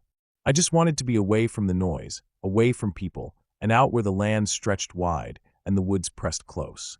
The path I followed wasn't even a real trail. It was one of those dirt tracks that came from tractors or old farm trucks passing through, the kind of road that wasn't maintained but still carried the marks of tires from time to time. On both sides of me, there were stretches of open fields that eventually led into thick woods. From a distance the trees looked peaceful, just dark walls of trunks and green canopy, but up close, they seemed to swallow light. I remember thinking how easy it would be to get lost if someone walked in too far without paying attention. I carried a small backpack with a bottle of water, a flashlight, and a jacket in case it got cold. I wasn't planning to stay out long, but I knew myself, I liked to wander, and sometimes I ended up farther than I meant to. The ground was uneven, small ruts and rocks hidden under weeds, so I kept my eyes low as I walked. After about an hour, I realized I had gone deeper than I thought, farther from the small town where I lived. The silence grew heavier, broken only by the occasional crow or the rustle of grass in the wind. It was then that I noticed the road veering into the woods. Something about the shade under those trees pulled at me. The air seemed cooler there, the shadows longer, and I decided to follow it. I stepped into the woods, and the first thing that hit me was the smell: damp soil, old leaves, and that earthy weight that only comes when you're under thick cover. The canopy overhead blocked out a lot of the light, and in some places the ground was already dark, even though the sun hadn't fully set. I kept walking, deeper into the trees. At first, it felt calm, the kind of quiet you think of when you imagine being away from the world. But as I went on, that peace turned into something else. The sounds of birds faded. Even the breeze seemed to die, leaving the woods strangely still. My footsteps on the leaves sounded louder than they should have. I felt a prickling on the back of my neck, that natural instinct telling you that something might be off, even when you don't have proof. The deeper I went, the more I realized I couldn't see much of the sky anymore. The path narrowed and twisted, roots cutting across it, branches hanging low. Every so often, I thought I heard something off to the side, a faint crunch of leaves, the snap of a twig. Each time I stopped and looked, there was nothing there. Just trees, trunks lined up like silent watchers. My heartbeat picked up, and I tried to brush it off as nerves, but I couldn't shake the feeling that I wasn't alone. After maybe 20 more minutes of walking, I reached a small clearing. It wasn't much, just a space where the trees thinned out, letting a sliver of the dim sky through. I stopped to drink from my water bottle, and that's when I saw movement on the other side of the clearing. At first, I thought it was just a deer or some other animal, but then I realized it was a person. A figure, dark against the tree line, standing very still. Too still. I froze. The figure didn't move closer, didn't wave, didn't acknowledge me. It just stood there. I stared for a long moment, trying to make out details, but the dim light made it impossible. All I could tell was that it was tall and thin. My first thought was that maybe it was another hiker or someone hunting, but there was no sign of a rifle, no bright orange vest. Something about the way they stood, completely motionless, made my skin crawl. I didn't want to keep standing there, so I turned and walked quickly down the other side of the clearing. I didn't run, but I kept my pace brisk, feeling my heart pound harder with every step. The path curved and bent, and after a while, I risked a glance behind me. I didn't see the figure anymore, but that didn't comfort me. It felt worse, like it had vanished into the woods without a sound. The forest grew darker, as the sun dropped. My flashlight was in my bag, but I didn't want to use it yet. I told myself I'd keep walking until I reached the edge of the woods, but I couldn't remember how far in I had gone. Every tree looked the same. Every twist of the path mirrored the last. I tried to calm myself, but then I heard it again, footsteps behind me. Faint, but steady. I stopped dead in my tracks, listening. The footsteps stopped too. I held my breath, waiting, every muscle in my body tensed. For a moment, there was nothing but silence. Then slowly, the sound of breathing reached me. Heavy, steady breathing, like someone trying to stay quiet, but too close to hide it. It came from behind, somewhere among the trees. My throat went dry, and I forced myself to keep moving. My legs felt heavy, but I picked up my pace, almost jogging now. The breathing grew fainter, then closer again, as though whoever it was kept adjusting their distance. I didn't dare look back this time. I just wanted out. I wanted the woods to end. The ground dipped, and I realized I was moving downhill. My shoes slipped on loose dirt, and I nearly fell before catching myself on a branch. The air smelled thicker here, more humid, and I could hear the trickle of water somewhere nearby. I thought maybe if I followed the stream, it would lead me out. I headed toward the sound, crashing through brush, no longer caring about the path. That's when I heard it again, branches snapping, heavier now closer. Whoever was behind me wasn't trying to stay hidden anymore. I broke into a full run, heart hammering, lungs burning as I pushed myself through the thick growth. My jacket caught on thorns, ripping the fabric, but I didn't stop. I could feel the presence behind me, too close, too deliberate. I burst out onto the edge of the stream, water glinting faintly in the last scraps of light. My legs felt weak, but I forced them to move along the bank, slipping on wet rocks, splashing into shallow water. The cold soaked my shoes, but all I cared about was distance. I kept going until I finally saw it, an opening through the trees where the land sloped up again. I scrambled toward it, climbing, grabbing roots and rocks to pull myself higher. When I reached the top, I looked down one last time. In the dimness below, I saw movement. A figure stepped out of the trees, standing on the bank of the stream where I had been just moments before. Even in the low light, I could tell it was the same person from the clearing. They stood there, looking up in my direction, motionless again, as if they had been following me the entire time without a sound. I didn't wait to see what they would do next. I turned and ran, every muscle screaming, until finally the trees thinned and I stumbled out into another field. My chest felt like it was on fire, and I collapsed to my knees, gasping for air. When I looked back, the woods were still. The figure hadn't followed me out, at least not that I could see. I kept moving, forcing myself across the field until I found the dirt track again.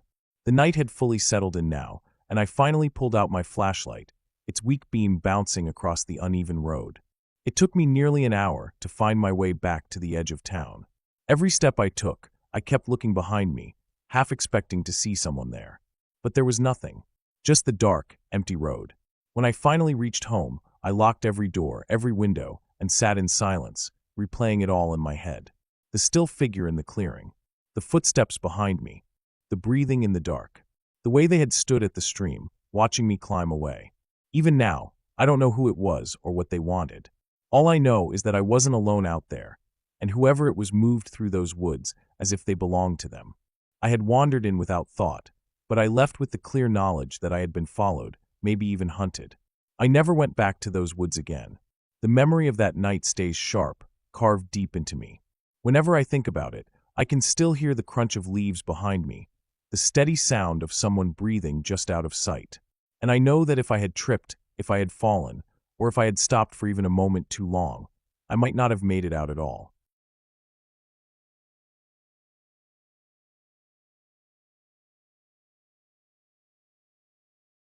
It was late in the afternoon when I started walking down the old service road that cut deep through the woods. The air felt heavy, the kind of stillness that presses against your ears and makes every sound sharper than it should be. I had been out there plenty of times before, usually with friends or family, but this time I was alone. The plan was simple, just to get in a long walk, clear my head, and maybe take a few photos of the fading light slipping between the trees. The dirt road was rough, full of uneven patches and scattered stones. My boots crunched with each step, and every crunch seemed to echo far louder than it should have. To my right, the forest stretched endlessly, thick with pine and underbrush, branches tangled together like locked fingers. To my left, the land sloped downward into a shallow gully, filled with long grass that swayed without any wind. I kept moving, forcing my eyes to stay on the path ahead, even though the corners of my vision kept catching shadows that didn't seem to settle right. By the time I had walked about a mile in, the sky had darkened more than I expected. The sun hadn't dropped completely, but the trees blocked enough light to make it feel later than it was. I could barely see the horizon through the wall of trunks, just a thin strip of fading orange. I told myself I would turn back soon, maybe after another half-mile. But something about the silence kept pulling me forward, like I needed to find out what lay further down the road. I passed an old hunting stand leaning against a tree, half-rotted, the ladder rungs broken halfway up. That meant someone had once used this place, though by the looks of it, not for years. The smell of damp earth and pine needles was stronger here, and I noticed the ground had patches of soft mud, which meant I had wandered closer to one of the low, wet spots in the forest. I slowed down and glanced at the ground, realizing I wasn't the only one who had walked this way. There were tracks in the mud, long, wide prints, too big to be a dog, too wide for a deer. They weren't fresh, but they weren't old either. The edges were still defined, not washed away. I told myself they must have been left by some hiker with big boots, or maybe a hunter who passed through a day or two ago. Still, I found myself walking more carefully, stepping quieter without really meaning to. My hands tightened around the straps of my backpack, and I noticed my breathing had gotten shallow, as if I didn't want the forest to hear me. After a while, I realized I had gone further than I meant to. The road curved slightly downhill, and the light was fading faster than I thought it would. I stopped to check the time, but the screen of my phone looked pale and useless in the dim light. The battery was low, barely 10%, and I didn't want to waste it keeping the screen on. I slid it back into my pocket, and that's when I heard it. It was faint, almost lost in the stillness. A sound like a branch snapping, but not sharp, more like something heavy pressing down on wood until it cracked. I froze where I was, every part of me tightening. My ears strained, waiting for more. After a few seconds, I heard it again, this time closer, somewhere off to my right in the thick trees. The forest felt alive in that moment, like it was holding its breath with me. I stared into the trees, but the shadows between the trunks were too thick to see anything clear. I thought maybe it was a deer moving, but it sounded heavier, like something dragging a bit of weight with each step. I stood there too long, just listening, trying to convince myself it was nothing. Finally, I forced myself to move. My boots scuffed the gravel as I walked quicker, almost a jog but not quite. I told myself to keep calm, to just head back the way I came, but my nerves kept sparking at every sound. The forest, which had been quiet before, now seemed alive with tiny noises, the rustle of leaves, the faint creak of branches swaying even though the air was still. Every sound made me snap my head around, scanning the shadows. When I rounded a bend in the road, I glanced back just once. For a split second, I thought I saw movement between the trees, something pale, low to the ground, slipping behind a trunk. I didn't stop to study it. My chest tightened, and I started walking faster. The air grew colder as the last of the sunlight bled away. My boots crunched too loud, my breath too harsh. I kept glancing back over my shoulder, but the road stretched empty, just gravel fading into gloom. Still, I couldn't shake the feeling that something was matching me step for step, staying just out of sight in the trees. A few minutes later, I heard it again. Not the crack of wood this time, but a sound like breathing. Low, heavy, pulled through the throat of something big. It was behind me, close enough that the hairs on my neck stood straight. I spun around, but there was nothing. Just black shapes of trees pressed together like a wall. My chest hammered, and for a moment, I considered breaking into a full sprint. But something in me knew better. Running would only draw it out. I forced myself to keep walking, each step deliberate, though my legs wanted to run. My mind kept spinning with guesses. A bear, maybe. A wild boar. Something real, something that belonged here. But the longer it followed, the less it felt like a passing animal. It wasn't moving off in another direction, it was staying with me, tracking me. By the time I reached the old hunting stand again, the last of the light was gone. The forest pressed in black on both sides, and the only thing I could see clearly was the narrow strip of road in front of me. My breathing had turned ragged, and I could taste metal in the back of my mouth from the fear. I forced myself to keep going, eyes locked forward, every muscle coiled tight. That was when I heard it again, closer than ever. Heavy breathing, deep and uneven, just beyond the edge of the road. I didn't dare look. My legs finally gave in, and I broke into a run. The gravel skidded under my boots as I sprinted, my backpack slapping against my shoulders. The sound of my footsteps pounded in my ears, but underneath it, I thought I could hear something else moving, crashing through the brush to keep up. My lungs burned, but I didn't stop. I could see the faint outline of the road bending upward ahead, the part one knew led back toward the edge of the woods. I pushed harder, every step feeling like my legs might give out, until finally I saw the break in the trees where the road opened back toward the fields. I didn't look back, not even once. I just kept running until I was clear of the tree line and standing in the open, my chest heaving, sweat burning cold against my skin. When I finally stopped, bent over and gasping, the forest behind me was silent again. No footsteps, no breathing, no movement. Just the dark line of trees standing quiet, as if nothing had ever been there. I stayed there a long time, staring into the black until I was sure nothing was coming out. Then I made my way back home, never letting myself look away from the road ahead. I didn't stop until I was back inside, doors locked, lights on, the sound of my own breathing slowly settling down. Even now, I can still hear that breathing in my head. Heavy, uneven, just behind me in the dark. I know it was something real, something that was watching me the whole time. And I know that if I had stayed just a little longer, if I had slowed down or stopped, I might not have made it out of those woods at all.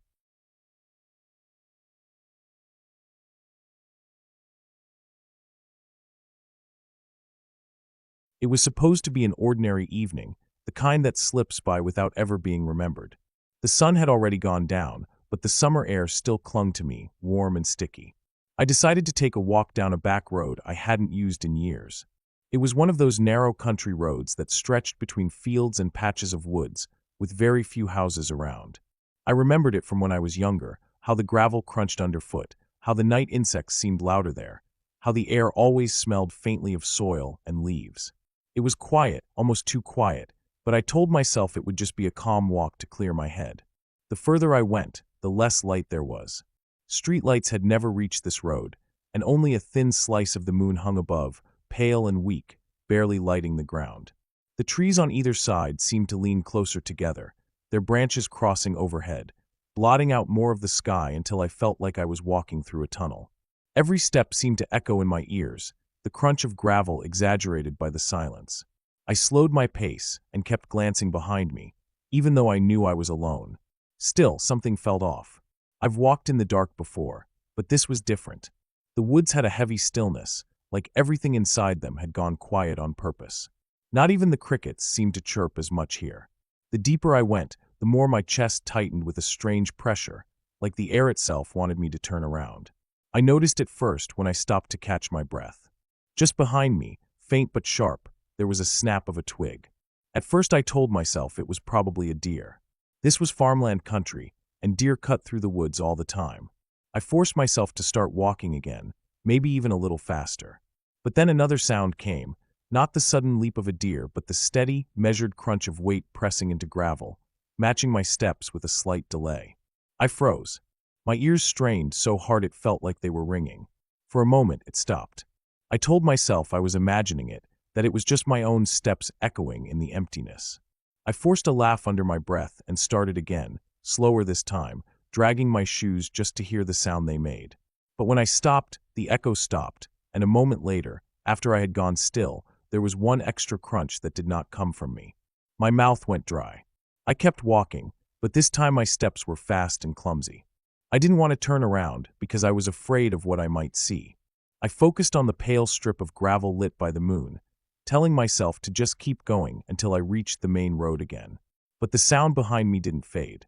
It didn't rush forward or fall behind. It just stayed there, keeping pace, never too close, never too far. I reached a bend where the road dipped slightly, and the shadows seemed thicker. I felt exposed walking through it, like something in the dark could see me clearer than I could see it. My pulse hammered so hard in my ears I almost missed it, the sound of breathing. Not close enough to be right behind me, but close enough that it carried across the still air. Heavy, steady, strained like someone forcing air through their nose. It was real, not some trick of my own breath. That was the first moment I considered running, but my legs hesitated. Running meant admitting there was something real behind me. Running meant I had to accept it was not just my imagination. Still, the thought of slowing down, of letting whatever was back there get closer, was worse. I leaned forward and started to jog, the gravel slipping under my shoes. The sounds behind me quickened too. That was all I needed to break into a full run. My arms pumped at my sides, my feet barely catching the ground before pushing off again. Every breath tore through my chest, hot and sharp, but I kept going. The road seemed endless, each shadow stretching farther than the last. My eyes darted left and right for any sign of a house, a driveway, anything. But there was nothing, just the black line of trees and the narrow strip of road. I didn't dare look back. I could hear it now, closer, the crunch of gravel heavier than my own, the breathing rougher, like whoever or whatever it was had been running for a long time. My own body started to fail me. My thighs burned, my knees felt like they were splintering, and the air I pulled in didn't seem to reach deep enough. My vision blurred at the edges, but I kept running, each step fueled by pure panic. Finally, I saw a faint light ahead, one lone farmhouse porch lamp cutting through the dark. It felt impossibly far away, but it was all I had. I pushed harder, ignoring the stabbing pain in my ribs. The sound behind me grew louder, heavier, as if it was gaining on me no matter how fast I moved.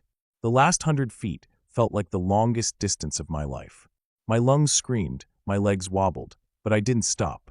I tore up the gravel driveway toward the house, the sound behind me still following, still chasing. The light from the porch grew stronger, spilling across the yard. My shadow stretched in front of me, long and broken. And then, just as I reached the steps, everything stopped. The gravel behind me went silent. The breathing vanished. The air felt lighter, thinner, as if whatever had been there had melted back into the darkness. I turned finally, my chest heaving so hard I thought I'd collapse. But there was nothing. Just the empty stretch of road, leading back into the trees. No figure, no movement, not even a trace of sound. The gravel lay untouched, the shadows heavy and still. It was as if nothing had ever been there at all. I stood frozen on the porch for what felt like forever, staring into the black line of the road, waiting for the faintest sign of movement. But nothing came. The night remained silent, thick, and watching. I couldn't bring myself to leave until the first gray light of morning pushed through the trees, soft and slow, washing away the shadows. When I finally stepped off that porch, the road looked ordinary again, the gravel quiet, the woods alive with bird calls and the buzz of insects. But I knew what I had heard, what I had felt breathing in the dark.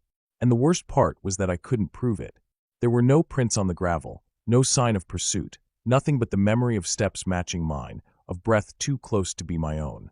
Even now, when I think back on it, I can still hear it. That steady crunch in the gravel, that strained breathing behind me. And I know if I ever walk that road again after dark, I might not be fast enough the second time.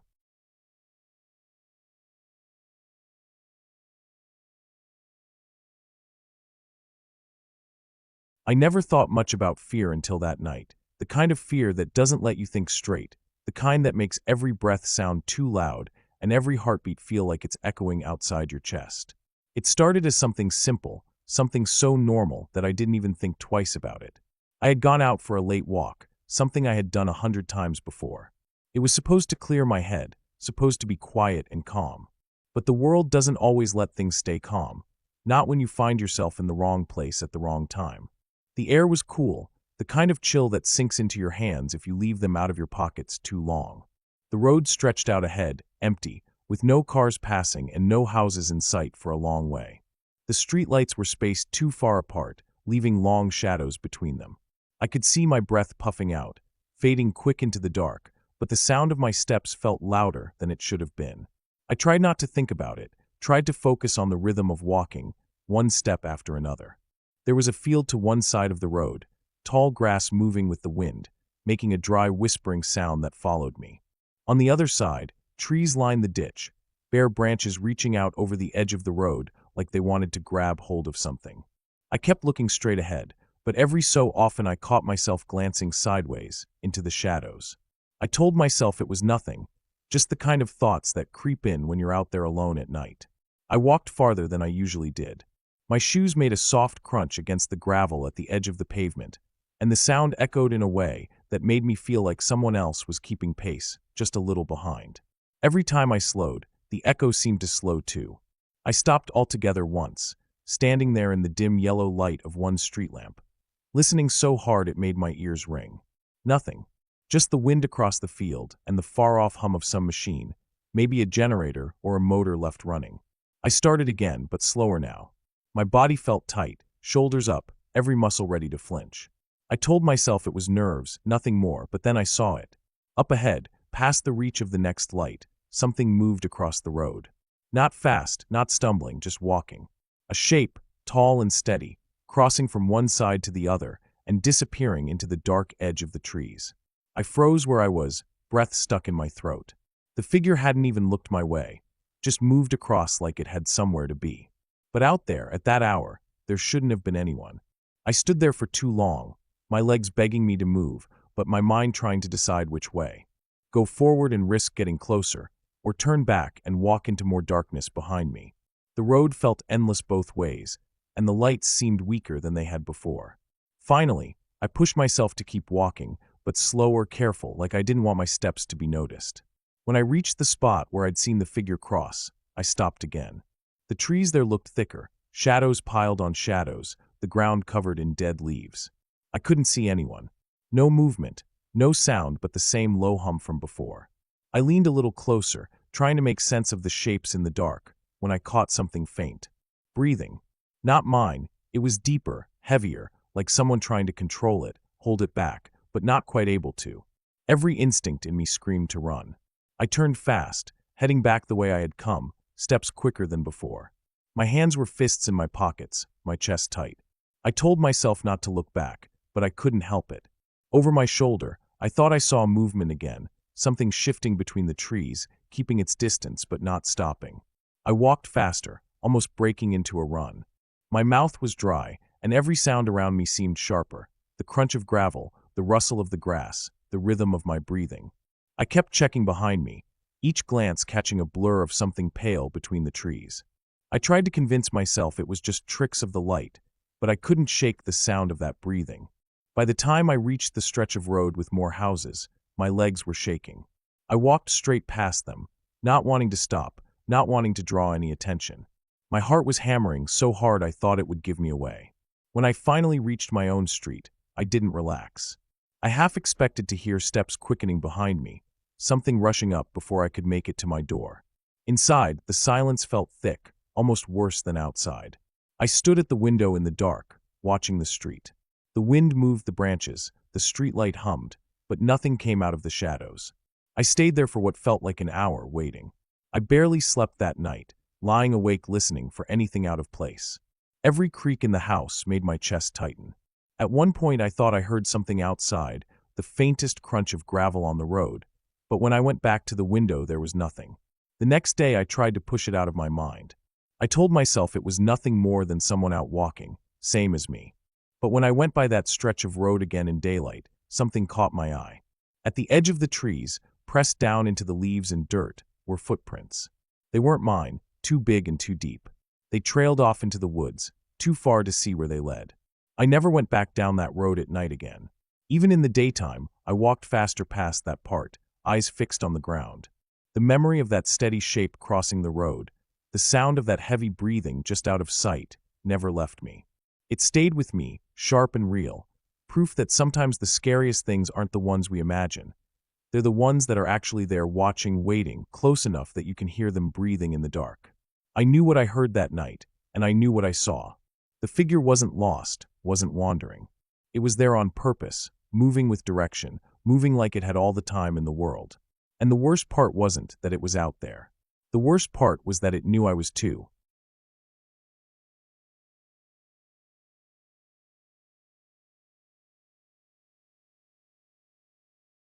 I had not planned for anything unusual that day. It was supposed to be one of those ordinary evenings where the air felt a little cooler. The sun dipped behind the trees, and the quiet hum of the outside world was enough to keep my mind at ease. I decided to go for a walk along the narrow road that stretched past the fields and slowly bled into a thick patch of woods. I had walked that road many times before, and I never thought much about it. The path was familiar, the trees tall and silent, and the gravel under my shoes made a sound that was almost comforting. At first, everything felt calm. The fields were fading into darkness, but the sky above them still held the last bits of orange light. The smell of dry grass mixed with the faint scent of dirt that the breeze carried from the forest. My footsteps echoed in the quiet, and every now and then, a bird rustled in the distance, heading back to its nest before night fully set in. There was nothing out of place, nothing strange, just a slow, peaceful walk. But the further I went, the more the road seemed to close in. The trees on each side of me began to grow closer together, their branches stretching across the top and forming a kind of tunnel. The air grew cooler as the light dimmed. I could no longer see much of the sky above me, and with each step, the sound of the gravel grew sharper, louder, almost as if I were walking too fast, though my pace hadn't changed. I thought maybe I was just paying too much attention to it, but the sound made me uneasy. It wasn't until I stopped for a moment that I realized something else. When I stood still, the crunch of gravel didn't stop right away. It carried on 1, 2, maybe 3 extra steps behind me, as if someone else had been walking there too, just a little slower than me. I turned quickly, but there was nothing. Just the trees, the shadows, and the long stretch of the empty road fading back into the dim fields. I tried to tell myself it was my own imagination, maybe an echo, maybe the way the gravel slid when I stopped too suddenly. I started walking again, a little faster this time, and the sound came back, my own steps, followed by the faintest delay of another. I could feel the back of my neck tightening, the small hairs standing on end. The woods around me had grown darker by then, and I couldn't shake the feeling that I wasn't alone. I kept glancing over my shoulder, but every time I looked, the road was empty. The silence behind me seemed heavier than it should have been. Even the birds had gone quiet. I told myself to keep going, to focus on reaching the clearing up ahead where the road opened again near an old wire fence. I had walked this path enough times to know exactly where I was, but for some reason, that stretch of road felt much longer than it ever had before. My breathing grew uneven, and I found myself tightening my fists as I walked, not knowing why. Then I heard it again, clearer this time, not just the crunch of gravel, but a rhythm. Whoever or whatever was behind me wasn't stepping at the exact same pace. It was staggered, like they were slowing down when I sped up, or catching up when I eased my steps. I didn't want to run, but the urge to move faster was stronger than any thought of staying calm. My strides lengthened, the sound behind me grew sharper, and I could no longer convince myself that I was imagining it. The air was cold in my lungs as I reached the fence line, and I slowed, thinking that maybe if I stood still long enough, whoever it was would reveal themselves. I stopped and turned again, staring hard into the dim road behind me. Nothing moved. The gravel was still. The shadows between the trees seemed to shift with the wind, but there was no clear shape, no figure stepping out into the open. For a moment, I almost laughed at myself. I thought I must have been nervous for no reason. Maybe the crunch of my own steps had bounced off the trees and played tricks on me. But as I stood there, trying to catch my breath, I noticed something that made my stomach tighten even more. In the soft dirt by the fence post, just at the edge where the gravel stopped, there was a print. Not the kind of mark my shoes left, but heavier, deeper, as if someone else had stood there recently. The edges of the print were still sharp, not yet softened by the wind. I didn't linger. I crossed the fence quickly, the metal wire rattling as I moved, and cut through the open field instead of following the road. The grass scratched against my legs as I walked fast, almost running, toward the distant outline of the houses that sat far off at the other end. Every few seconds, I turned my head, scanning the edges of the trees. I couldn't see anyone, but I couldn't shake the feeling that I was still being watched. The closer I got to the houses, the safer I felt, but the unease didn't leave me. My chest was tight, and my ears were straining for every sound. When I finally reached the back fence of the first yard and climbed over it, I let out a long breath I hadn't realized I'd been holding. The night seemed calmer there, quieter, as if whatever had been trailing me had stopped once I left the cover of the woods. I stayed outside for a while longer, leaning against the fence and staring back at the tree line. The shadows swayed with the wind, and the road lay hidden behind them. Nothing moved, nothing broke the silence, but I couldn't forget the sound of those steps following mine, just behind me, keeping their pace with mine until I had finally stepped off that road. I went home after that, but the unease followed me through the night. I replayed it over and over in my head, the crunch of gravel, the staggered rhythm, the print by the fence. I kept telling myself there had to be some explanation, maybe another walker who turned off into the woods before I looked back, maybe a stray animal that happened to move in sync with me. But no matter how many times I tried to reason it out, The image of that fresh print in the dirt stayed clear in my mind. Even now, whenever I walk that way, I can't help but listen more closely to the sound of my own steps. I can't help but glance over my shoulder at the empty road. And every time the gravel shifts under my shoes, I wait for that half-second delay, that second rhythm that tells me I am not as alone as I thought. That night changed the way I saw the woods. They weren't just quiet trees and old roads anymore. They held secrets, things you couldn't always see but could feel in the weight of the silence, in the sound of your own steps echoing where they shouldn't. And I knew, without any doubt, that someone else had been there with me on that road, keeping close enough to follow, yet far enough to stay unseen. I never found out who it was. I never saw their face, never heard their voice, never caught more than the sound of them moving just out of reach. But I know they were there. And I know that if I had stopped longer, if I had waited instead of leaving that road, I might have found out what they wanted. That thought has stayed with me more than anything else, the not knowing. The silence of the woods doesn't feel the same anymore, because I've learned how easy it is for someone to hide there, just beyond your sight, waiting, moving when you move, stopping when you stop. And every time I walk alone, I remember how close they must have been that night. Close enough to hear my footsteps, close enough to match them, close enough that the only thing keeping me safe was the choice I made to keep moving forward until I finally stepped out of the trees.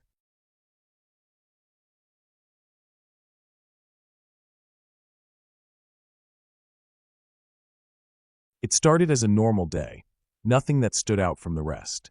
I had been restless for a while, needing to get away from everything around me, so I decided to take a drive out of town. The weather was warm, late in the summer, and I figured I would go explore some backroads I hadn't been on in years.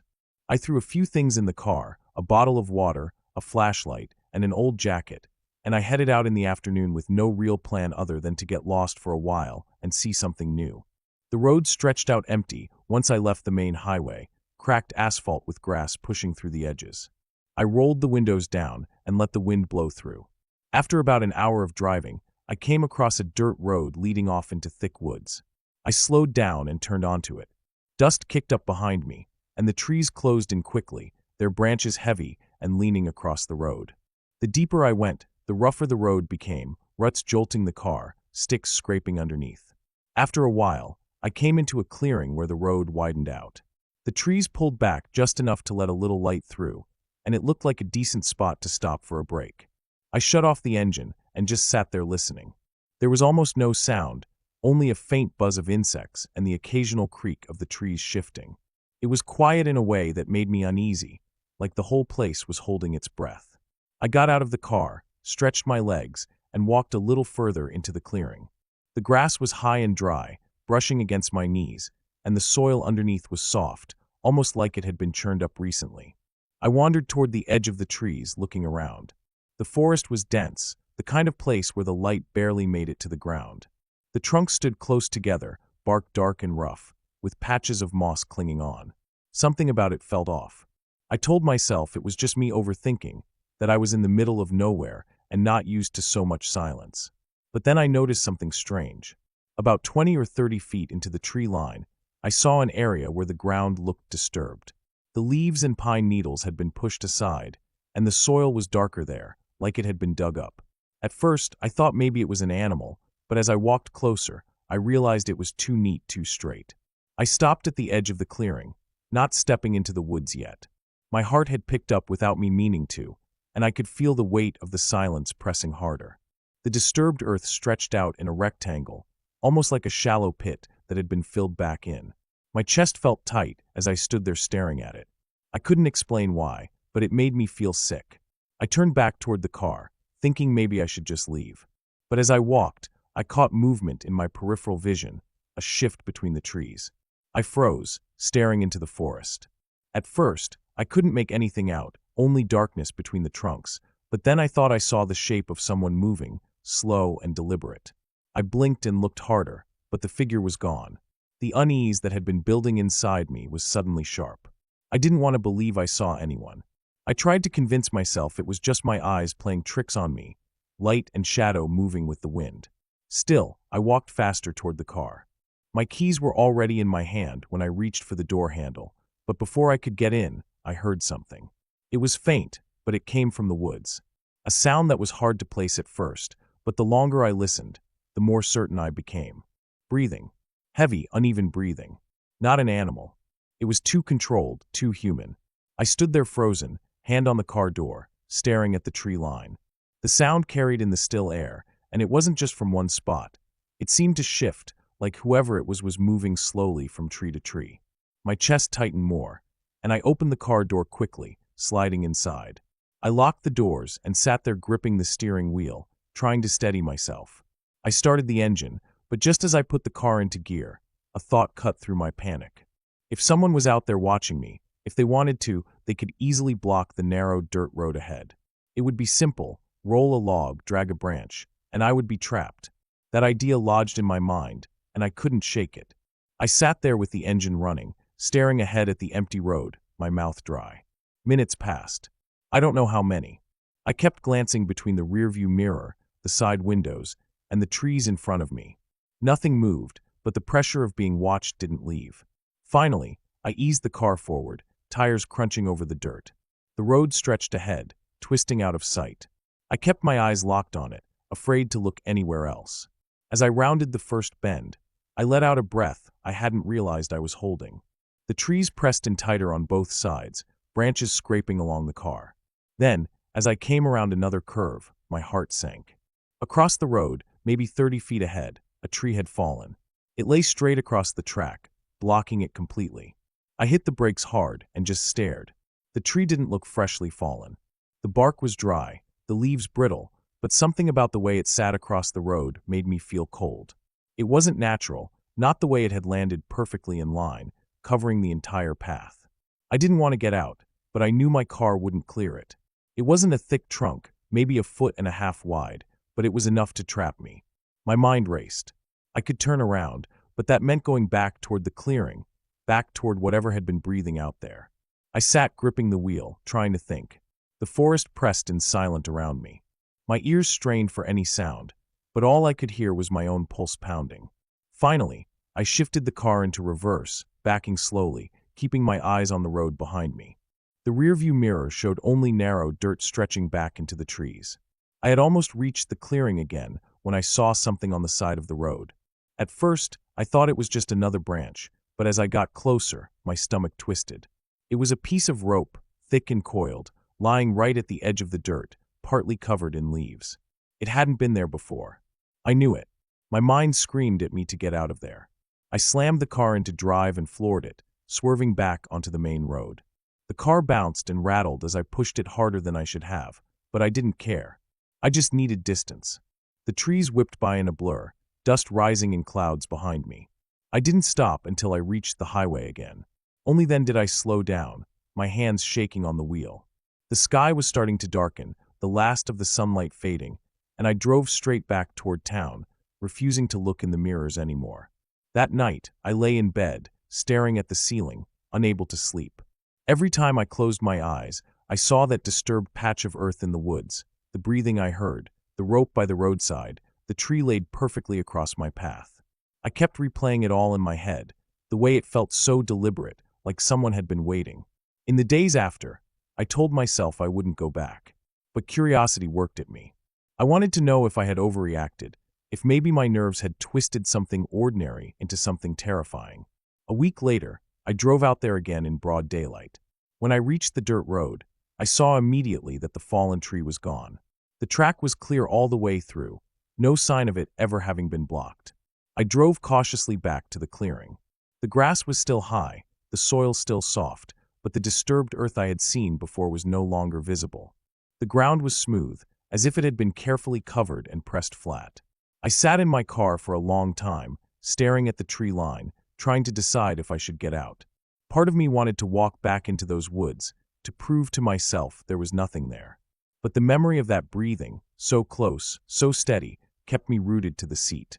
In the end, I turned the car around and left. I haven't been back since. Even now, when I think about it, a chill runs through me. Someone was out there that day. I don't know who or why, but I know what I heard. The rope, the tree, the pit in the ground. It was all too much to be chance. I avoided trouble that afternoon only because I left when I did. I can't shake the thought of what might have happened if I had stayed longer, if I had walked further into the woods, or if I had stepped out of my car to move that tree. I'll never know who was out there, but I know enough to stay away. That road isn't on any maps, and I've never told anyone exactly where it is. Sometimes late at night, I still hear that breathing in my head, slow and steady, coming from the dark.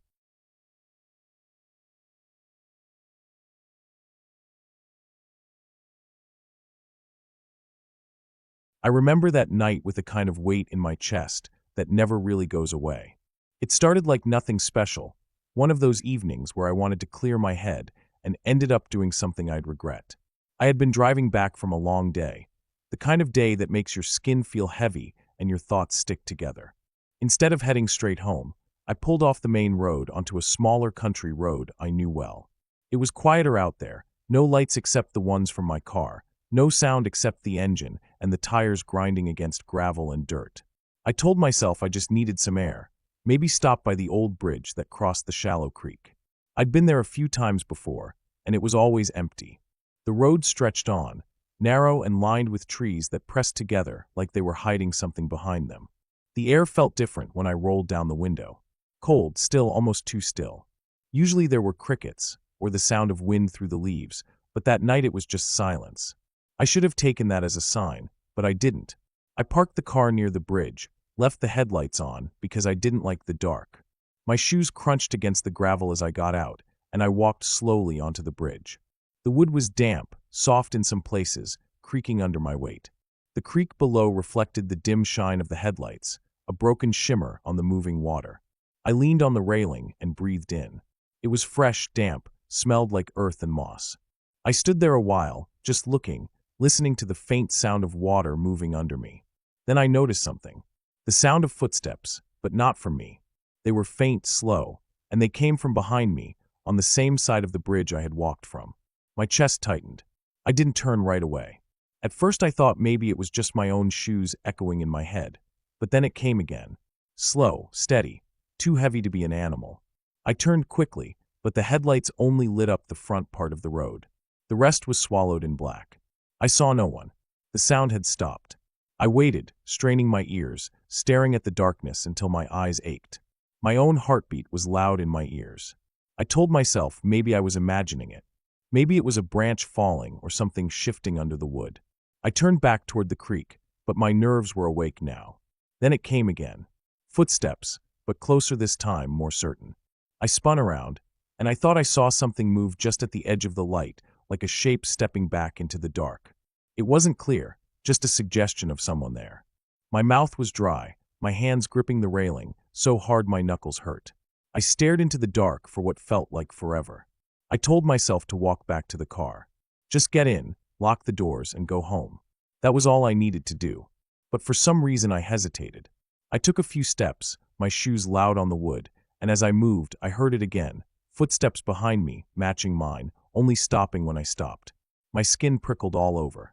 I didn't want to look back anymore. I walked faster, the sound behind me matching every step until I reached the car. I yanked the door open and slid inside, slamming it shut. My breathing was uneven, shallow.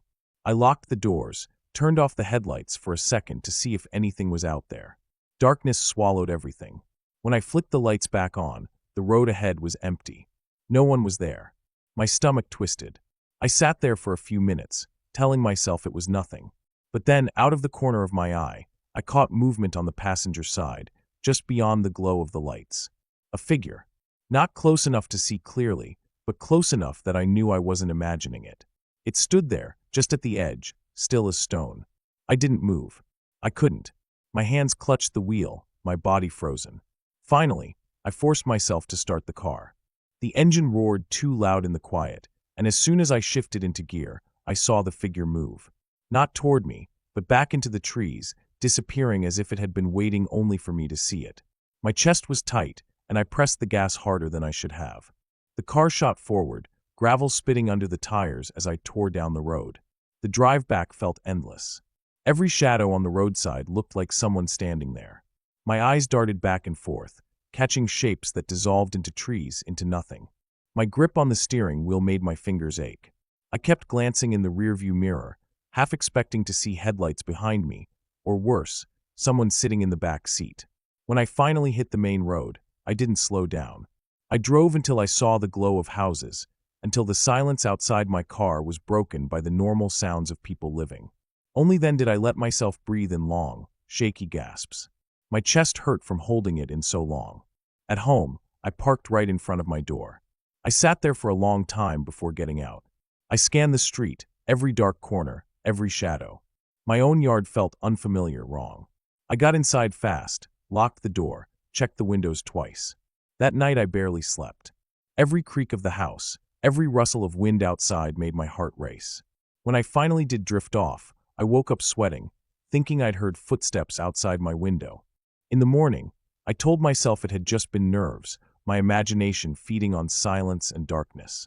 But when I looked at the dust and gravel by my car, I saw them. Footprints. Not mine. Larger. Deeper. They circled the car, slow, deliberate. They led off toward the trees, then vanished into the grass. I didn't go back to that bridge. I never even took that road again. And even now, years later, I can still hear those footsteps in my head, slow and heavy, matching mine step for step in the dark.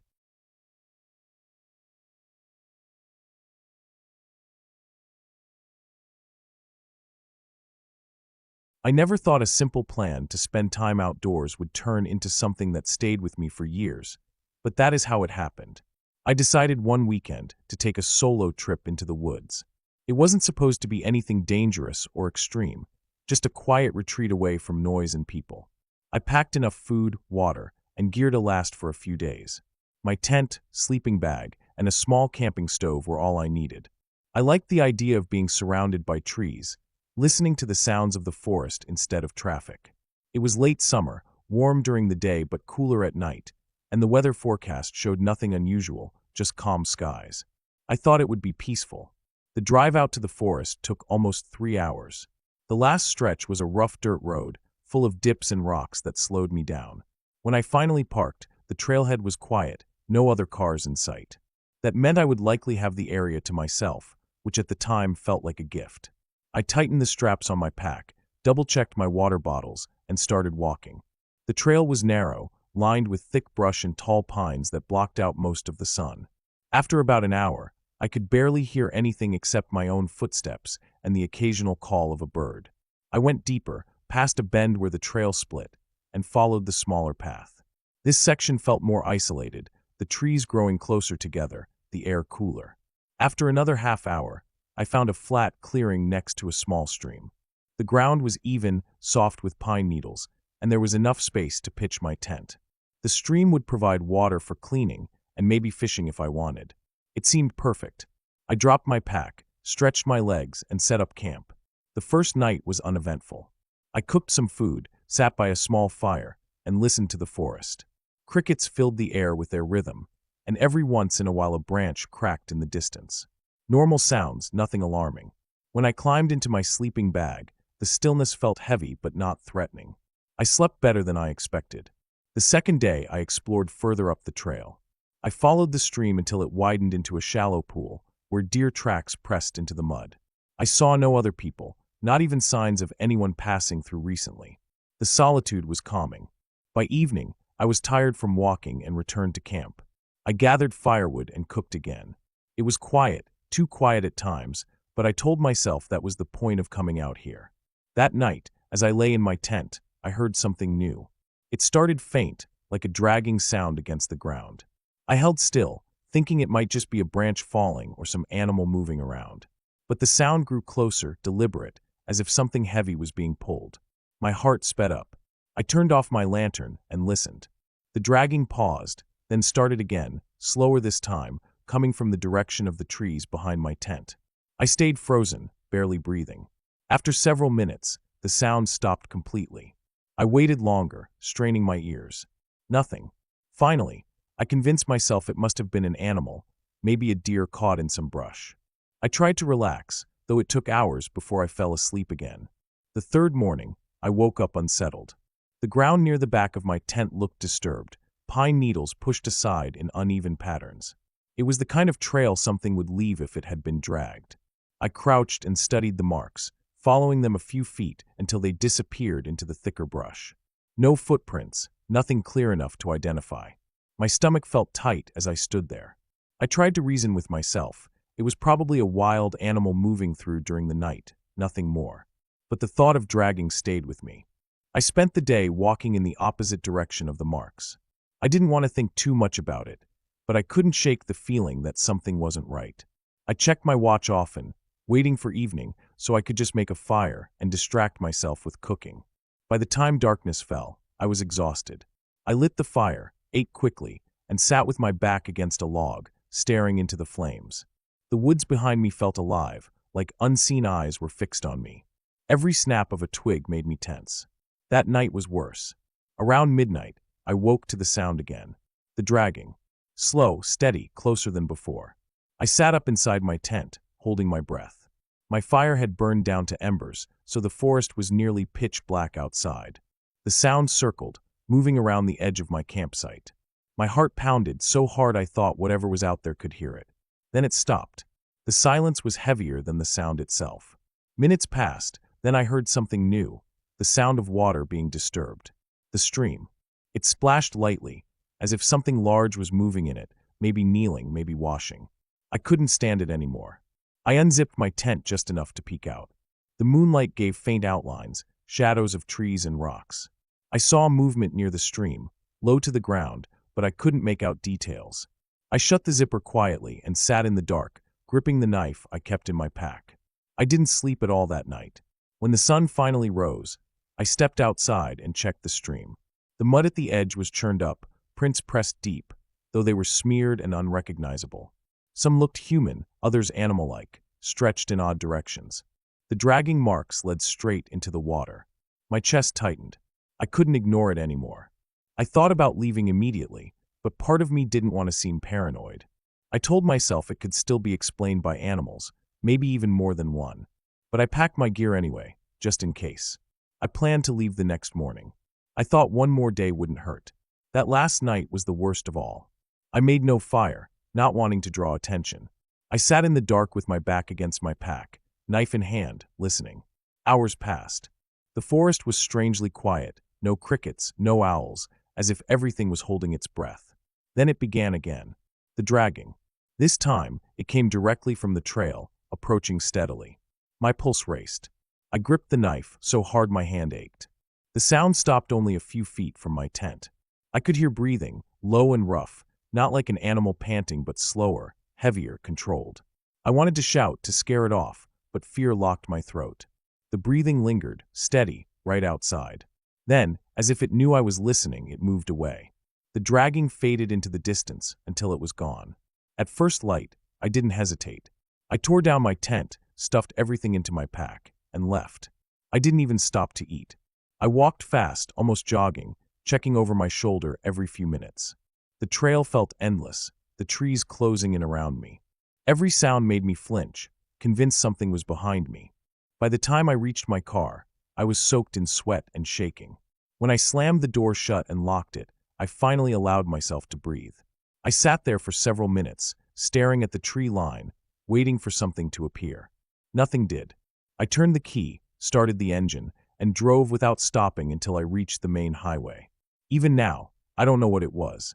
Maybe a person, maybe something else, but not anything supernatural, just real and present.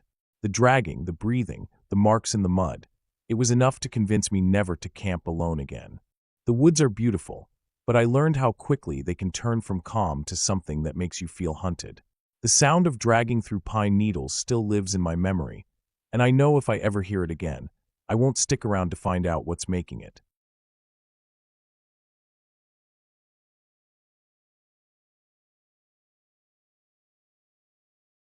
It was late summer when I decided to take a short break from everything and spend a weekend out in the woods by myself.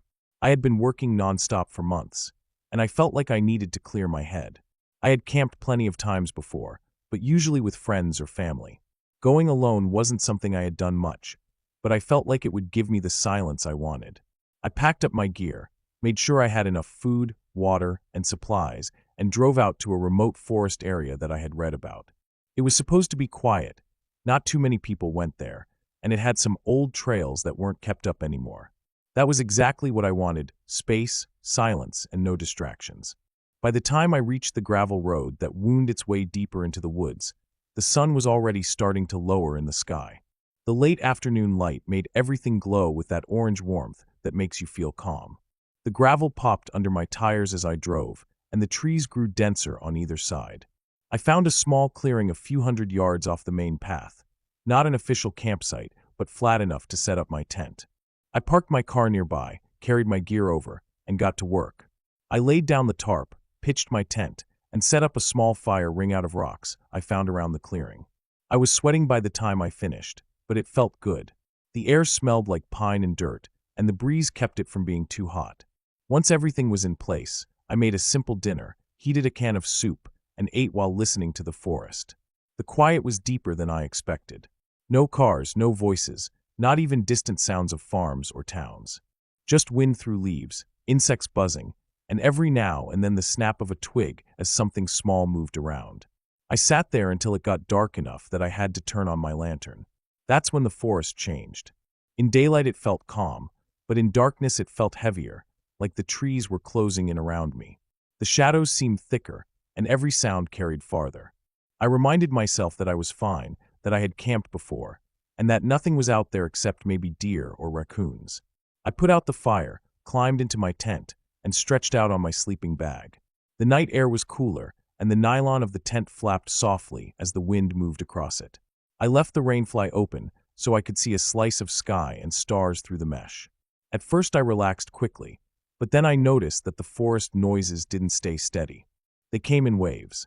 Sometimes there were crickets and rustling, then suddenly silence, then the noises would return. Each time the silence hit, I found myself holding my breath, waiting for something. I told myself it was normal, that animals pause, that wind shifts, but it kept happening. Long stretches of stillness followed by bursts of sound. I fell asleep uneasy. In the middle of the night, I woke up.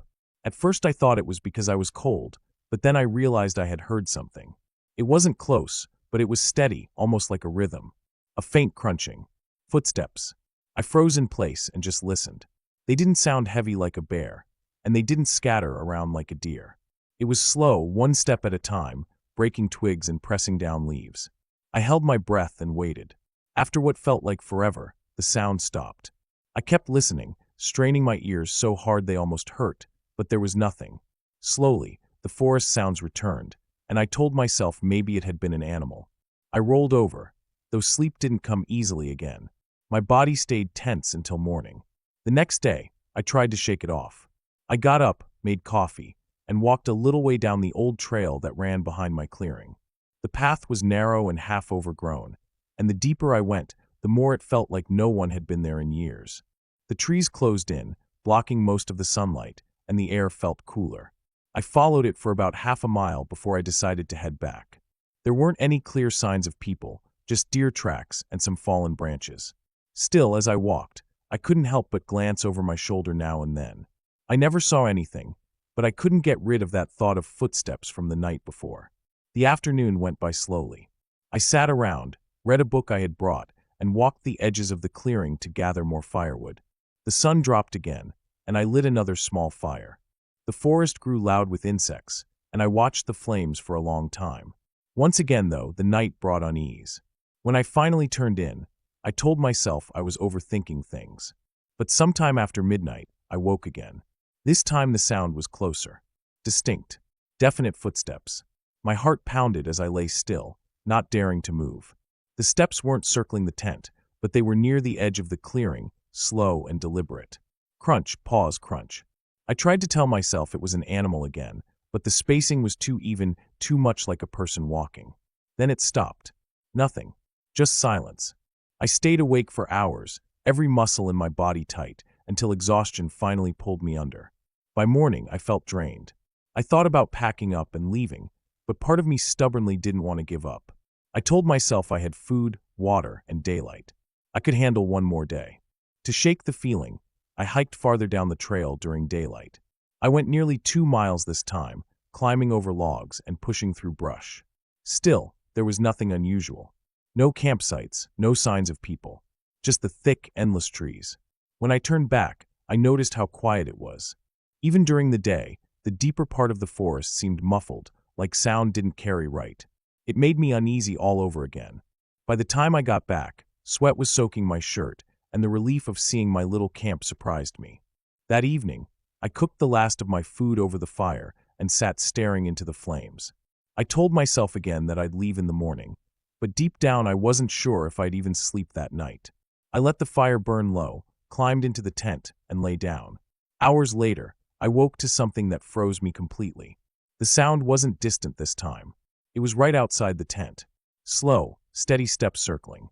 I could hear the crunch of leaves just feet away. Then there was a pause, and the nylon of the tent shifted slightly, like something brushed against it. My heart slammed in my chest so hard it almost hurt. I stayed still, barely breathing. Another sound followed, a soft exhale, steady and controlled, like someone was standing there breathing just outside. Then silence again. Long, stretching silence. I stared at the thin wall of fabric separating me from whatever was out there. I didn't move until dawn light started to seep in. As soon as it was light enough, I unzipped the tent and scanned the clearing. Nothing. No one. But when I walked the edge, I saw it. Faint impressions in the ground. Not boots, not shoes. Bare feet. The prints were uneven, like someone had been moving slowly, circling. My stomach turned cold. There shouldn't have been anyone out there. No houses, no nearby campsites, nothing but miles of woods. I packed everything in record time, shoving gear into my bag without care for order. My hands shook as I tore down the tent. I hauled everything to my car, threw it in the back, and started the engine as fast as I could. The gravel road stretched out, the trees crowding around it, and I kept glancing in the mirrors, half expecting to see someone step out onto the road behind me. No one did. I didn't stop until I was miles away, back on paved roads, back in range of other people.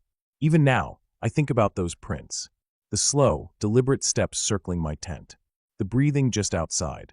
Whoever it was, they hadn't tried to talk, hadn't tried to make themselves known. They just watched, moving in silence through the trees, night after night. And the scariest part is not knowing if they would have kept waiting, if I had stayed just one more night.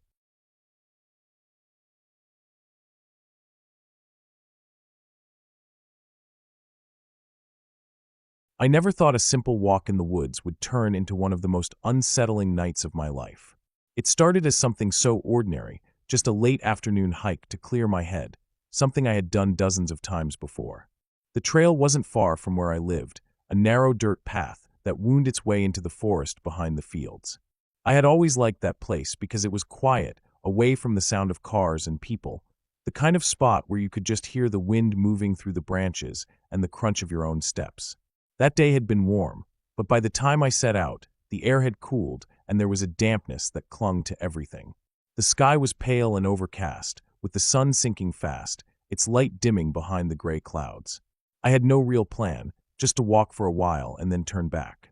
My boots sank slightly into the soft earth as I moved deeper, passing familiar trees, moss-covered stumps, and the same old wooden sign that marked the start of the trail. The forest always had this way of making me feel both calm and alert at the same time. The stillness, the shadows, the way the leaves rattled like whispers, it made me listen to everything more closely. At first, it was peaceful. I kicked a few fallen branches out of my path, stepped over roots that stuck up like knotted ropes, and let the cool air clear my thoughts. The smell of damp soil and wet leaves hung in the air. But the deeper I went, the more I noticed how quiet it was. Normally, I would hear birds or the rustle of squirrels, but this time there was nothing. Just silence, thick and pressing, the kind that made the back of my neck prickle. I slowed down, trying to convince myself it was just the time of day. Maybe the animals had settled down for the evening. Still, it was strange enough to make me more aware of each sound my boots made. About half an hour in, I realized I had gone further than I meant to. The trees grew closer together here, taller and darker, the trail narrowing as it cut through. I told myself I'd walk for another 5 minutes and then head back before it got too dark. But then I noticed something odd. Up ahead, just barely visible through the trees, was movement, something tall, moving along the ridge of a slope about a couple 100 feet away. At first, I thought it might be another hiker, but the figure didn't stop, didn't glance around, just walked in a straight line across the top of the ridge. There was something about the way it moved that unsettled me. The steps were steady, unbroken, like it had no reason to slow down or look around. I stopped in my tracks, staring at it as long as I could before it disappeared over the other side. A small knot of unease tightened in my chest. I told myself it was nothing, just someone else out here before nightfall, but the forest felt different now. I decided that was enough for the day and turned to head back. My pace was quicker this time, my eyes flicking to the sides of the trail more often than before. Not long after, I stopped to gather a few sticks and small branches for firewood. It was a habit I had, even when I wasn't camping, bringing some home to dry and burn in the backyard pit. I crouched just inside the edge of the trees, picking up pieces that weren't too damp, stacking them under one arm. That's when I heard it. A sound, faint at first, like heavy breathing. Slow, drawn out, coming from behind me. I froze where I was, hunched down, the wood pressing awkwardly against my arm. The sound was too deliberate to be the wind, too close to be anything else. My heart started hammering. I turned my head slightly, eyes searching the shadows between the trees. For a moment, I saw nothing. Then I caught the slightest shift, movement deeper in the forest. I couldn't make out a shape clearly, but something was there. The breathing grew heavier, then started to fade, like it was moving away. That was enough for me. I dropped half the wood without caring, clutching the rest against my chest as I stood up fast. My legs carried me back toward the trail before my mind had even caught up. I didn't look back right away, afraid of what I might see, but the feeling of being watched stuck with me, sharp and certain. When I finally dared to glance over my shoulder, the trees behind me were just shadows, still and silent. But I didn't slow down. I moved as quickly as I could along the narrow path, my breath short and hard, every small sound, the snap of a twig, the rustle of leaves, making me flinch. The woods felt endless, the trail stretching longer than I remembered. I kept my eyes locked on the ground ahead, following the worn dirt path like it was the only thing keeping me tethered to safety. By the time I saw the first signs of the clearing near the start, my hands were trembling from gripping the sticks so tightly. When I stepped out into the open field again, the sky was darker, the last bit of daylight slipping away. The open space gave me a small relief, but I still couldn't shake the feeling of being followed. I turned around one last time, staring at the dark line of trees. Nothing moved, nothing stirred, but I knew what I had heard, what I had felt in those woods. I didn't stop until I was home, the door shut and locked behind me. Even then, the image of that figure on the ridge, the sound of that breathing in the dark, stayed with me. I couldn't explain it. Maybe it was just some stranger out walking, maybe an animal I couldn't see, but deep down, I knew there had been something in those trees that wasn't just passing by. Something that had noticed me. Something that had been close enough to breathe behind me. That night, lying in bed, I thought about how small and quiet the woods had felt when I first stepped into them, how safe they had seemed. But now I knew better.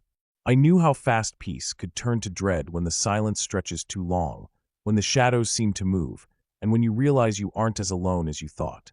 For days after, I couldn't stop thinking about it. Every time I looked out toward the tree line from my backyard, I half expected to see that figure again, moving along the ridge. I never did, but the thought stuck with me. I had always thought of the forest as familiar, harmless, just another place to walk.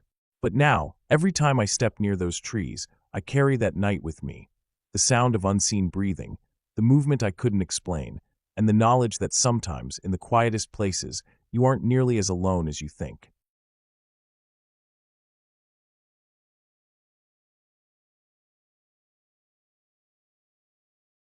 I had been looking forward to a quiet weekend away from everything, so I packed up my small camping gear and drove out to a piece of land I knew about, a stretch of field pressed right up against a forest that went on for miles. I had been there before during the day, but never at night, and I wanted to see what it felt like to stay out there alone. I thought I was ready for the silence, for the darkness, for the way the woods could feel different when the sun went down. I parked at the edge of the field and walked the rest of the way in with my pack, the late afternoon light stretching shadows across the ground.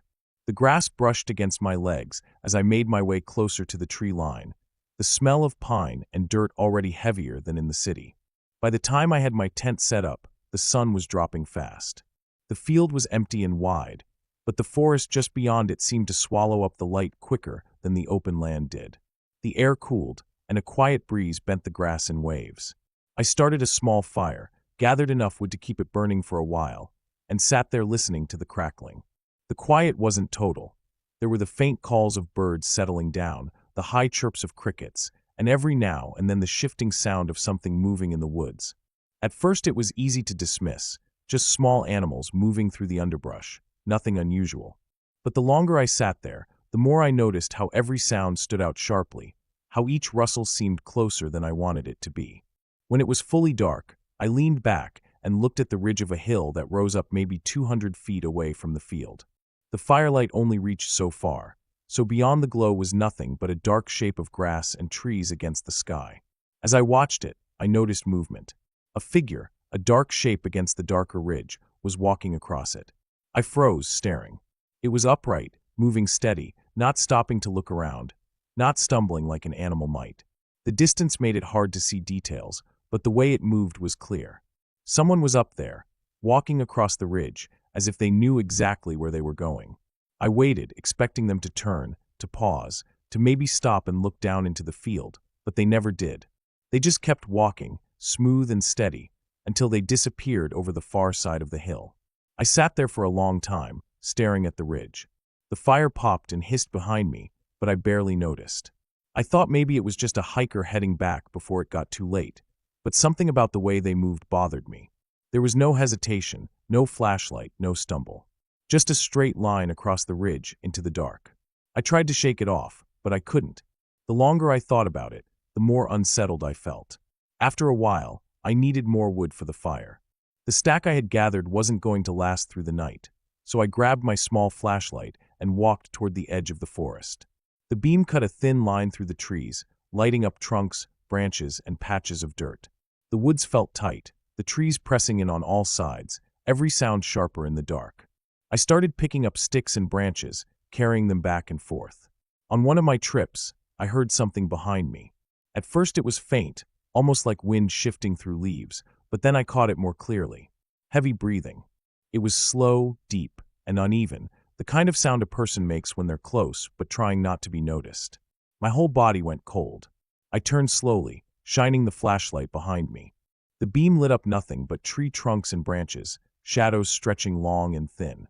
But in between them, I caught just the faintest trace of movement, something slipping from one tree to another. The breathing continued, though now it was drifting further away, fading into the deeper woods. My chest tightened as I tried to listen, trying to tell myself it was just an animal. But animals didn't breathe like that, not in steady, heavy bursts that sounded almost human. I dropped the wood I had gathered and ran back to the tent, the flashlight bouncing in my hand, the beam catching glimpses of trees as I moved. When I reached the fire, I stopped and turned, heart pounding, staring at the edge of the woods. Nothing followed. The forest looked still, silent except for the usual night sounds. But I couldn't shake the image of that shape moving between the trees, couldn't shake the sound of that breathing fading away. I sat by the fire for a long time, not moving, just listening. Every pop of the fire made me jump. I thought about the figure on the ridge, how it had moved without stopping, how it had disappeared into the dark. Then I thought about the breathing in the woods, the way it had been close, too close, before slipping away. I kept the fire high, feeding it more than I needed to, not daring to let it die down. At some point, exhaustion set in. My eyes grew heavy, and the night dragged on. I got into the tent, but left the fire burning, the glow flickering through the thin fabric. I lay there with every muscle tense, listening to the night. The breathing didn't come back, and nothing moved outside that I could hear. Eventually, I drifted into an uneasy sleep. When the morning came, I unzipped the tent and stepped out into the field. The fire was nothing but ash and faint smoke. The ridge stood quiet, the grass still, the woods thick and silent under the daylight. I walked slowly to the edge of the trees, looking for any sign of tracks, any broken branches or disturbed dirt that might show what had been there. I found nothing. The ground looked undisturbed, just like it had the day before. I packed up quickly, stuffing everything back into my bag. The whole place felt different now, less like a quiet escape and more like something I didn't belong in.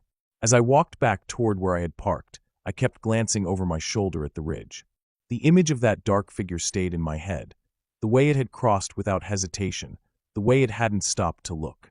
Driving away, I kept thinking about the breathing. The sound had been close enough that if I had stood there a few seconds longer, I might have seen what made it. It hadn't been the wind, and it hadn't been an animal. Someone had been there, moving just far enough away to keep hidden. Even now, I can still picture it. The ridge at night, the figure walking across it without a pause, and the woods were something breathed heavy in the dark, just a few steps behind me. I'll never know who it was, or why they were out there, or why they didn't come closer. But I know they were there, and I know I'll never camp alone in that field again.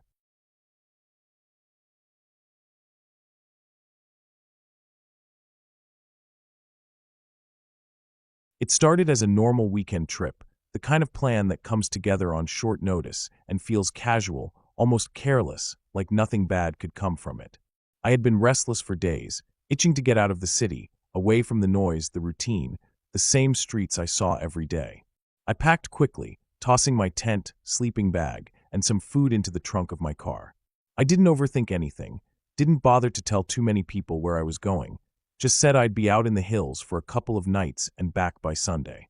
I picked a spot I'd been to once before, years earlier, a small pull-off by a dirt road that led down into a valley where a creek wound between ridges. It was quiet, far from any towns, and usually empty. I liked it for that reason. By the time I reached the turnoff, the sun was already sinking low, spilling long shadows across the dry grass fields. The gravel under my tires crunched loudly, the sound echoing in the otherwise still evening. I parked near a clearing, killed the engine, and sat for a moment in the silence that followed. No cars, no voices, not even a plane overhead. Just the soft whistle of wind moving through the trees and the fading cries of birds settling down for the night. I got out and stretched, feeling that weightless calm that comes from stepping out into open space after being trapped on the road for hours. I walked the area before setting up camp. The clearing was surrounded on three sides by tall pine and oak trees, their dark trunks leaning close together like they were guarding the valley. To the west, the land dipped steeply down toward the creek. You could hear it faintly if you stood still, just a low rush of water moving over rocks. The grass around the clearing was high and dry, the stalks brittle under my boots. A few old fire rings were scattered near the treeline, blackened circles of ash from whoever had camped here before. No fresh signs of people, though. No tire tracks, no wrappers, no cut branches. It felt untouched, the kind of quiet that makes you aware of how alone you really are. I pitched my tent near the edge of the trees, just far enough in to feel sheltered, but still open to the clearing. The ground was flat there, packed dirt covered in a layer of pine needles. I stacked some wood for a fire and got it going before the light fully disappeared. The flames rose quickly, popping and throwing sparks into the cooling air. I heated up a simple meal, ate, and leaned back against my pack, watching the last strip of sunset fade from pink to gray. The sky darkened slowly, the first stars pricking through above me. As the fire burned lower, the night settled and heavier. The sounds of the forest shifted, day creatures fading out, night creatures taking their place. Crickets chirped steadily. Somewhere far off, an owl hooted. I felt comfortable, but also a little on edge, that natural awareness you get when you're alone in the woods and every crack of a branch sounds bigger than it probably is. I tried to ignore it, telling myself it was just the usual noise of the night. I finally crawled into the tent and zipped myself in. The air inside was warm from the fire's leftover heat. I lay there, listening to the fabric ripple faintly with the breeze. I must have drifted off at some point, but I woke suddenly, unsure what had stirred me. The fire had burned almost all the way down, just a faint orange glow outside. The crickets had stopped.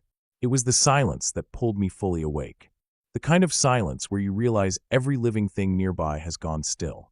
I stayed frozen, listening hard. At first, I heard nothing but the faint rush of the creek below. Then, a sound carried faintly up the slope, heavy, deliberate movement, like someone walking through brush. Slow, steady steps. They weren't far away. My heart jumped, pounding in my chest. I strained to figure out if it was just an animal. The weight of the steps didn't sound like a deer, which usually moved lighter and faster. This was heavier, dragging a little, crunching twigs as it moved. The sound circled, not directly toward me at first, but moving across the slope, then pausing, then shifting again. I held my breath, trying to convince myself it was nothing. Maybe a bear, maybe an elk. But the rhythm of it was wrong. Too even, too much like footsteps. Minutes stretched, each one dragging longer than the last. I heard another crack, closer this time, up near the ridge above the clearing. My skin prickled. I unzipped the tent slowly, just enough to peek out. The fire had died completely now, leaving only faint white smoke.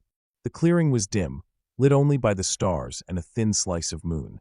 I couldn't see anyone, but I swore I felt movement at the edge of the trees. I slipped fully out, moving as quietly as I could. I stood still, scanning the shadows, but nothing shifted.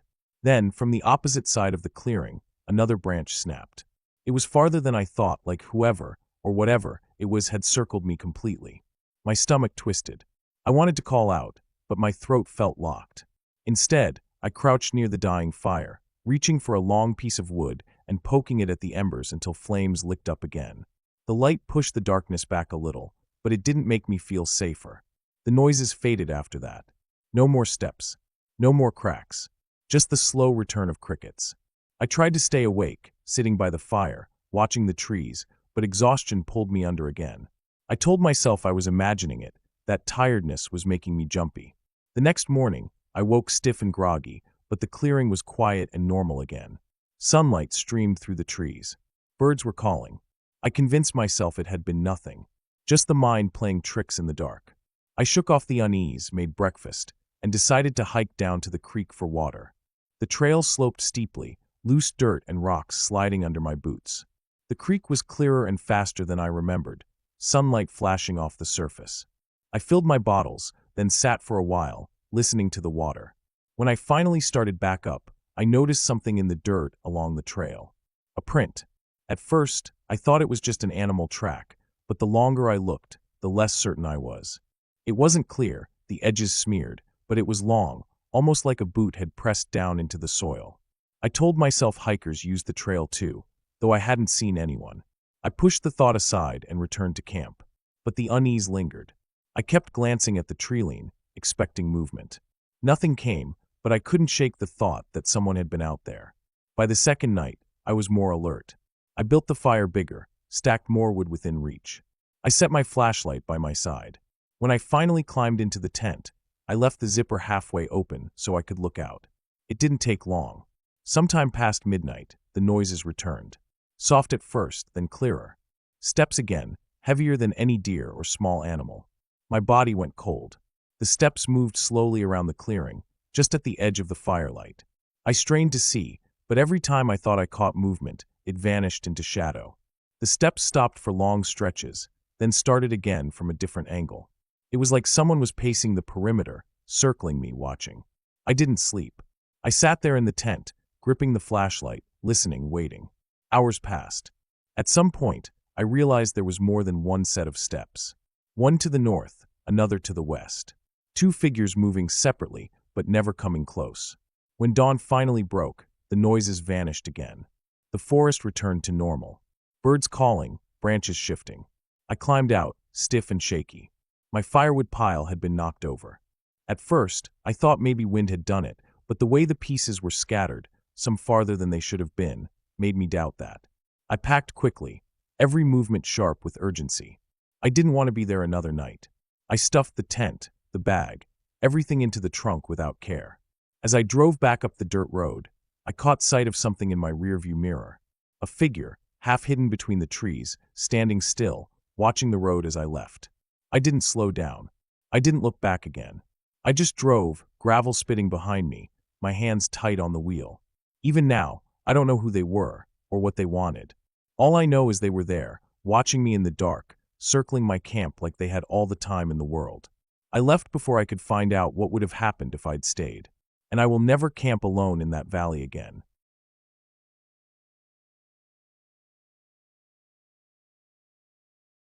I had been planning the trip for weeks, telling myself I needed to get away from the noise of the city.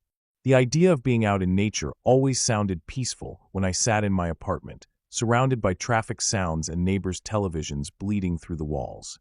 I picked a place far enough from the main road that I wouldn't hear cars, but close enough that I could still walk back if anything went wrong. It was a flat clearing tucked against a dense stretch of woods, the kind of spot that felt quiet the second you stepped into it.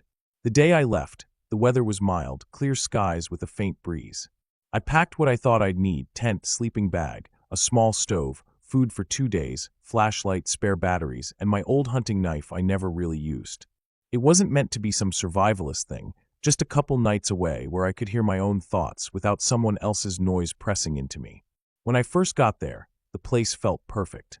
The clearing opened up enough to let the sunlight pour in. but the forest line wrapped tight around three sides like a dark wall. The grass was tall but patchy, flattened in spots from deer, or maybe people passing through long before me. I set my tent closer to the edge, telling myself it would give me shade when the sun moved lower.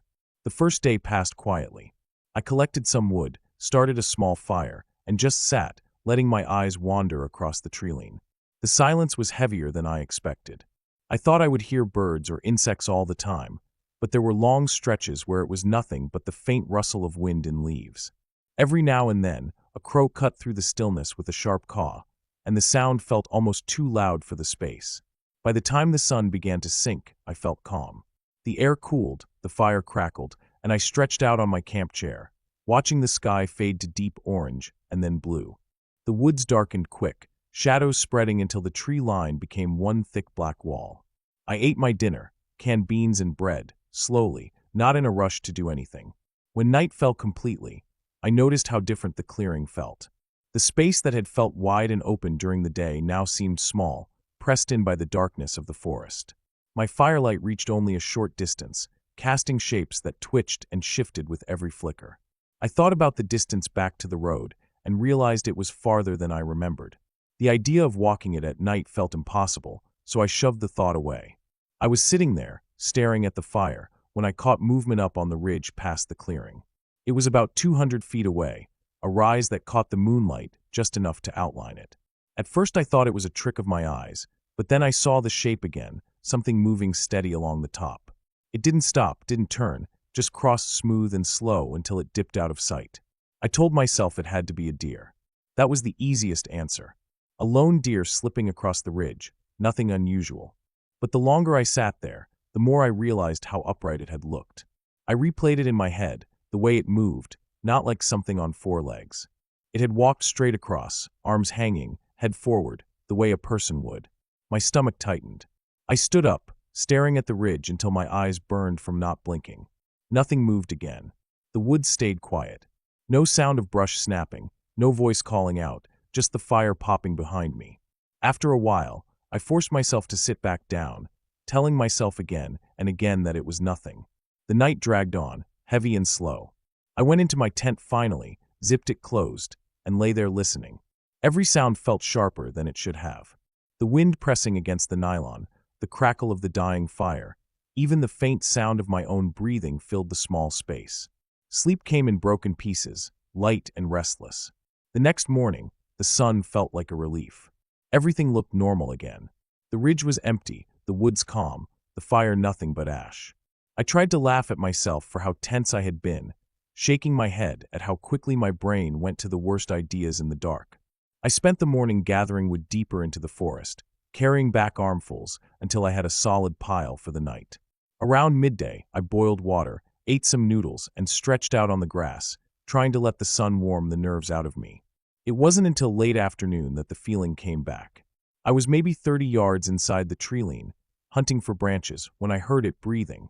It was faint at first, so faint I thought it was me, but then it grew clearer, heavier. A steady, thick sound, like someone standing just behind me. I froze, my arms full of sticks, ears straining. The sound was close, too close. I turned my head quick, scanning the trees, but I didn't see anyone, just trunks and shadows. The breathing shifted, softer now, like it was pulling back. My chest tightened, and I dropped half the sticks as I backed away, eyes darting. I swear I saw movement, something slipping between two trees farther off. Not a shape I could make out, just the faint shift of something large enough to disturb the space. The breathing followed, distant now, moving away. Panic shot through me. I dropped the rest of the sticks and ran, my legs crashing through brush until I broke out of the treeline into the clearing. My chest burned, my breath short, but I didn't stop until I was at my tent.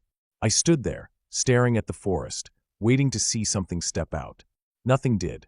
The woods stood still, quiet as before. I stayed close to camp the rest of the day. My knife clipped at my side, though I knew it wouldn't matter much if someone really was out there.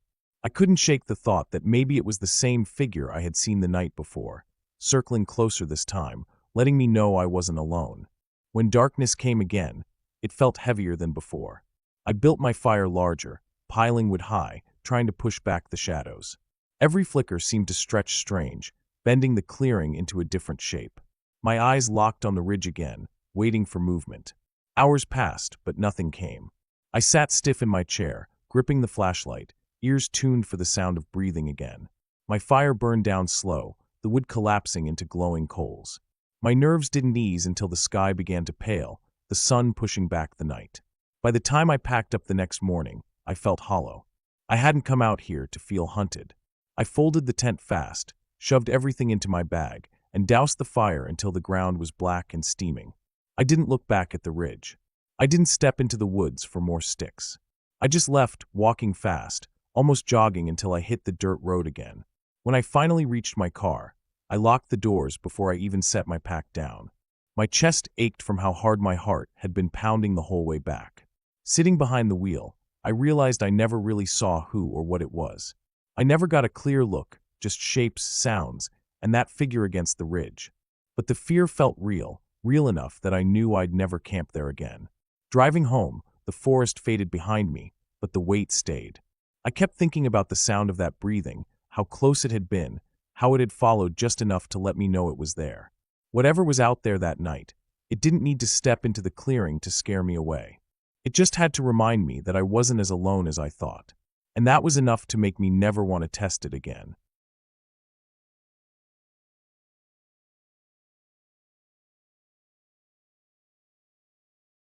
I had always liked being outdoors, but there are times when being too far away from people makes you realize how fragile you really are.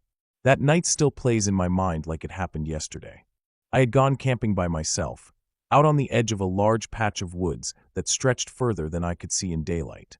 I had chosen the place because it was quiet, open enough for a tent and a small fire, and just far enough from the road that I wouldn't hear passing cars. I wanted peace, but what I found instead was something else entirely. The first part of the day had been calm. I set up my tent in the late afternoon, spread out my sleeping bag, stacked the firewood I had collected earlier, and ate some food I had packed in my bag. The weather was cool, dry, and there was no wind. Everything seemed perfect. The open field I camped in ran right up to the line of trees, and I remember thinking how dark those woods would get once the sun dropped. During the last bit of daylight, I walked a little into the forest to gather some extra branches and sticks. The deeper I went, the quieter it got, as if the trees swallowed up all the sound. Even my footsteps felt muffled by the thick carpet of old leaves and pine needles. I didn't stay long inside. Something about the silence pressed against my ears, and I hurried back out into the open where I could see the sky again. As evening came, I lit my fire. The crackling wood and the orange glow made me feel secure, like the flames themselves pushed back the emptiness of the night. Still, once the last bit of sunlight slipped behind the horizon, the trees changed. They weren't just trees anymore. The wall of branches and shadows turned into a black barrier, hiding everything that might be inside. I sat close to the fire, warming my hands, watching sparks float up and vanish. I tried not to look too much at the woods. Every time I did, my imagination painted shapes between the trunks, figures that weren't really there. It was around 9 when I first noticed something strange. At the top of the ridge across the field, a figure moved. The ridge wasn't close. It stood about 200 feet away, maybe more, but I could make out the shape of a person walking slowly across it. The figure was steady, never pausing, never turning. Just moving, straight across, like they had a destination on the other side. No flashlight, no sound, nothing.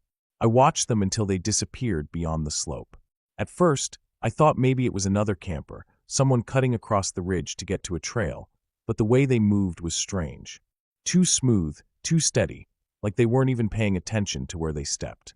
I shook the thought off and told myself it was nothing. Still, I couldn't stop glancing back at that ridge. The fire popped and hissed. The field around me glowed faintly in its light, but that dark line of trees and the empty hill stayed in my mind.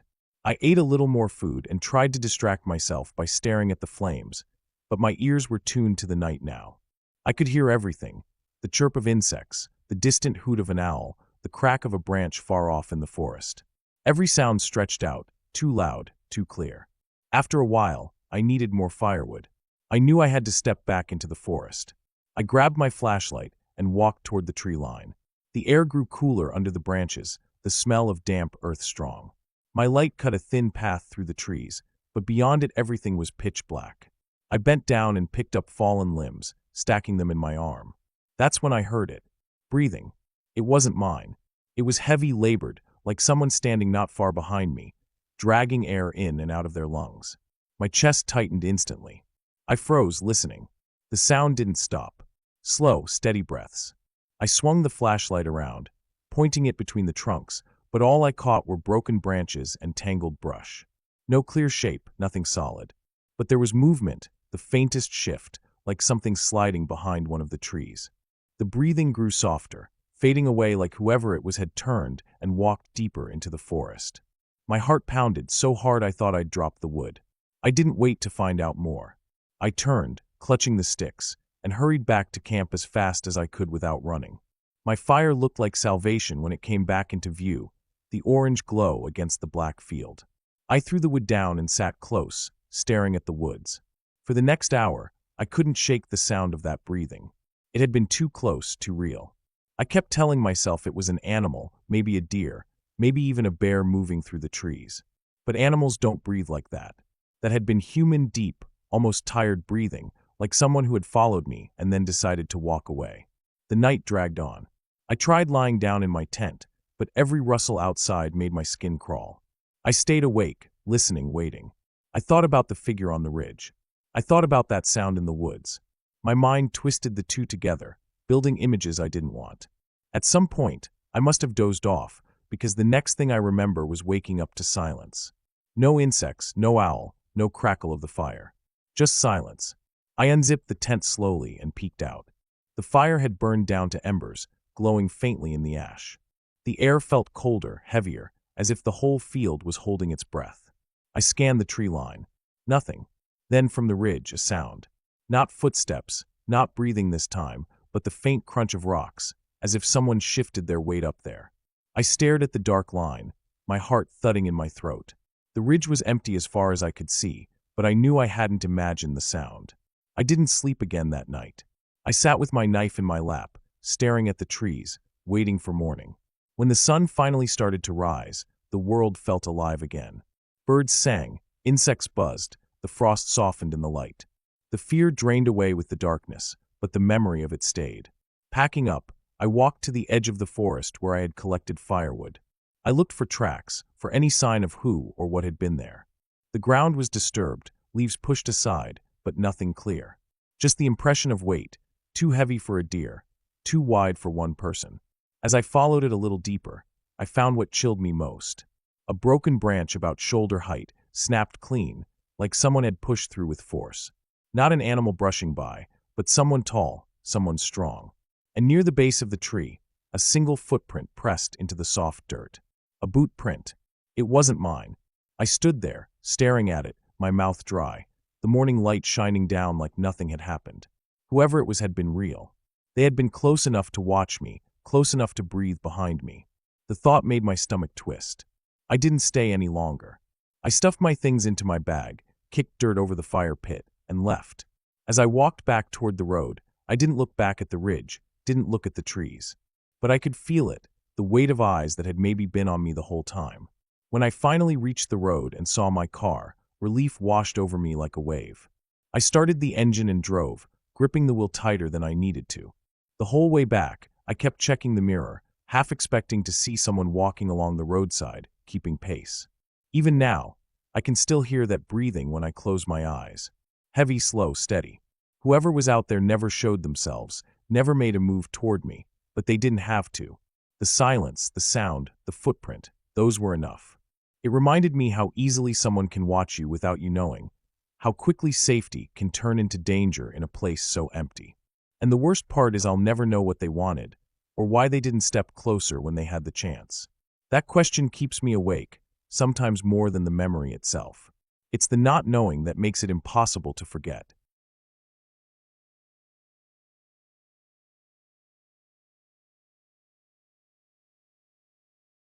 It started as an ordinary trip, the kind of thing that didn't feel dangerous at all when I was planning it. I had been wanting some time alone away from the noise of everything, and the idea of a long hike into the backwoods had been pulling at me for weeks. I packed everything I thought I'd need. A tent, sleeping bag, food supplies, water bottles, matches, a flashlight, extra batteries, a knife, and a small first aid kit. It all seemed enough. I had been camping before, but never this far away from towns and roads. That was part of the appeal. I wanted silence, the kind of silence where you can hear your own heartbeat at night. The trail started clear and wide, worn down by others who had walked it before. I followed it for miles, the crunch of dirt and gravel under my boots mixing with the occasional snap of twigs when I misstepped. The forest pressed in on both sides, tall pines rising up and blocking most of the sky, letting through only scattered patches of blue. The smell of pine needles was heavy in the air, earthy and sharp, and every now and then I caught the sound of a bird or the rustle of something moving low through the underbrush. I told myself it was squirrels or rabbits, nothing more. By the time the sun had lowered enough that shadows began to stretch long across the ground, I had reached a small clearing where the trees pulled back into a rough oval of open space. The grass was patchy, uneven, but there was enough room to set up a tent. I dropped my pack, my shoulders sore from the weight, and began laying everything out. The tent went up quickly. I staked it down, double-checked the seams, then built a small fire pit with stones I gathered from the edges of the clearing. Soon enough, I had flames licking up dry sticks, crackling softly as the sky turned orange and then purple. The forest grew quiet with the fading light. Birds stopped calling, the rustling eased, and I was left with the low crack of the fire and the faint whistle of wind moving between the trees. It was exactly what I had been craving, isolation. I cooked a simple meal over the fire, sat cross-legged in the dirt, and ate slowly, savoring the heat and the taste after the long day.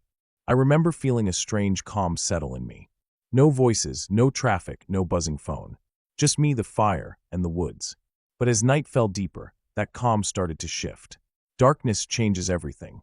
When the last glow drained from the sky, and the trees became nothing more than black walls pressing close, I realized how alone I really was. The clearing, which had seemed so open during the day, now felt like a trap. The firelight only pushed back the dark in a small circle. Beyond that, the woods were impenetrable, heavy, and silent. I found myself staring into that blackness, imagining shapes shifting between the trees, movements that I couldn't confirm. The silence broke once in a while. A stick snapped somewhere off in the distance, the sound sharp, almost deliberate. I froze every time, waiting, listening, but nothing followed. I told myself animals move at night. Deer, raccoons, maybe even a coyote. Still, I felt my body tense each time, my chest tight, my ears straining for the next sound. I crawled into the tent when the fire died low. I left a few embers burning, their faint glow visible through the fabric of the tent wall. Inside, it was stuffy but safe. I zipped the flap closed, slid into my sleeping bag, and tried to focus on breathing steady. Sleep didn't come easily. Every crunch outside, every shifting breeze against the tent, had me opening my eyes and staring at the fabric inches from my face. Hours seemed to crawl by, the night endless. Sometime past midnight, I heard it. Not just the crack of a branch, but heavy movement, closer than before. Leaves rustled, and then there was the sound of something stepping down hard enough that I felt the faintest vibration through the ground. I held my breath, my whole body frozen inside the sleeping bag. My ears picked up the rhythm. Step, pause. Slow, heavy. Not the quick scurry of an animal, not the light hopping of deer. Something bigger. I wanted to unzip the flap just a little, to peek out, but fear kept me pinned. I pictured shining eyes catching the last glow of the embers, some shape standing there at the edge of the clearing waiting. My mind went in every direction at once. A bear? A mountain lion? A person? Each idea made my chest tighten more. The steps stopped. For a long stretch of time, there was nothing. Just silence, thick and pressing, like the forest itself was holding its breath. I finally convinced myself it had been nothing, maybe just my imagination amplifying distant sounds.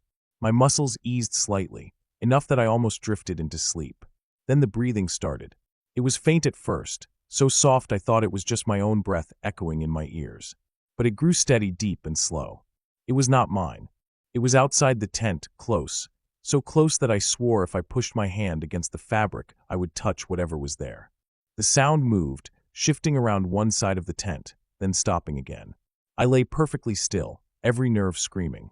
My heartbeat was so loud I thought it would give me away. The breathing stayed there, low and drawn out, for what felt like forever. Then, as suddenly as it had come, it faded. I strained to follow it, but the sound grew fainter, until there was nothing but the soft hum of the forest night. I don't know how long I stayed awake after that, staring wide-eyed into the black of the tent. Eventually, exhaustion dragged me under. The morning light was a relief I can't explain. The sun pushed through the trees, and everything felt different. Safe again. I unzipped the tent, blinking against the brightness, and stepped out into the clearing. The fire pit was cold, the grass wet with dew. For a few minutes, I let myself believe I had just dreamed it all. My nerves had played tricks, feeding me sounds in the dark. But then I saw the ground. Just beyond the tent, the grass was bent and pressed down in uneven patches. Not just from me. These were wide, uneven impressions, heavier than a deer's tracks, not clean like the paw prints of a dog. They circled the tent loosely, moving from one side to the other, then trailing back into the trees. I crouched there, staring at them, my stomach tightening. I told myself again it had to be an animal. Maybe a bear had wandered through, curious about the smell of food. That had to be it. But the weight of those steps in the night, the rhythm of them, and the slow, deliberate breathing, I couldn't shake it. I packed up quickly, my hands clumsy as I shoved everything back into my bag. I didn't even bother with breakfast. I just wanted to be moving, to put distance between myself and that clearing. The trail back felt longer than it had on the way in. Every sound made me turn my head, my eyes scanning the trees for movement. Once I thought I caught sight of something, a flash of dark between the trunks, low to the ground, but when I stopped and stared, there was nothing. By the time I finally reached the trailhead and saw the empty gravel lot where my car sat, I felt drained, my legs trembling. I threw my pack in the back, climbed into the driver's seat, and locked the doors before I even put the keys in the ignition. As I sat there, catching my breath, I looked back at the tree line one last time. The woods stood still, quiet, almost peaceful under the midday sun. But I knew what I had heard, what I had felt through the thin floor of the tent. Those weren't the sounds of a dream. Something had been there, close enough to breathe against the walls that separated me from it. Even now, thinking back, the detail that sticks with me most isn't the steps, or the tracks, or even the fear. It's the way the breathing slowed and deepened, as if whatever was out there wasn't just passing through. It was standing still, calm, like it had all the time in the world. And I still don't know if it was animal or human, but I know I won't camp alone again.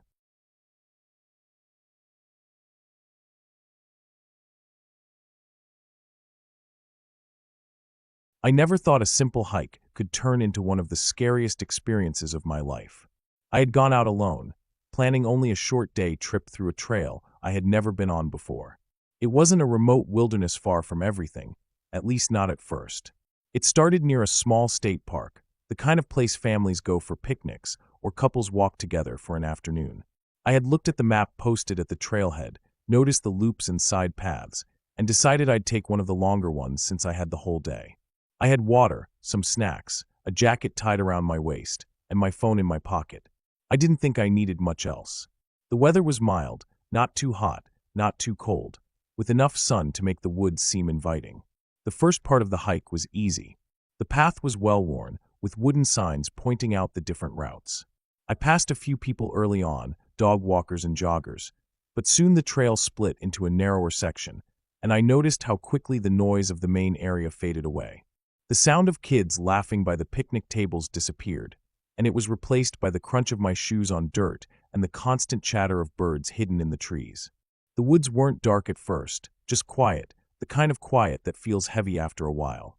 The deeper I went, the more the trail seemed less traveled. The dirt path thinned into a strip with weeds brushing against my legs. Fallen branches blocked parts of it, and I had to step over or around them.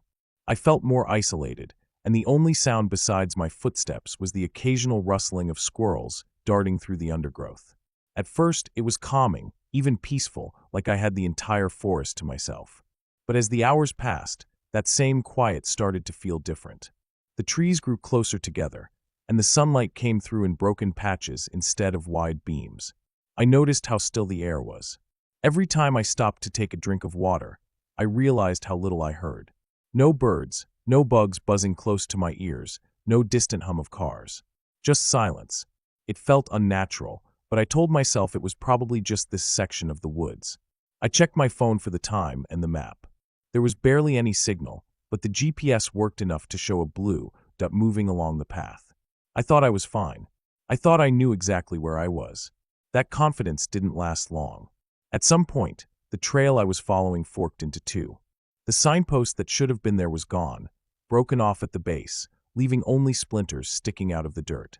I stared at the two paths. The one on the left sloped down slightly, the one on the right curved uphill. Both looked about the same. I told myself it didn't matter, that both would meet up again eventually. I chose the one on the left. That decision would haunt me for hours. The trail went downhill and grew muddier. My shoes slipped more than once, and the trees pressed so close together that the sunlight almost disappeared.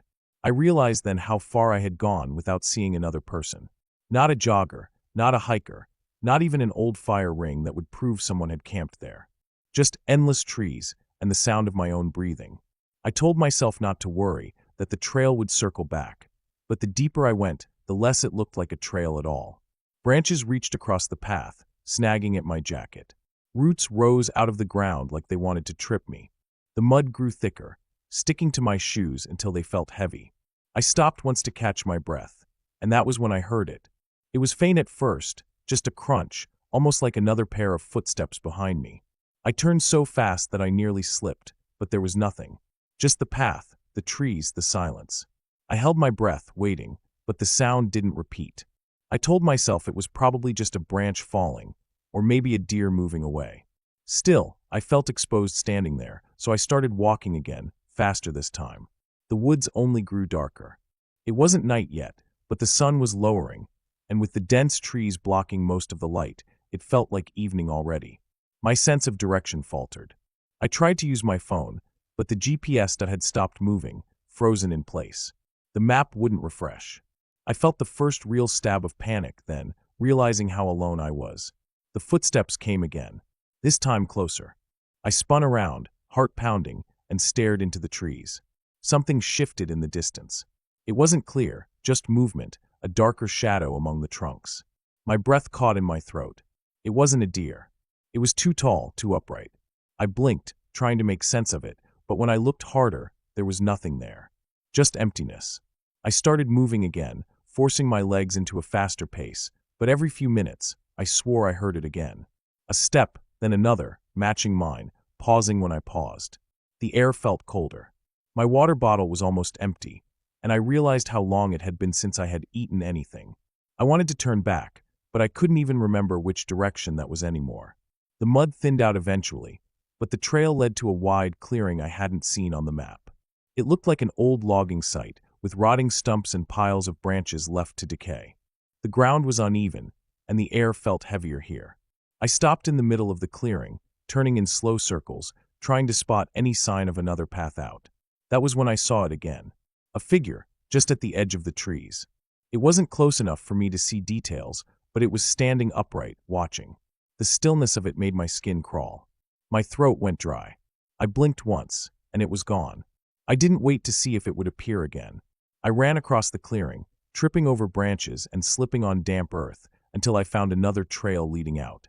My chest burned, and my legs ached, but I didn't stop running until I felt sure I had put some distance between myself and that place.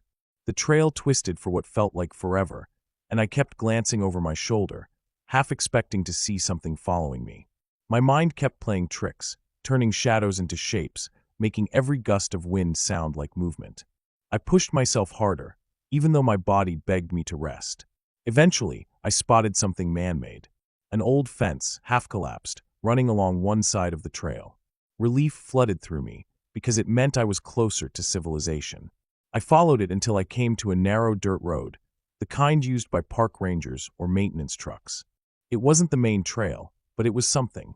I forced myself to keep walking, even though my legs shook with every step. The sun was nearly gone now, and the woods were slipping into full darkness. I pulled out my phone, flicked on the flashlight, and kept it pointed at the ground in front of me.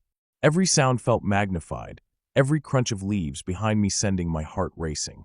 Finally, after what felt like hours, I saw lights. Dim at first, then brighter.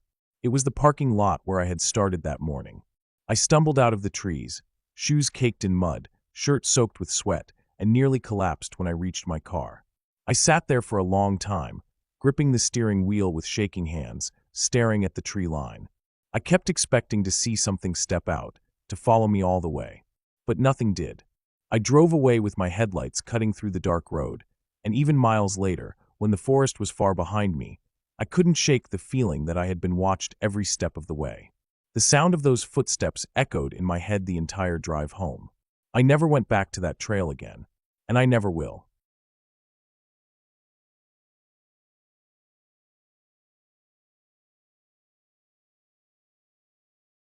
I woke up earlier than usual that morning, and the air felt heavier than it should have. It was summer, but the kind of summer morning where the sky looked pale and gray instead of bright and blue. I had planned the trip for weeks.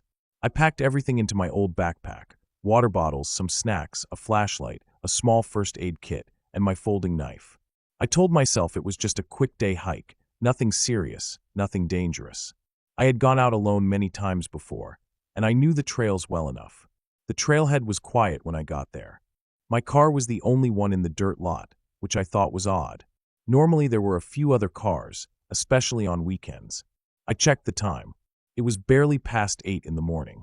Maybe I was just early. The silence had a weight to it, though, like the woods were holding their breath. The forest spread out in front of me, thick and dark even though the sun was already up. The first stretch of the trail was easy.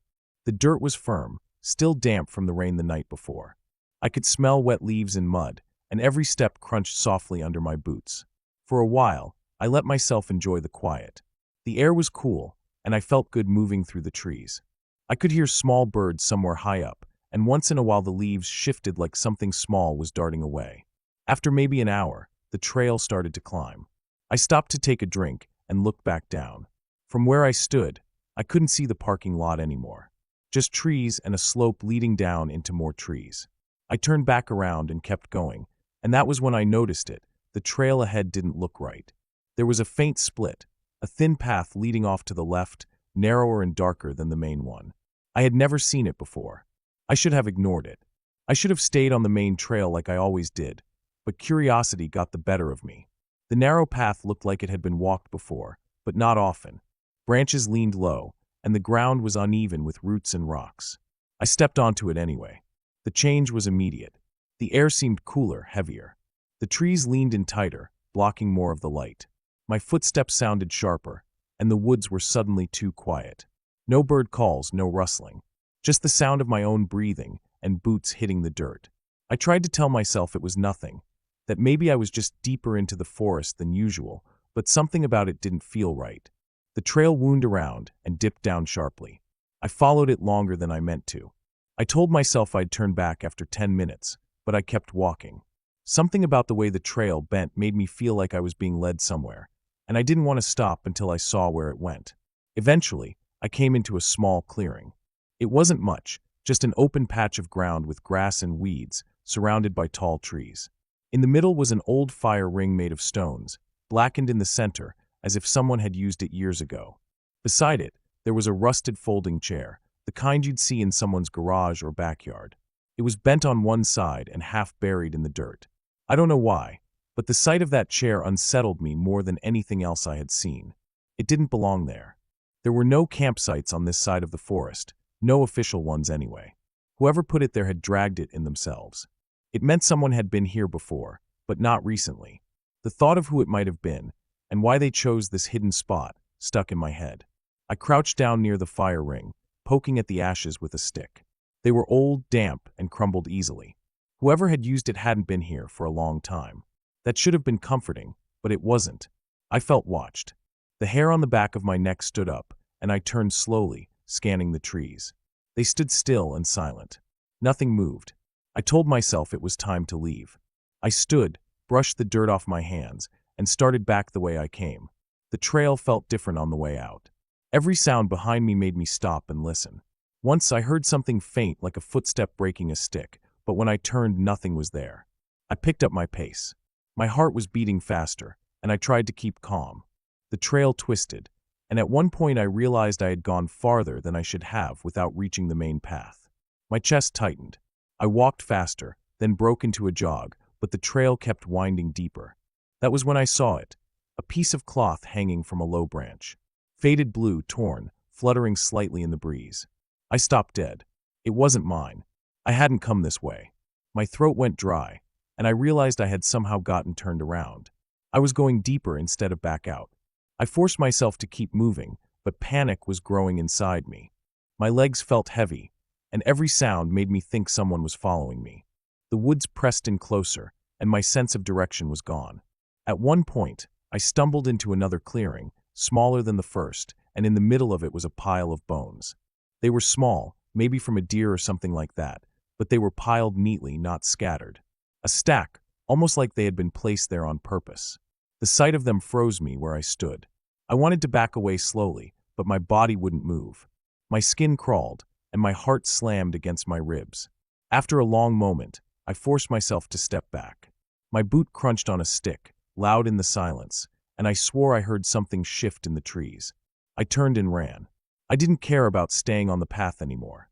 I just pushed through the brush, branches whipping against my arms and face. My backpack snagged on something, and I yanked it free, stumbling forward. My breath was ragged, and sweat poured down my back. I didn't stop until I crashed through a thicket and stumbled onto the main trail again. I nearly collapsed when I saw it. The wide dirt trail looked like salvation. I stood there for a long time, bent over, hands on my knees, trying to catch my breath. The woods behind me were silent, but I couldn't shake the feeling that something was still back there, standing in the dark, watching. I forced myself to walk, not run, down the main trail toward the lot. My legs shook with every step, and my ears rang with my heartbeat.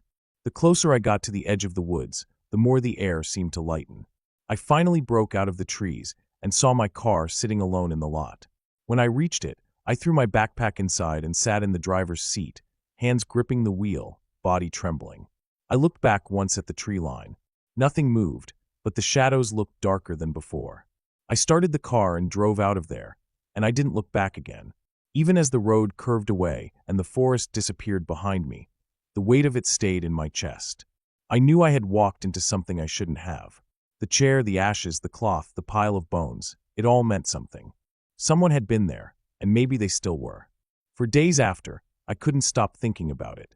At night, when I tried to sleep, I kept imagining footsteps outside my window. My mind replayed the sound of the stick breaking, the shifting in the trees. I hadn't seen anyone, but I didn't need to.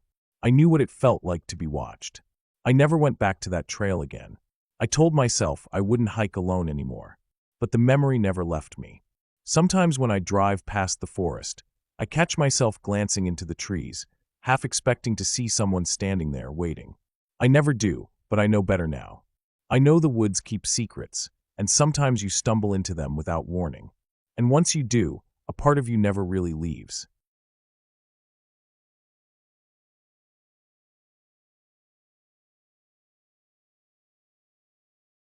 I remember the first time I realized how quickly a calm day could turn into something that grips your entire body with fear. I was out on a weekend hike alone in a remote forested area I had been wanting to explore for months. The trail was supposed to be easy, mostly flat with small inclines, winding through dense patches of oak and pine. The map showed a creek cutting through the middle of the trail, and I had planned to follow it for a while before looping back. I had packed lightly, just a small backpack with water, some snacks, a flashlight, a knife, and a first aid kit. I left my phone in the car. I wanted this to be a real escape from everything. At first, the forest was beautiful. The sunlight filtered through the leaves and scattered, golden patches on the ground, and I could hear birds calling to one another in the distance. The smell of damp earth and pine was strong, but comforting. I moved at a steady pace, stepping carefully over roots and small rocks that jutted out from the path. Every so often, I stopped to look around, noticing the way the light shifted and how the shadows grew longer as the sun climbed higher. The forest felt alive, and I felt entirely alone, but in a way that was calming rather than frightening. After a couple of hours, the trail led me to a small clearing near the creek. I could hear the water trickling over rocks, the sound sharp and clear in the quiet of the forest. I sat on a fallen log, took a sip of water, and rested. I had been hiking for nearly 3 hours, and the solitude was soothing. I closed my eyes for a moment and listened. There was the rush of the water, the rustling of leaves, and something else, something faint that I couldn't immediately identify. It sounded like a heavy, deliberate breathing, not a person's but something larger, more deliberate. I opened my eyes and scanned the clearing. There was nothing, no movement, no signs of any animal, at least not that I could see. I shrugged it off, telling myself it was the wind or maybe my imagination. I packed up and started following the creek, thinking the sound would disappear. It didn't. As I moved along the bank, the breathing grew more distinct. It wasn't constant, but it came in bursts, slow and deep, almost measured, like something was watching and deciding whether to move closer. My first instinct was to slow down, to take a careful look at my surroundings, but I also felt an edge of curiosity. The forest was thick, the trees close together, their trunks wide and covered in moss.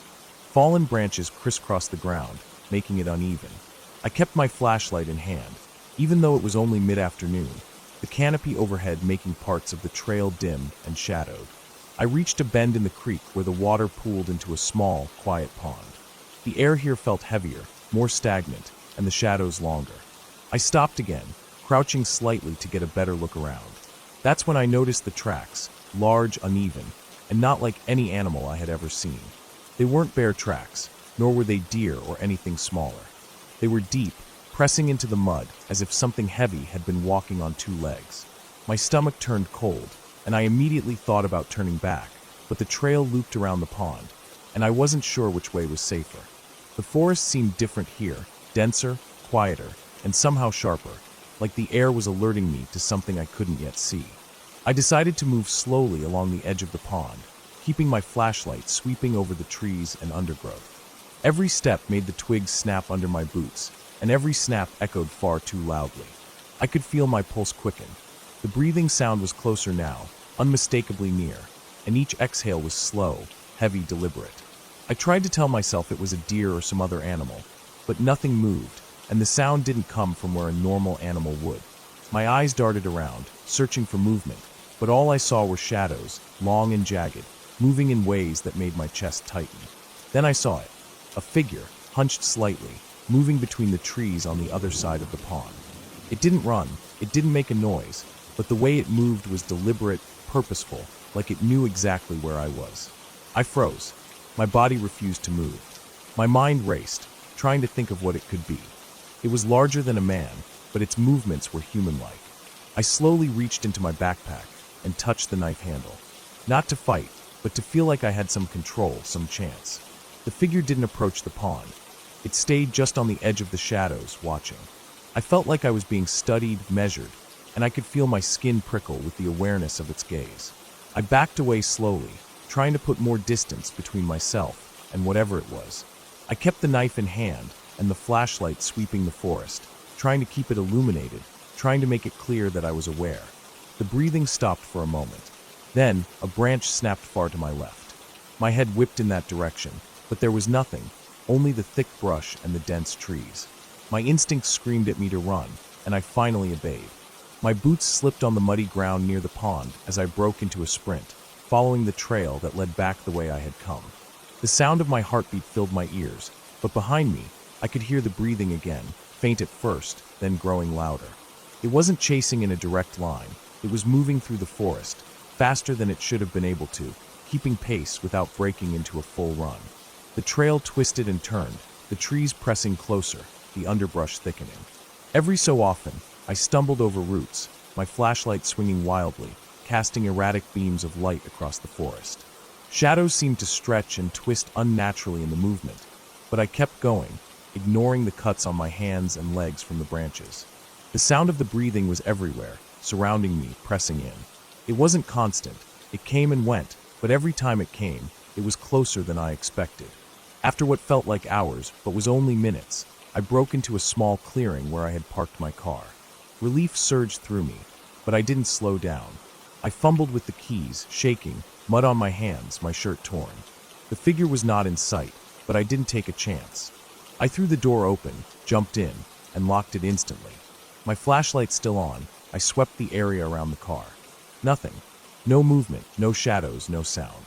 Only the still forest, silent except for the distant trickle of the creek. I started the engine and drove off the trail, keeping my eyes on the rearview mirror, expecting to see something, anything following. The road back to the main highway was long, twisting through more forest, and every so often I would glimpse shadows at the edge of the trees, fleeting, disappearing before I could focus. My hands gripped the wheel so tightly my knuckles went white. My mind replayed every step I had taken, every sound, every flash of movement. I kept thinking about the tracks by the pond, about the breathing, about the way it had studied me without moving too close. Eventually, I reached the highway. The safety of other cars, of lights, of people, felt overwhelming. I kept driving for miles, refusing to stop until I reached a gas station in a small town, the kind with bright lights and open signs. I parked, leaving the engine running, and went inside to pay for gas and a bottle of water. I kept glancing out the windows, half expecting to see it standing outside, hidden in the shadows. But the lot was empty, the town quiet but normal. People walked past, oblivious, and I could hear cars and voices in the distance. By the time I returned to my car and drove the final stretch home, the fear had subsided into a deep, bone-deep tension, a kind of exhaustion that comes from being aware of something constantly and narrowly escaping it. I unpacked my backpack, cleaned the cuts and scratches, and sat down to try to calm my mind. I realized then that the forest hadn't changed. The trail hadn't changed. Nothing had. But something had followed me, something that moved with a silent intelligence, that knew exactly how to stalk without revealing itself until I was aware. I never went back to that trail. I researched the area and found nothing unusual, no warnings, no reports of dangerous animals or escaped exotic pets. But I know what I saw and heard. I know the way the figure moved, the way it observed me, the way the breathing seemed calculated, almost clinical. And I know that I got lucky, that I escaped. I know now that the forest holds more than beauty and calm. It holds something else, something patient, something aware, and I carry that memory with me every time I step into the woods. Every rustle of leaves, every snap of a twig, every shadow stretching in the fading light reminds me of that day, of how fragile the line between safety and danger can be, and how easy it is to be watched without ever seeing what's watching you. Even now, years later, I drive past forests and remember the creek, the pond, the tracks, and that slow, deliberate breathing that almost caught me. And I remember the way the sunlight played through the trees, almost mocking the fear I felt, hiding the shadow that moved just beyond my sight. I never hiked alone in the wild again. I never wanted to feel that uncertainty, that constant edge, that undeniable knowledge that something else is moving, waiting, and calculating every step you take. It changed the way I see the woods, the quiet, the stillness, the peace. Because peace can be an illusion, and the forest never forgets.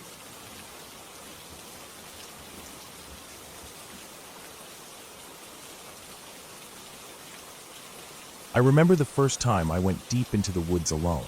It wasn't planned to be scary, at least not at first. I had been hiking around smaller trails for years, always sticking to paths I knew well. But that day I decided to take a route I hadn't explored. It was early morning, the kind of day when the sun barely reaches the thickest parts of the forest, leaving everything in a soft, gray light.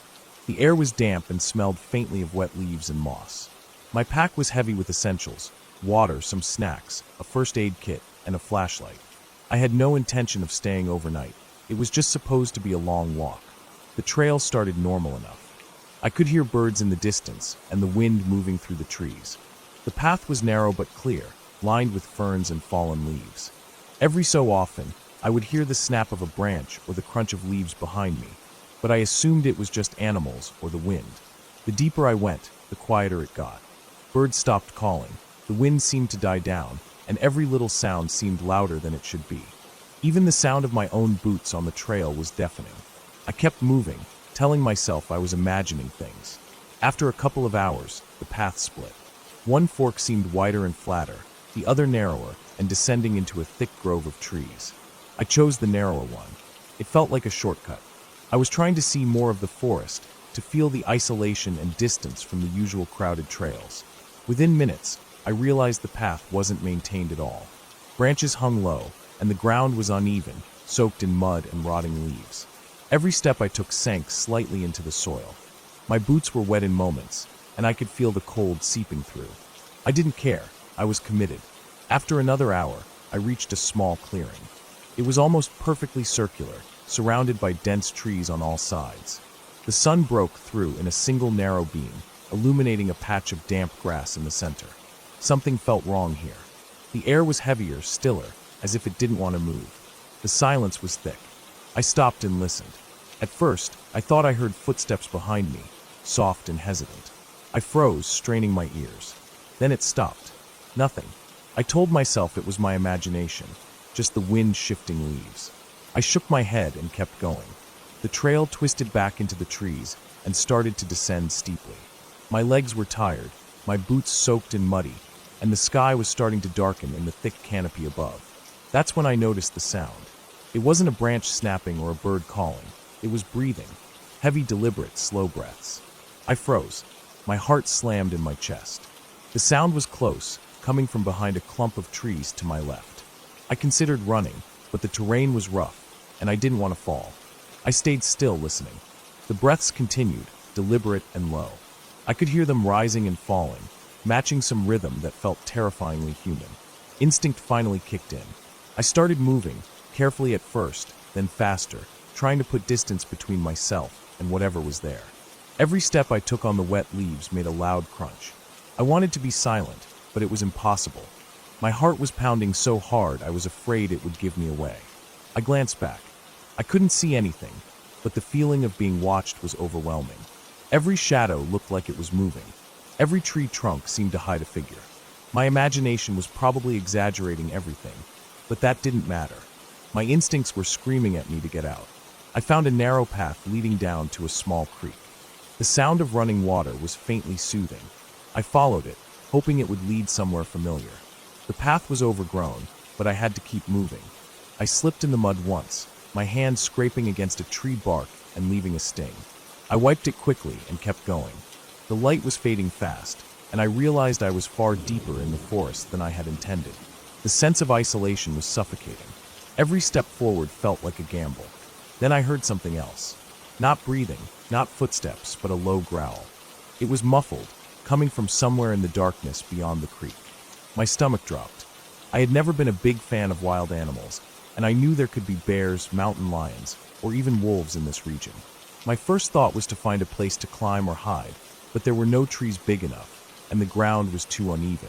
I was stuck between the creek and whatever was out there. My mind raced. I knew running blindly could get me hurt or attract the animal. Staying still seemed almost worse. I remembered the flashlight in my pack. I pulled it out, fumbling to turn it on. The beam cut a narrow path through the darkness, illuminating the creek and the muddy banks.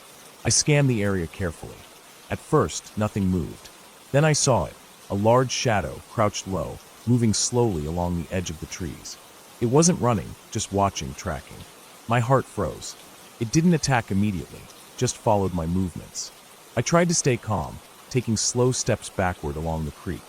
The mud made it difficult, and every movement made a wet squelch sound that seemed deafening in the silence.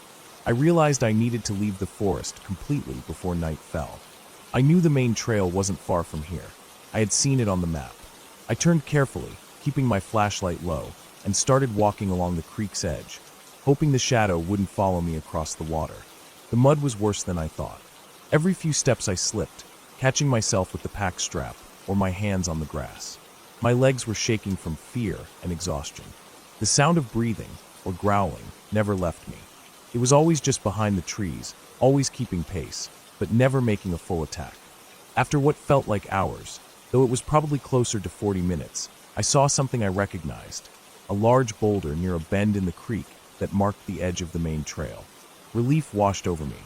I broke into a run, slipping and sliding through the mud, barely caring about my soaked clothes or scraped hands. The shadow didn't follow this time. I didn't look back. I just ran until the forest thinned and I reached the trail. Familiar markers, the jagged bark of an old oak, the split log I had passed earlier, gave me confirmation I was back on known ground. I didn't stop running until I reached my car. My boots were caked in mud, my shirt torn, and my hands scratched, but I didn't care. I locked the doors and sat inside, trying to catch my breath. The headlights illuminated the path behind me, and for a moment, I thought I saw something moving in the tree-line, but when I blinked it was gone. I drove home slowly, staying on main roads and avoiding any shortcuts. I didn't speak to anyone, didn't call anyone. I just needed to be out of the forest completely. That night, I unpacked my bag, washed the mud from my hands and face, and looked at the scratches along my arms. It could have been worse, far worse.